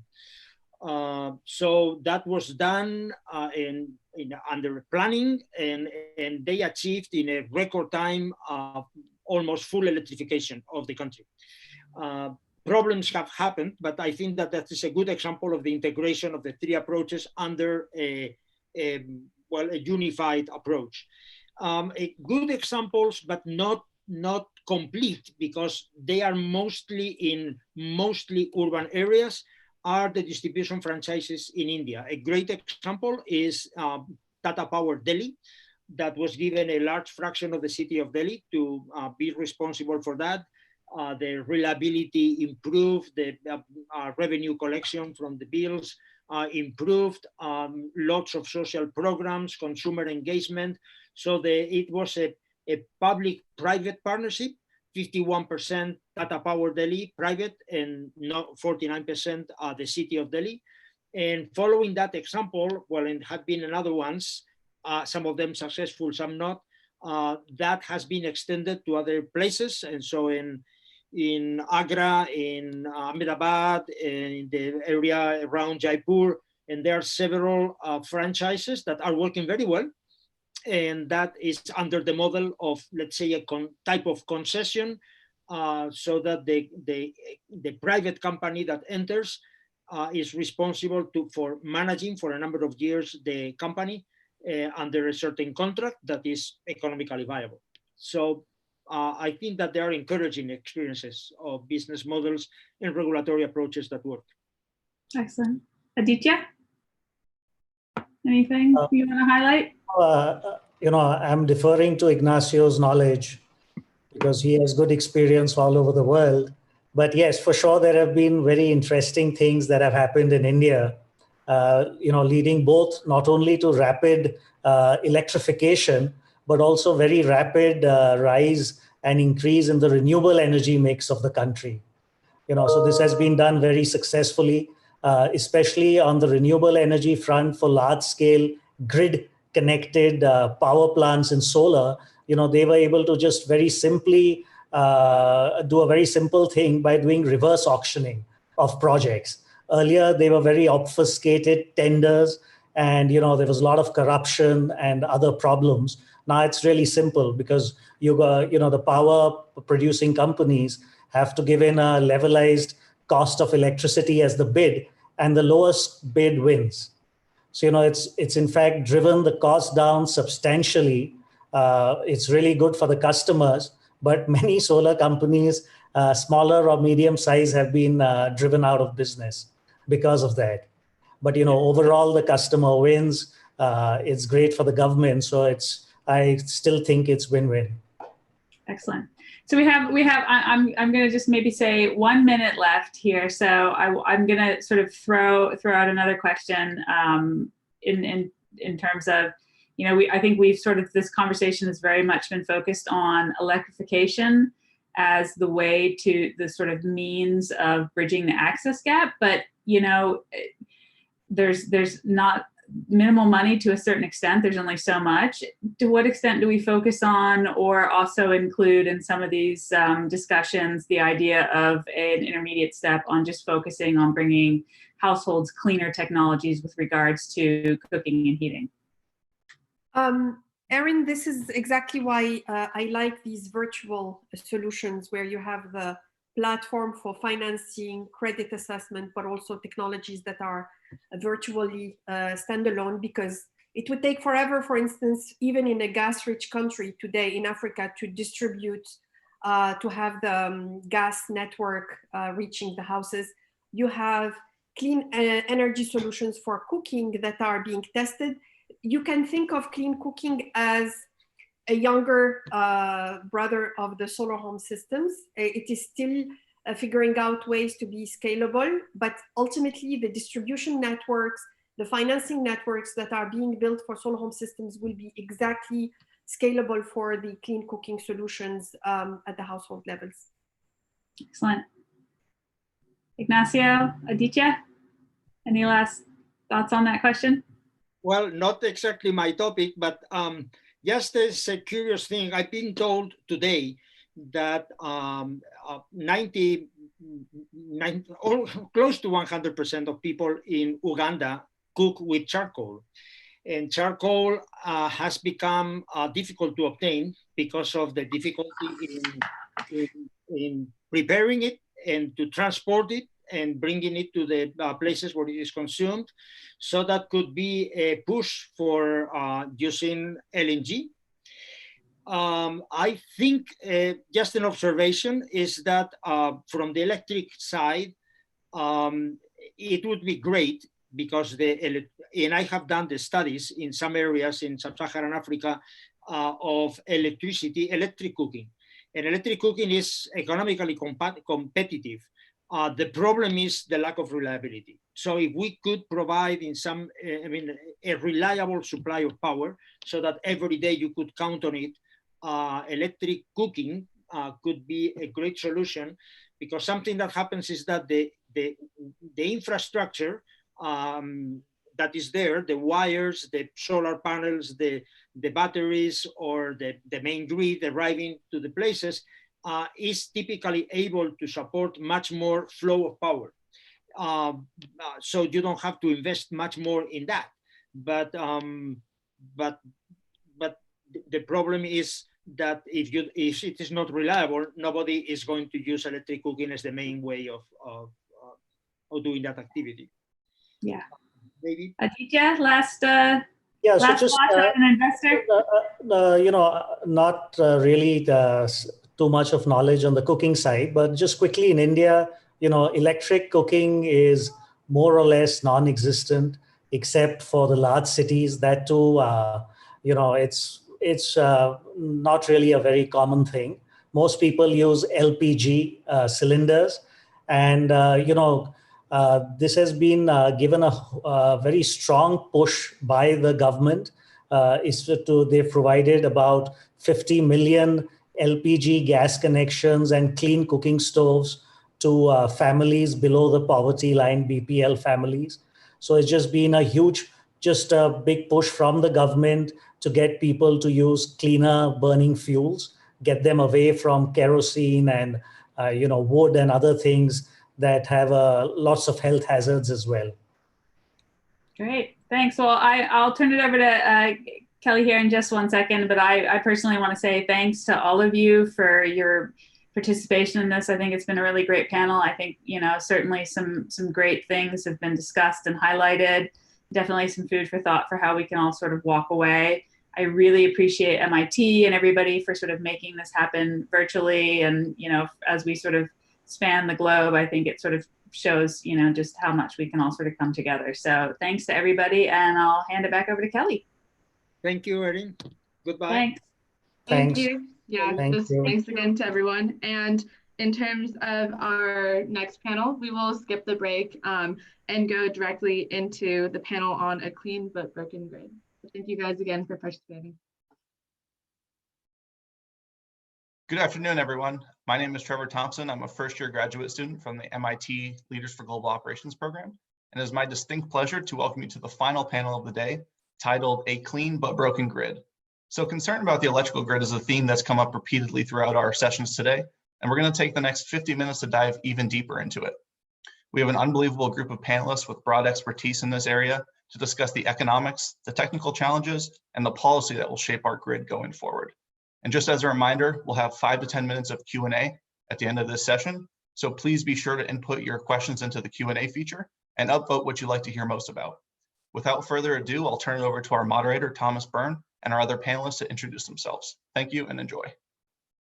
Thanks, Trevor. Greatly appreciate it. It's wonderful to be here with my co-panelists to moderate this panel. It's especially great to remain connected to all my colleagues in the clean energy industry. I thought the best way to get started with this panel entitled A Clean But Broken Grid is to do a quick introduction of the panelists, Kavita Ravi and Gretchen Holloway, And then right after that, just briefly touch on the impacts of what we're seeing over the last 2 or 3 weeks on clean energy before diving into the nitty gritty on the panel topic.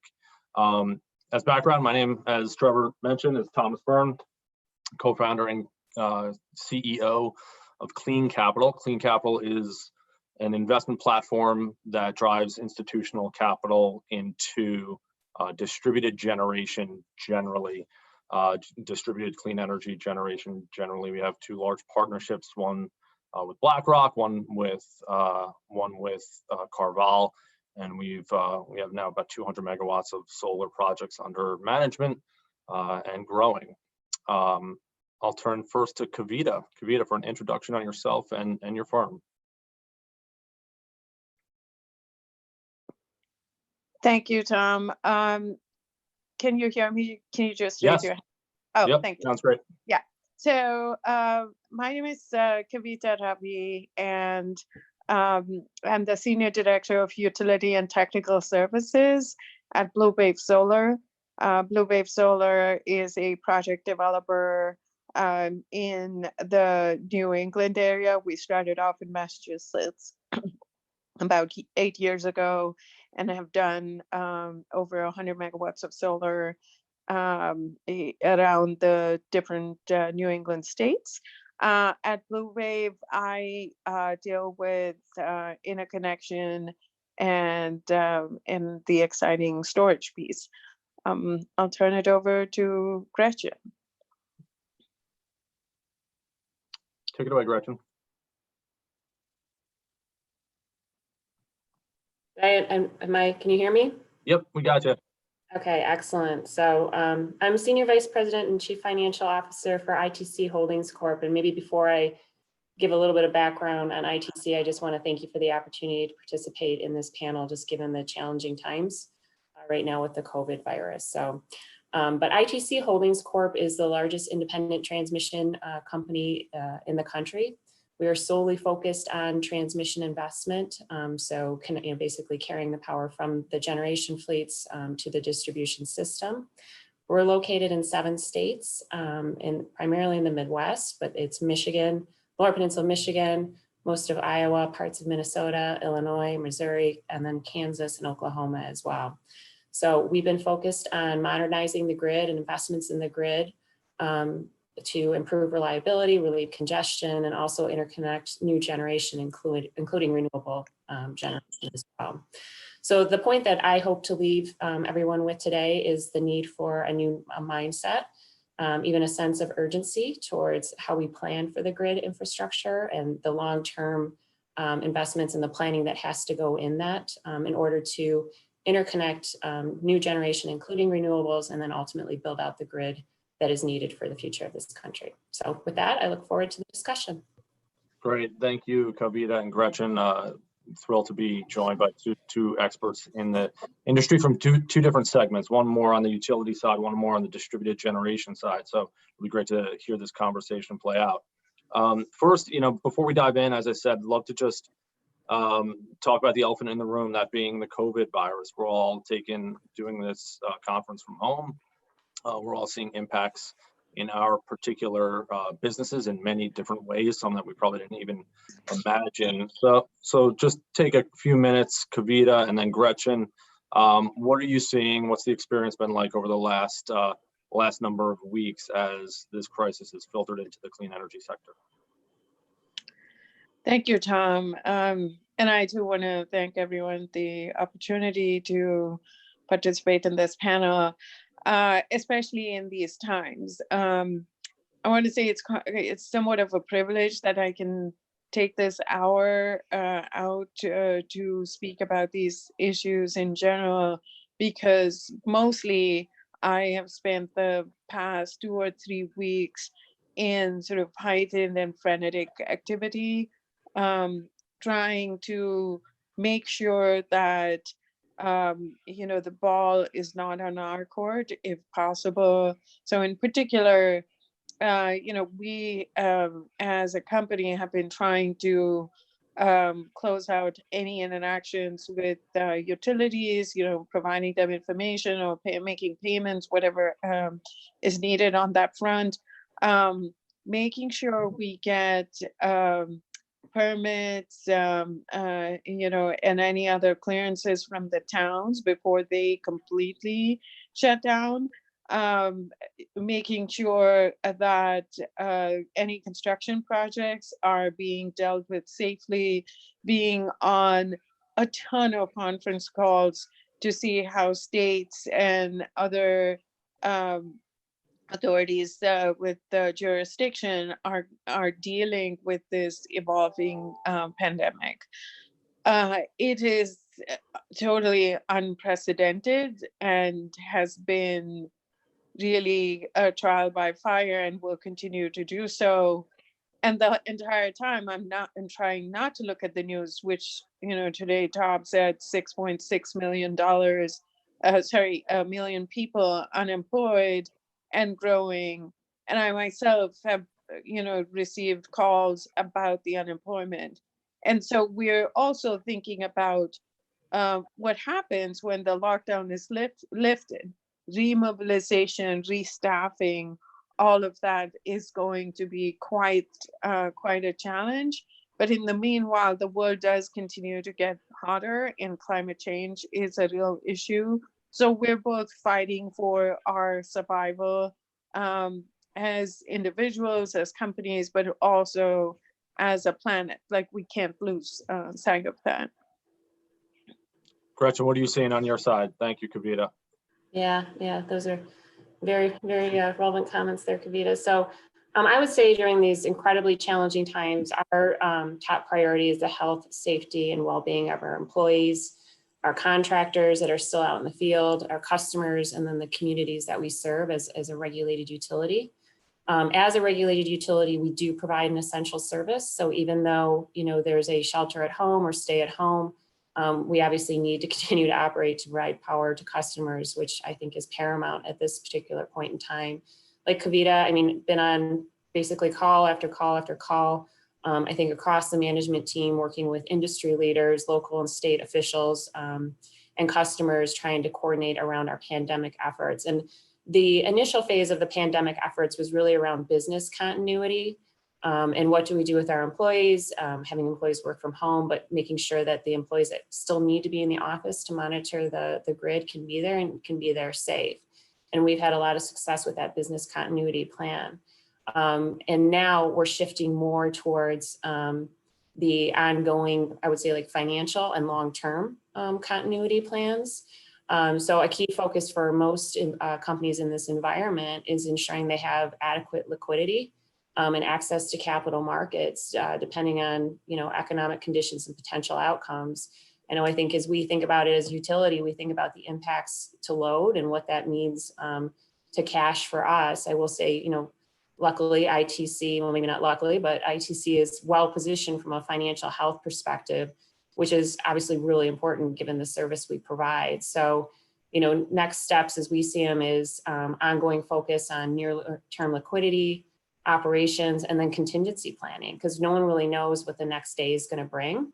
And as a result, we need to stress test the business based on various scenarios and make sure we have a plan A, a plan B, and then multiple plans beyond that. I think being prepared for the potential unknown is the most important thing we can focus on right now, as challenging that is. The capital markets have been choppy over the last weeks, but are trending in a more positive direction since the stimulus package. But we just need to put for continued volatility on this front and make sure we have flexibility in such a dynamic environment. Yeah, I think a couple of the observations long-term is just, we still have the clean energy unequivocally still has a lot of tailwinds behind it. Before this crisis and after this crisis, people are still going to be buying power. That there's a need for power ongoing. And a third observation is just that the global pandemic has also a ripple effect on the importance of climate change as well. People are now seeing the global interconnectivity and the impacts of having a plan. And I think that will have some guiding implications as we fight climate change as well. Thank you both for your commentary on that. I want to dig into the pivot to the meat and potatoes of this panel, clean up broken grid. Myself, Gretchen, and Kavita have basically taken the liberty to say that this is to discuss the growth of clean energy and how it's impacted the grid and the traditional power delivery systems in the United States. So before I turn to the questions, I wanted to give I read a wonderful book by Gretchen Bach a year ago. I'm sure many people on listening to this panel have read it, called The Grid, and she relays in that book the story, the last 100 years of the grid, that I thought served a good foundation for the conversation. The grid started, as most people know, with Thomas Edison in New York City, when he was just powering. He had small grids to power light bulbs and to power rooms and homes, and all of these. And it was just small community grids that started to grow, and they were interconnected by a single power source. But from that, what was then a distributed model, we then saw the modern utilities start in the 1920s when his second in command, Samuel Insull, bought a bunch of these small community grids, combined them together to form Chicago Edison, which was the first modern utility that connected all these small community grids that were at people's houses and in people's neighborhoods into one one central facilitator, that being Chicago Edison, that then had the responsibility to service all of these different communities. And from there, the modern utility was born. That basic model's prevailed ever since. And only in recent years has the disruption from clean energy and to some extent distributed generation started to force us to have this conversation about how it's going to adapt to the future. Obviously, clean energy has played a huge role in the rethinking of the grid, and that's going to serve as the premise of this conversation. So I turn the first question for the next 40 minutes or so to Kavita. Clean energy's had a strong decade. What's been driving the growth in clean energy over the last 10 years? So of course, there are several factors, I would say. I think awareness and consumer demand, in my mind, is the top, right? This has convinced states, utilities, and and a variety of actors in this ecosystem to adopt aggressive goals, to be amenable to clean energy, and to try to deploy it, right? So I would certainly say that DG is distributed generation is certainly, I would say, has benefited from it. And then the costs coming down certainly has helped. Some of it is owed to certain countries that served as leaders, and manufacturing costs of panel coming down, and so on, which is not to say that all problems have been solved. There are several technical and infrastructure related problems that still need to be solved. It's been moving along, and it's been a tightrope because we cannot compromise the reliability of the grid as we go forward. So it's certainly acknowledgedly harder to do that while maintaining that very strict constraint. So I mean, there are more, but I just want to hand it over to Gretchen to say her piece. Yeah, what can you add to that, Gretchen? Yeah, thank you. No, I would agree. I would say it's been driven more locally or by local forces. I think you mentioned, the consumers, the companies, states have been driving it, right? And ultimately, I think utilities are definitely there as well. You've seen a number of utilities come out with decarbonization goals, and they all look different.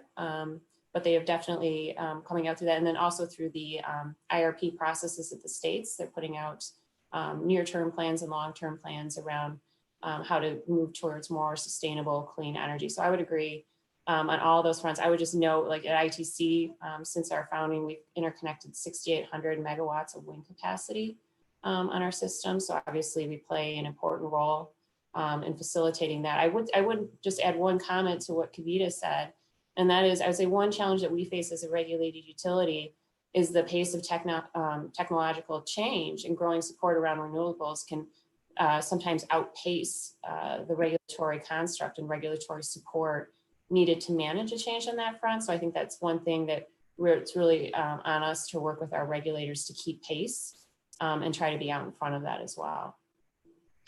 You brought up an interesting point, Gretchen, that there's utilities who are now taking, making their own decarbonization goals. Do you see that as, or even renewable energy goals? I think Arizona Public Services put out one, a couple months ago, and I've seen a few others. Is that the appropriate role of the utility to really take a policy perspective on renewable energy? I think based on a lot of the dynamics at play, I think that it is now. Like I said, growing consumer demand, state demands through their integrated resource planning processes, and then ultimately just the role that they play, obviously in that whole kind of, I would use Kavita's word, kind of ecosystem. And then I would also say even on the investor front, right? Investors are really looking at ESG now. Seeing a lot of, I guess, interest from their shareholder base too about how they're going to ultimately fill their role in moving towards a cleaner generation fleet. So I think just given, how these various factors have come to play, that's where the utilities are at, and I think it's where they need to be. Yeah, Kavita, you get at Blue Wave, you guys are much more focused on the distributed generation space. Do you view, and you guys are leaders in community solar, do you guys view yourselves as challenging the utility model or a complement to the traditional utility model, or how do you fit in? So I think that, in our organization, that answer will depend on the personality of the person. So,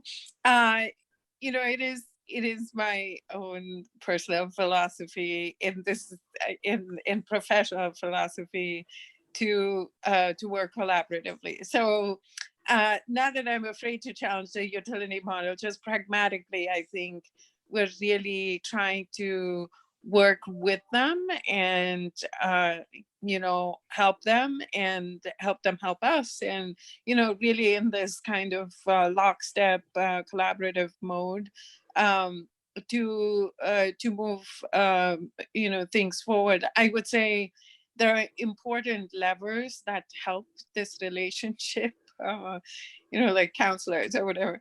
But the policy goals are incredibly helpful, and the regulators can also be very helpful.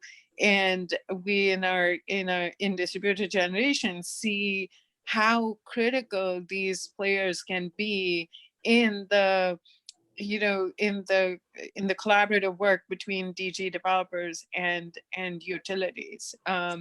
When the regulators are leaning forward and pressing things forward, then everyone just gets to face in the same direction and march along.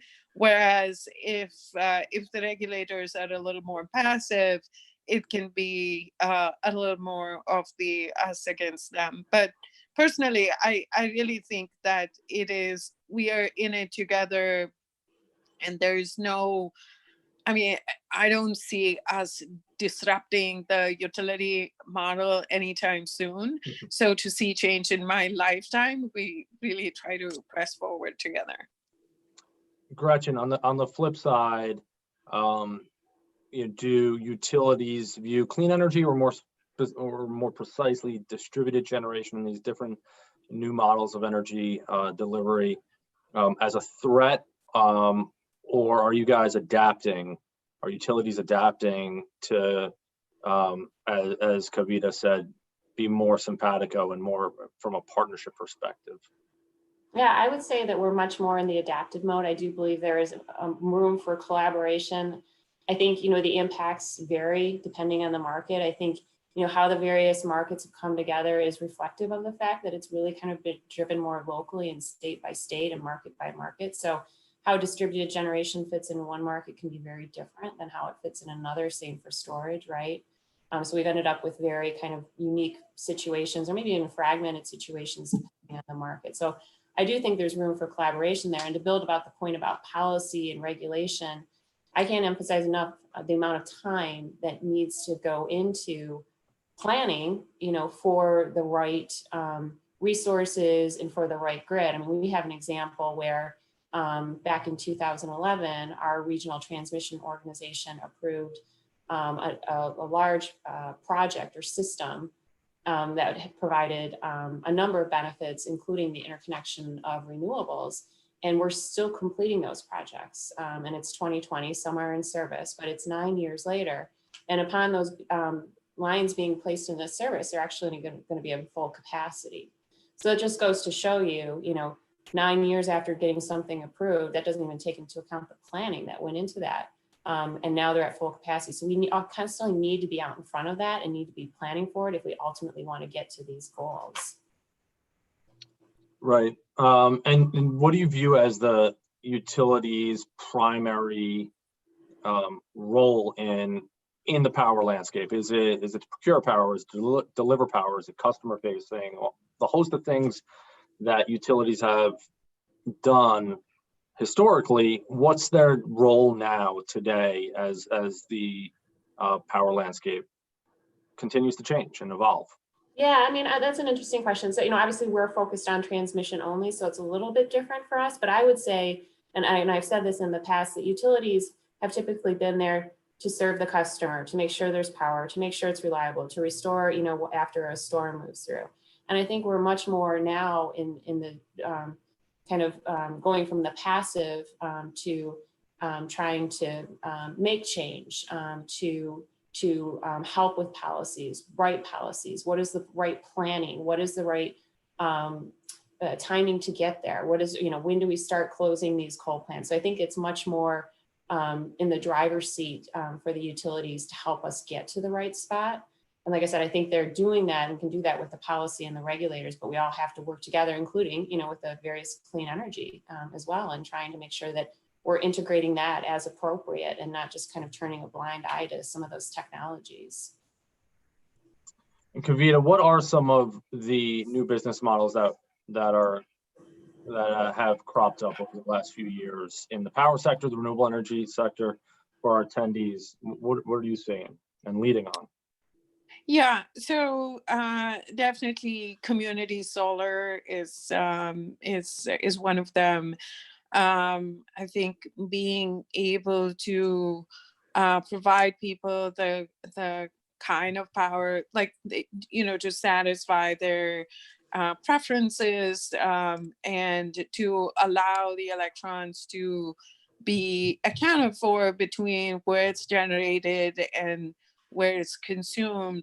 That's certainly a new business model. I mean, it's not like brand new, but it is a newer business model compared to the old models. What is a little less consumer facing is companies that interface with both the customers and the utilities. So from my previous job at the Massachusetts Clean Energy Center, we made an award to the company Sunrun, which and then Solar City. But let's take the example of Sunrun, where they were providing backup systems to customers on Nantucket, which an island, but also contracting the aggregate of those systems with the utility to help reduce the demand at peaks. So those were interesting sort of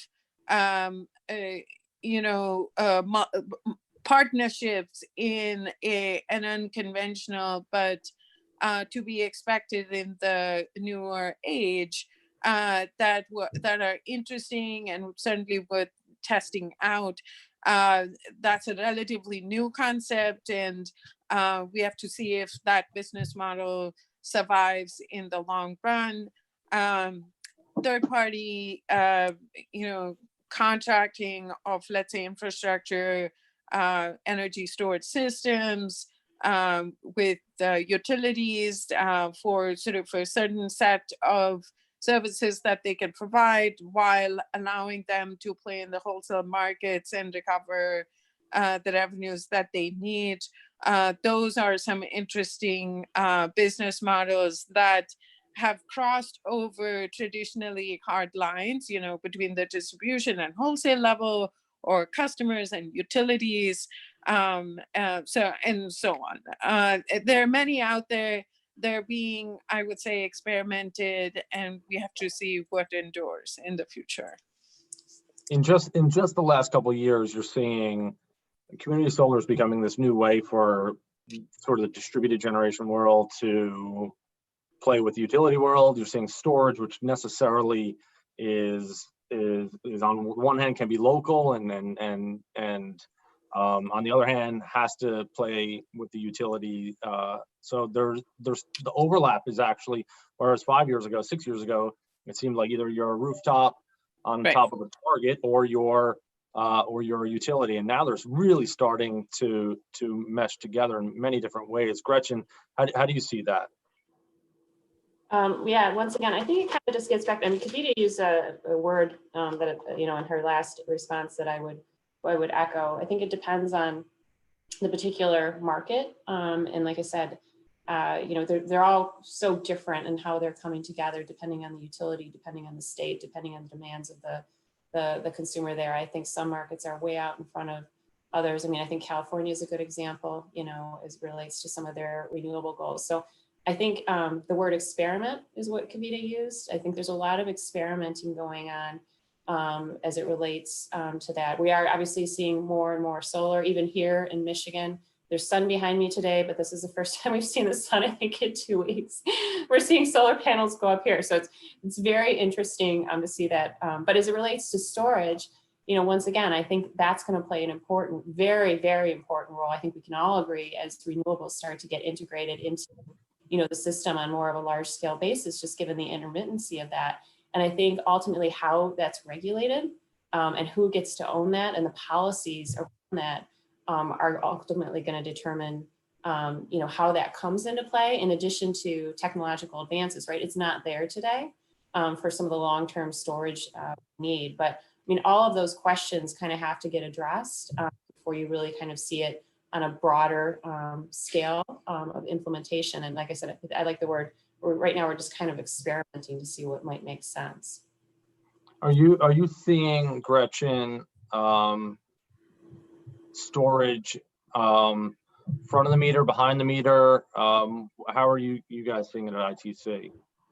Yeah, we're thinking about it more as part of the integrated system. So, it definitely plays a role behind the meter too, as well. But I think when we think about it more from the large infrastructure grid, and how it can be, out there, and basically on a day when, the wind is blowing 100% in Iowa, and we've got great capacity, and we can meet the system needs, and we can store, and then how do we ultimately tap on that when, it's becoming a calm day out in Iowa. So we think about it much more from a grid scale basis versus behind the meter. And are there many batteries cropping up in your territory? Not on that front. I think there's a lot of trying to understand how and when storage could play a role. And like I said, how would the regulation work around that if it is part of the integrated grid? But we're not seeing a real significant penetration at this point in time. Yeah, and I think it's interesting, you're just starting to see, there was some in Texas, some in New Jersey I've seen, of front of the meter storage that's integrated, as you said, into the traditional grid. How about Kavita, on your side, on the distributed side, what are you seeing with storage? How's it being integrated? How do you see it playing out in the years to come? So I'm a big fan, so you're not going to hear any detracting voices. I do think, I trained as an engineer, so I with the intermittency of renewables, I do see the need for like a smoothing, right? Like a buffer between the inexorable balance of supply and demand, the intermittency of the supply with renewables. You need something to steady the ship. And I do think that, you know, storage, there were many metaphors, the Swiss Army knife, the Holy Grail, and, you know, I buy into all of those laudatory metaphors. So on the distribution side, I would say you know, I think there's great promise for storage. At Blue Wave, we ourselves are focused on front of the meter storage, mostly because it's financeable in an easier way than behind the meter storage. But when I was at Mass CEC, we made the first round of awards for storage demonstrations, and these were business model demonstrations, which we were very excited about, that funded about 32 megawatts, I would say 85 or something megawatt hours, and $20 million worth of storage in 26 different projects. And they span behind the meter, front of the meter, and some smaller utility scale projects. I think there's the acknowledgement across the renewable community that storage, like I personally feel, is here to stay. Everyone is excited about it, but still trying to figure out where it's going to fit in. A bit of, you know, now to what Gretchen was saying. But I think there's a compelling urgency to figure it out quickly. So people, including myself, but, you know, fellow developers have been working at clarifying with the regulators, how is this asset going to be viewed at on the distribution scale if it wants to play in the wholesale markets? You know, what are the differences? How will interconnection be dealt with? What are metering concerns? Like any amount of details and problems that need to be solved along the way. And I would say, in my experience, Massachusetts did lead with storage, and New York, you know, the giant on the East Coast, certainly is very, very aggressive about storage adoption. And then all the other states are following suit. You know, they're being prudent and trying to establish how they can benefit from it and how they can support it from a policy standpoint. There's certainly like widespread, I would say, and I wouldn't say widespread, but there's certainly growing consumer awareness about storage, and, you know, certain companies have success over others in at least having people talk about it. So I think people like me, I focus on what are the problems that need to get solved? Like, how can we really catapult storage into the limelight and have a large amount of it go into the grid? Is it going to be proactive or reactive? Because that's really what's going to enable, you know, a magnitude increase of renewables. Yeah, so storage, you know, the one source of agreement is storage is going to be an increasing part of the puzzle, and it's a part of the puzzle that needs to be plugged in because renewables penetration continues to grow, and we continue to decommission a lot of the baseload sources of energy, particularly coal. Gretchen, what's the impact of the increasing renewables penetration on the grid, on congestion, wholesale prices, and existing projects? Yeah, and I know you're gonna love this answer, but right, it kind of depends, and it gets back to kind of depends on the region, depends on the market, and depends on how they're integrating it. So I mean, it gets to my point earlier. I think what it does create the need for is a much more dynamic ability to operate the grid. I gave the example, you know, we have a entity out in Iowa, and there have been days when 100% of the capacity needs are met by wind. And then obviously there are days when they're not. And so how do you plan around that from a congestion reliability versus your traditional base load. And, you know, basically running your generation fleets based on locational marginal pricing and dispatch and all of that. So it completely kind of changes, the operations, the planning, and I think it makes it, like I said, I'm gonna use the word dynamic, but it makes it much more challenging because it's so different on a day-to-day basis. And so some days maybe there's more congestion because some of these renewables are up and running. Maybe some days you're curtailing them and other days you're not, just given the, what's driving those renewables as it relates to sunshine or wind. So I think that's probably the theme. It's hard to kind of give a one size fits all answer to that. But that would be my kind of more macro answer, is it creates the need to try to understand all the various scenarios and implications around the various capacity factors and what's up and running. And the only other thing I would add about increasing renewable penetration is I think we all would benefit, once again, from more holistic planning around that. Here in Michigan, what they actually did is, instead of, kind of continuing to build out wind turbines in various spots based on, what the deal of the day was or something like that, they did a study that basically said, where would the best spot be if we were going to concentrate our efforts around wind turbine installation and wind farms. And they actually found that if we installed them in the thumb area of Michigan, that's where they got the most efficient capacity. So we were actually able to build a project that was able to interconnect multiple wind farms and still additional wind farms on a much more efficient basis as well. So just something else I would add to that. Kavita, how do you see what types of network upgrades and investment are we going to need over the next call it a decade to advance what Gretchen is saying, which is create a more holistic, well-planned grid?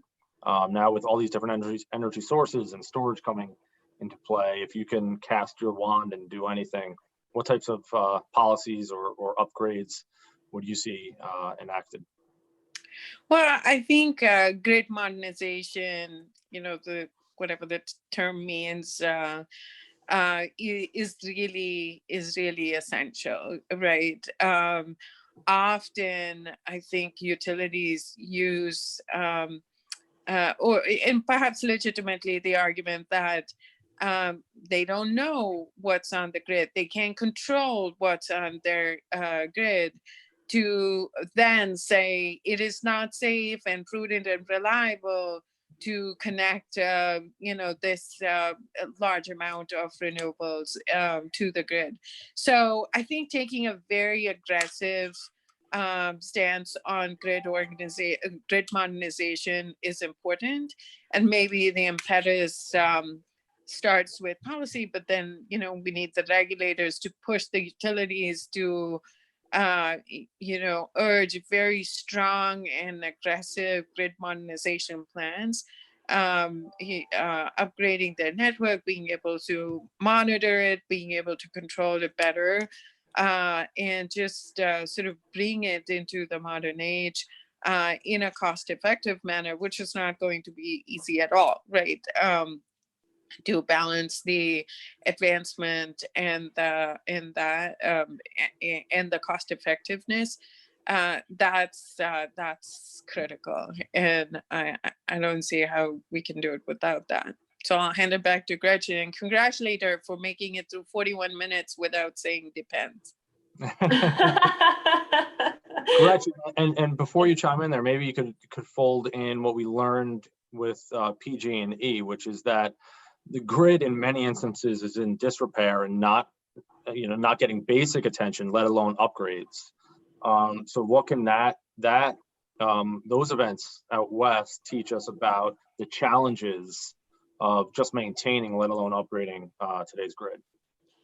Yeah, I mean, it's kind of interesting, right? I mean, as you think about the grid, and you gave a little bit of a history there, but the grid was initially built out, basically transmission and distribution were built around generation, right? So the generation, station went up, and transmission and distribution was built around. It was very siloed, very much like an island, and it wasn't fully integrated. And then a lot of that build out happened in the 60s and 70s. And there's a lot of old, aged and antiquated transmission still out there, because you really don't have to invest in transmission until, the pole falls over or something like that. It's something that, you can potentially neglect until it has a problem. So that is a challenge that we face, to make sure that people recognize the value of transmission. I mean, it's imperative if renewables are going to move forward. I mean, listen, we all know renewables don't exist where current generation fleets are. We're going to have to build transmission just to connect it, interconnect it. So, they very much drive the need for interconnections and all that. I think the PG&E situation more specifically, I think really demonstrates that utilities, the challenges that utilities face with potential for extreme conditions layered on top of local considerations, constraints, safety, maintenance, and the regulatory environment. So there's a lot, that utilities are managing on a day-to-day basis. And I think there was a lot of factors at play there, but it does highlight a prudency question around how much utilities should be doing to prepare or react to extreme circumstances, and what's their obligation with the benefit of hindsight. I mean, we could probably draw a full circle, 4 or 5 months from now, as we look at the COVID pandemic. What should have utilities, or what should have companies be planning for? Even though a year ago, if I told you this pandemic was coming, people would have, said that that's not possible. So that is a push and pull out there of how much should they be doing to prepare for this very extreme climate condition that they're in, and that's not going away either. And how much of that is their obligation? So I think the important takeaways from the PG&E thing is, how do we manage our business in the face of extreme circumstances, and how California will deal with the fallout of that crisis as well. Because like I said, that I don't see that extreme weather going away for them anytime soon. Right. I mean, if I may say something, I think the parallel to the pandemic couldn't be, more clear. I think, when you were reading the papers about this pandemic in Wuhan, did you think that we would be in today's situation now? Right? Probably not. Right? But we are, and you're absolutely right, Gretchen. 6 months from now, when we think about, like, what should we have done? What should we be prepared for? We need like a pandemic script, right? Like, to do all the various things in preparation for it and be prepared when it hits us. Likewise, I think the fires are not going away. And so I think while, they may not have planned for such events in the past, I think there's nothing like first-hand experience to alert you to this is, it's real, it's likely going to happen again, and this needs active preparation for. Yeah, that's the challenge. Can we learn from the reactiveness of today's crisis to instill in our policymakers a more preparedness mindset to get ahead of the curve as opposed to being reactive to it? Your lips to God's ears, Kavita, that we could do that. Let's turn to some of the questions. We got a whole bunch of questions. I'll just open it, Kavita and Gretchen, to either one of you. The first one, what do you see as the impact of the minimum offer price rule in PJM on the ability of states to require more clean power? I'll let Gretchen take that. I was going to say, I would let Kavita take that. We don't really operate in the PJM market. I know they have the capacity market going on in there, so that's not really impactful to our business. So I would not be able to speak to that particular question. So yeah, I'm sorry, I couldn't either. Okay, we'll go to number 2. This is a long question, so I'll try to paraphrase the best I can. I'd like to know your thoughts on electrical energy reliance when thinking about military installations that have a mission to deploy war fighters in support of our nation. We know the grid is vulnerable to increasing natural disasters and cyber attacks targeting critical infrastructure. How can the Marine Corps bases better partner with industry and academia to become more resilient using alternative energy? So maybe I'll take it. Gretchen, do you want to go or should I? No, you can go first. I'll try to get my thoughts. Yeah. So I don't know that I have long experience with it, but some I did have some experience with this with you know armed the military bases partnering with the industry and other folks to deploy more renewable energy in my previous role at the Massachusetts Clean Energy Center. So what I discovered was that a variety of military bases already, because of their goals or because of their needs, are already partnering with a variety of industries with a variety of private actors to build more advanced renewable infrastructure, more safe, more secure. I would say I was really impressed.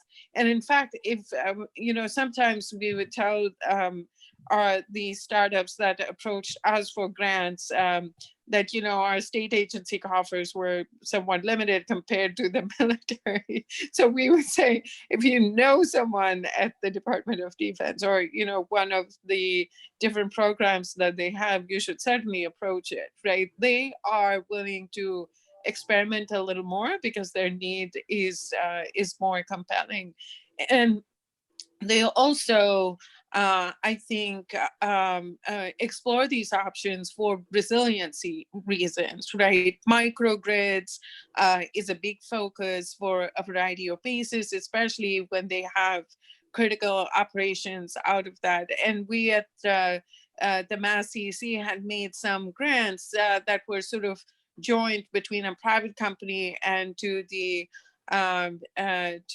some of the bases to test out new technology.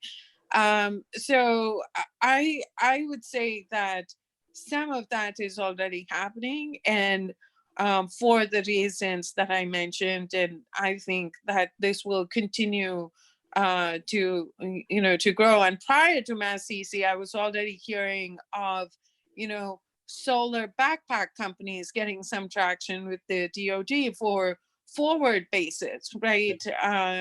Or storage backpacks or whatever it be, so that they didn't, and it was like they had these restrictions of 2 people needed to carry it with a certain weight restriction and so on.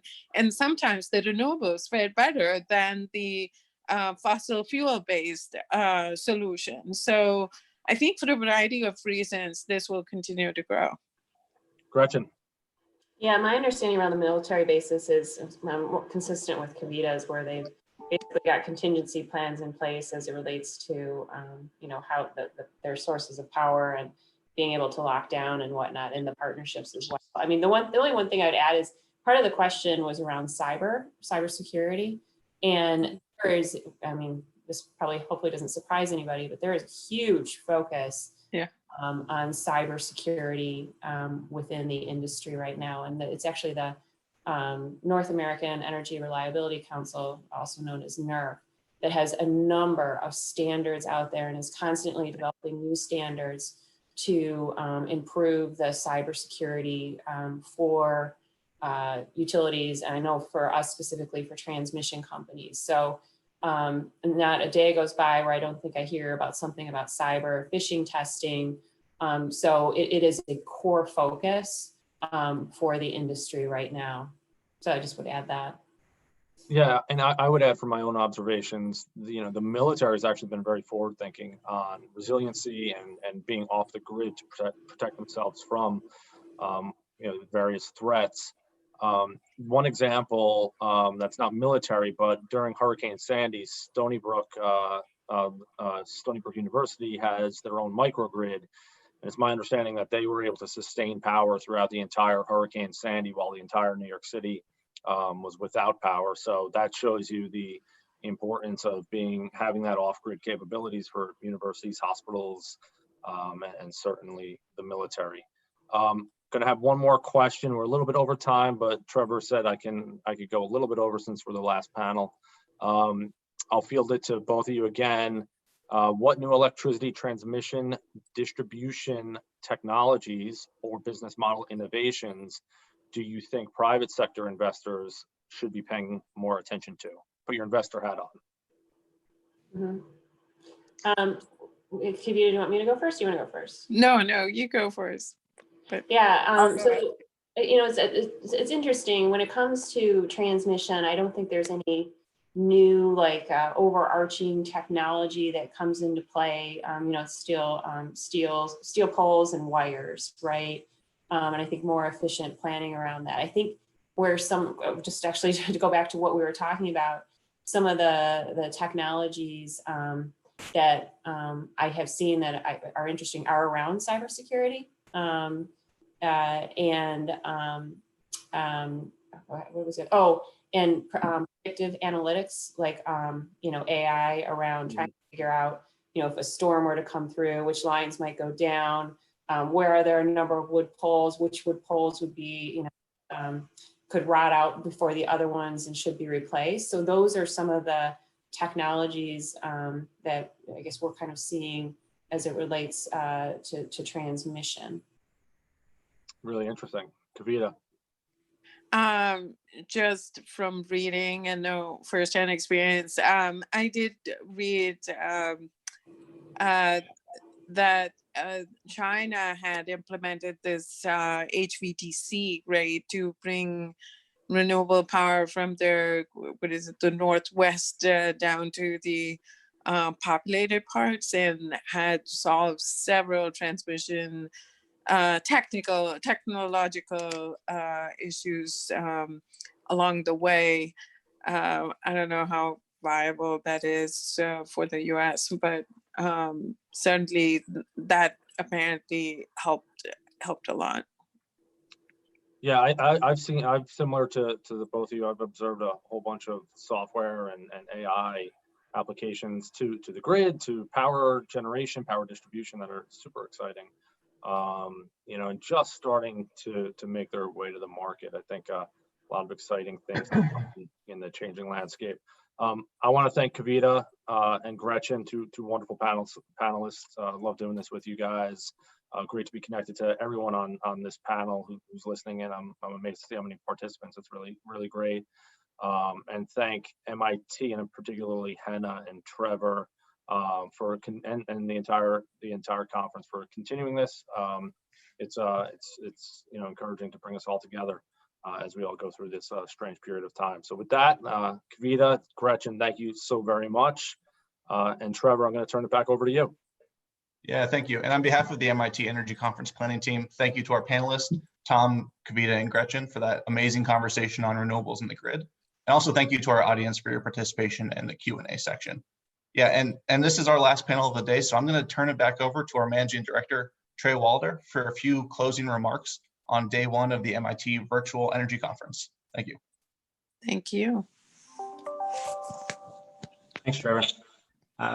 So I guess I'll close this out today. Thank you so much to the speakers, the panelists, the moderators. You've provided so much useful content today. It's going to take a while to digest it all. But luckily, you know, the stream will be available on YouTube. And after the conclusion of the event, we'll also post this content to the MIT Energy Conference website. Thank you to the planning team. I can't thank the planning team enough. Behind the scenes, these guys have been working tirelessly to make sure that this event runs as smooth as possible. Some even had midterms today and chose to work before and after those midterms. And it's really not fair that I can't introduce them to you all right now, because they're all so deserving of recognition. Again, thank you to the audience for your great questions and your participation. We really hope you choose to tune in again tomorrow.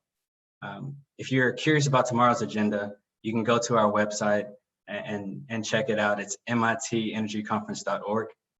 We have a great display of panels and speakers for you tomorrow. We want to also continually improve, so I just dropped some links into the chat for some feedback forms, and if you would just let us know what you liked, what you didn't like, and hopefully we can make this experience even better tomorrow. that's all I have. I really do hope you enjoy the content, and I hope you enjoy the rest of your day. I'll see you again tomorrow. Bye.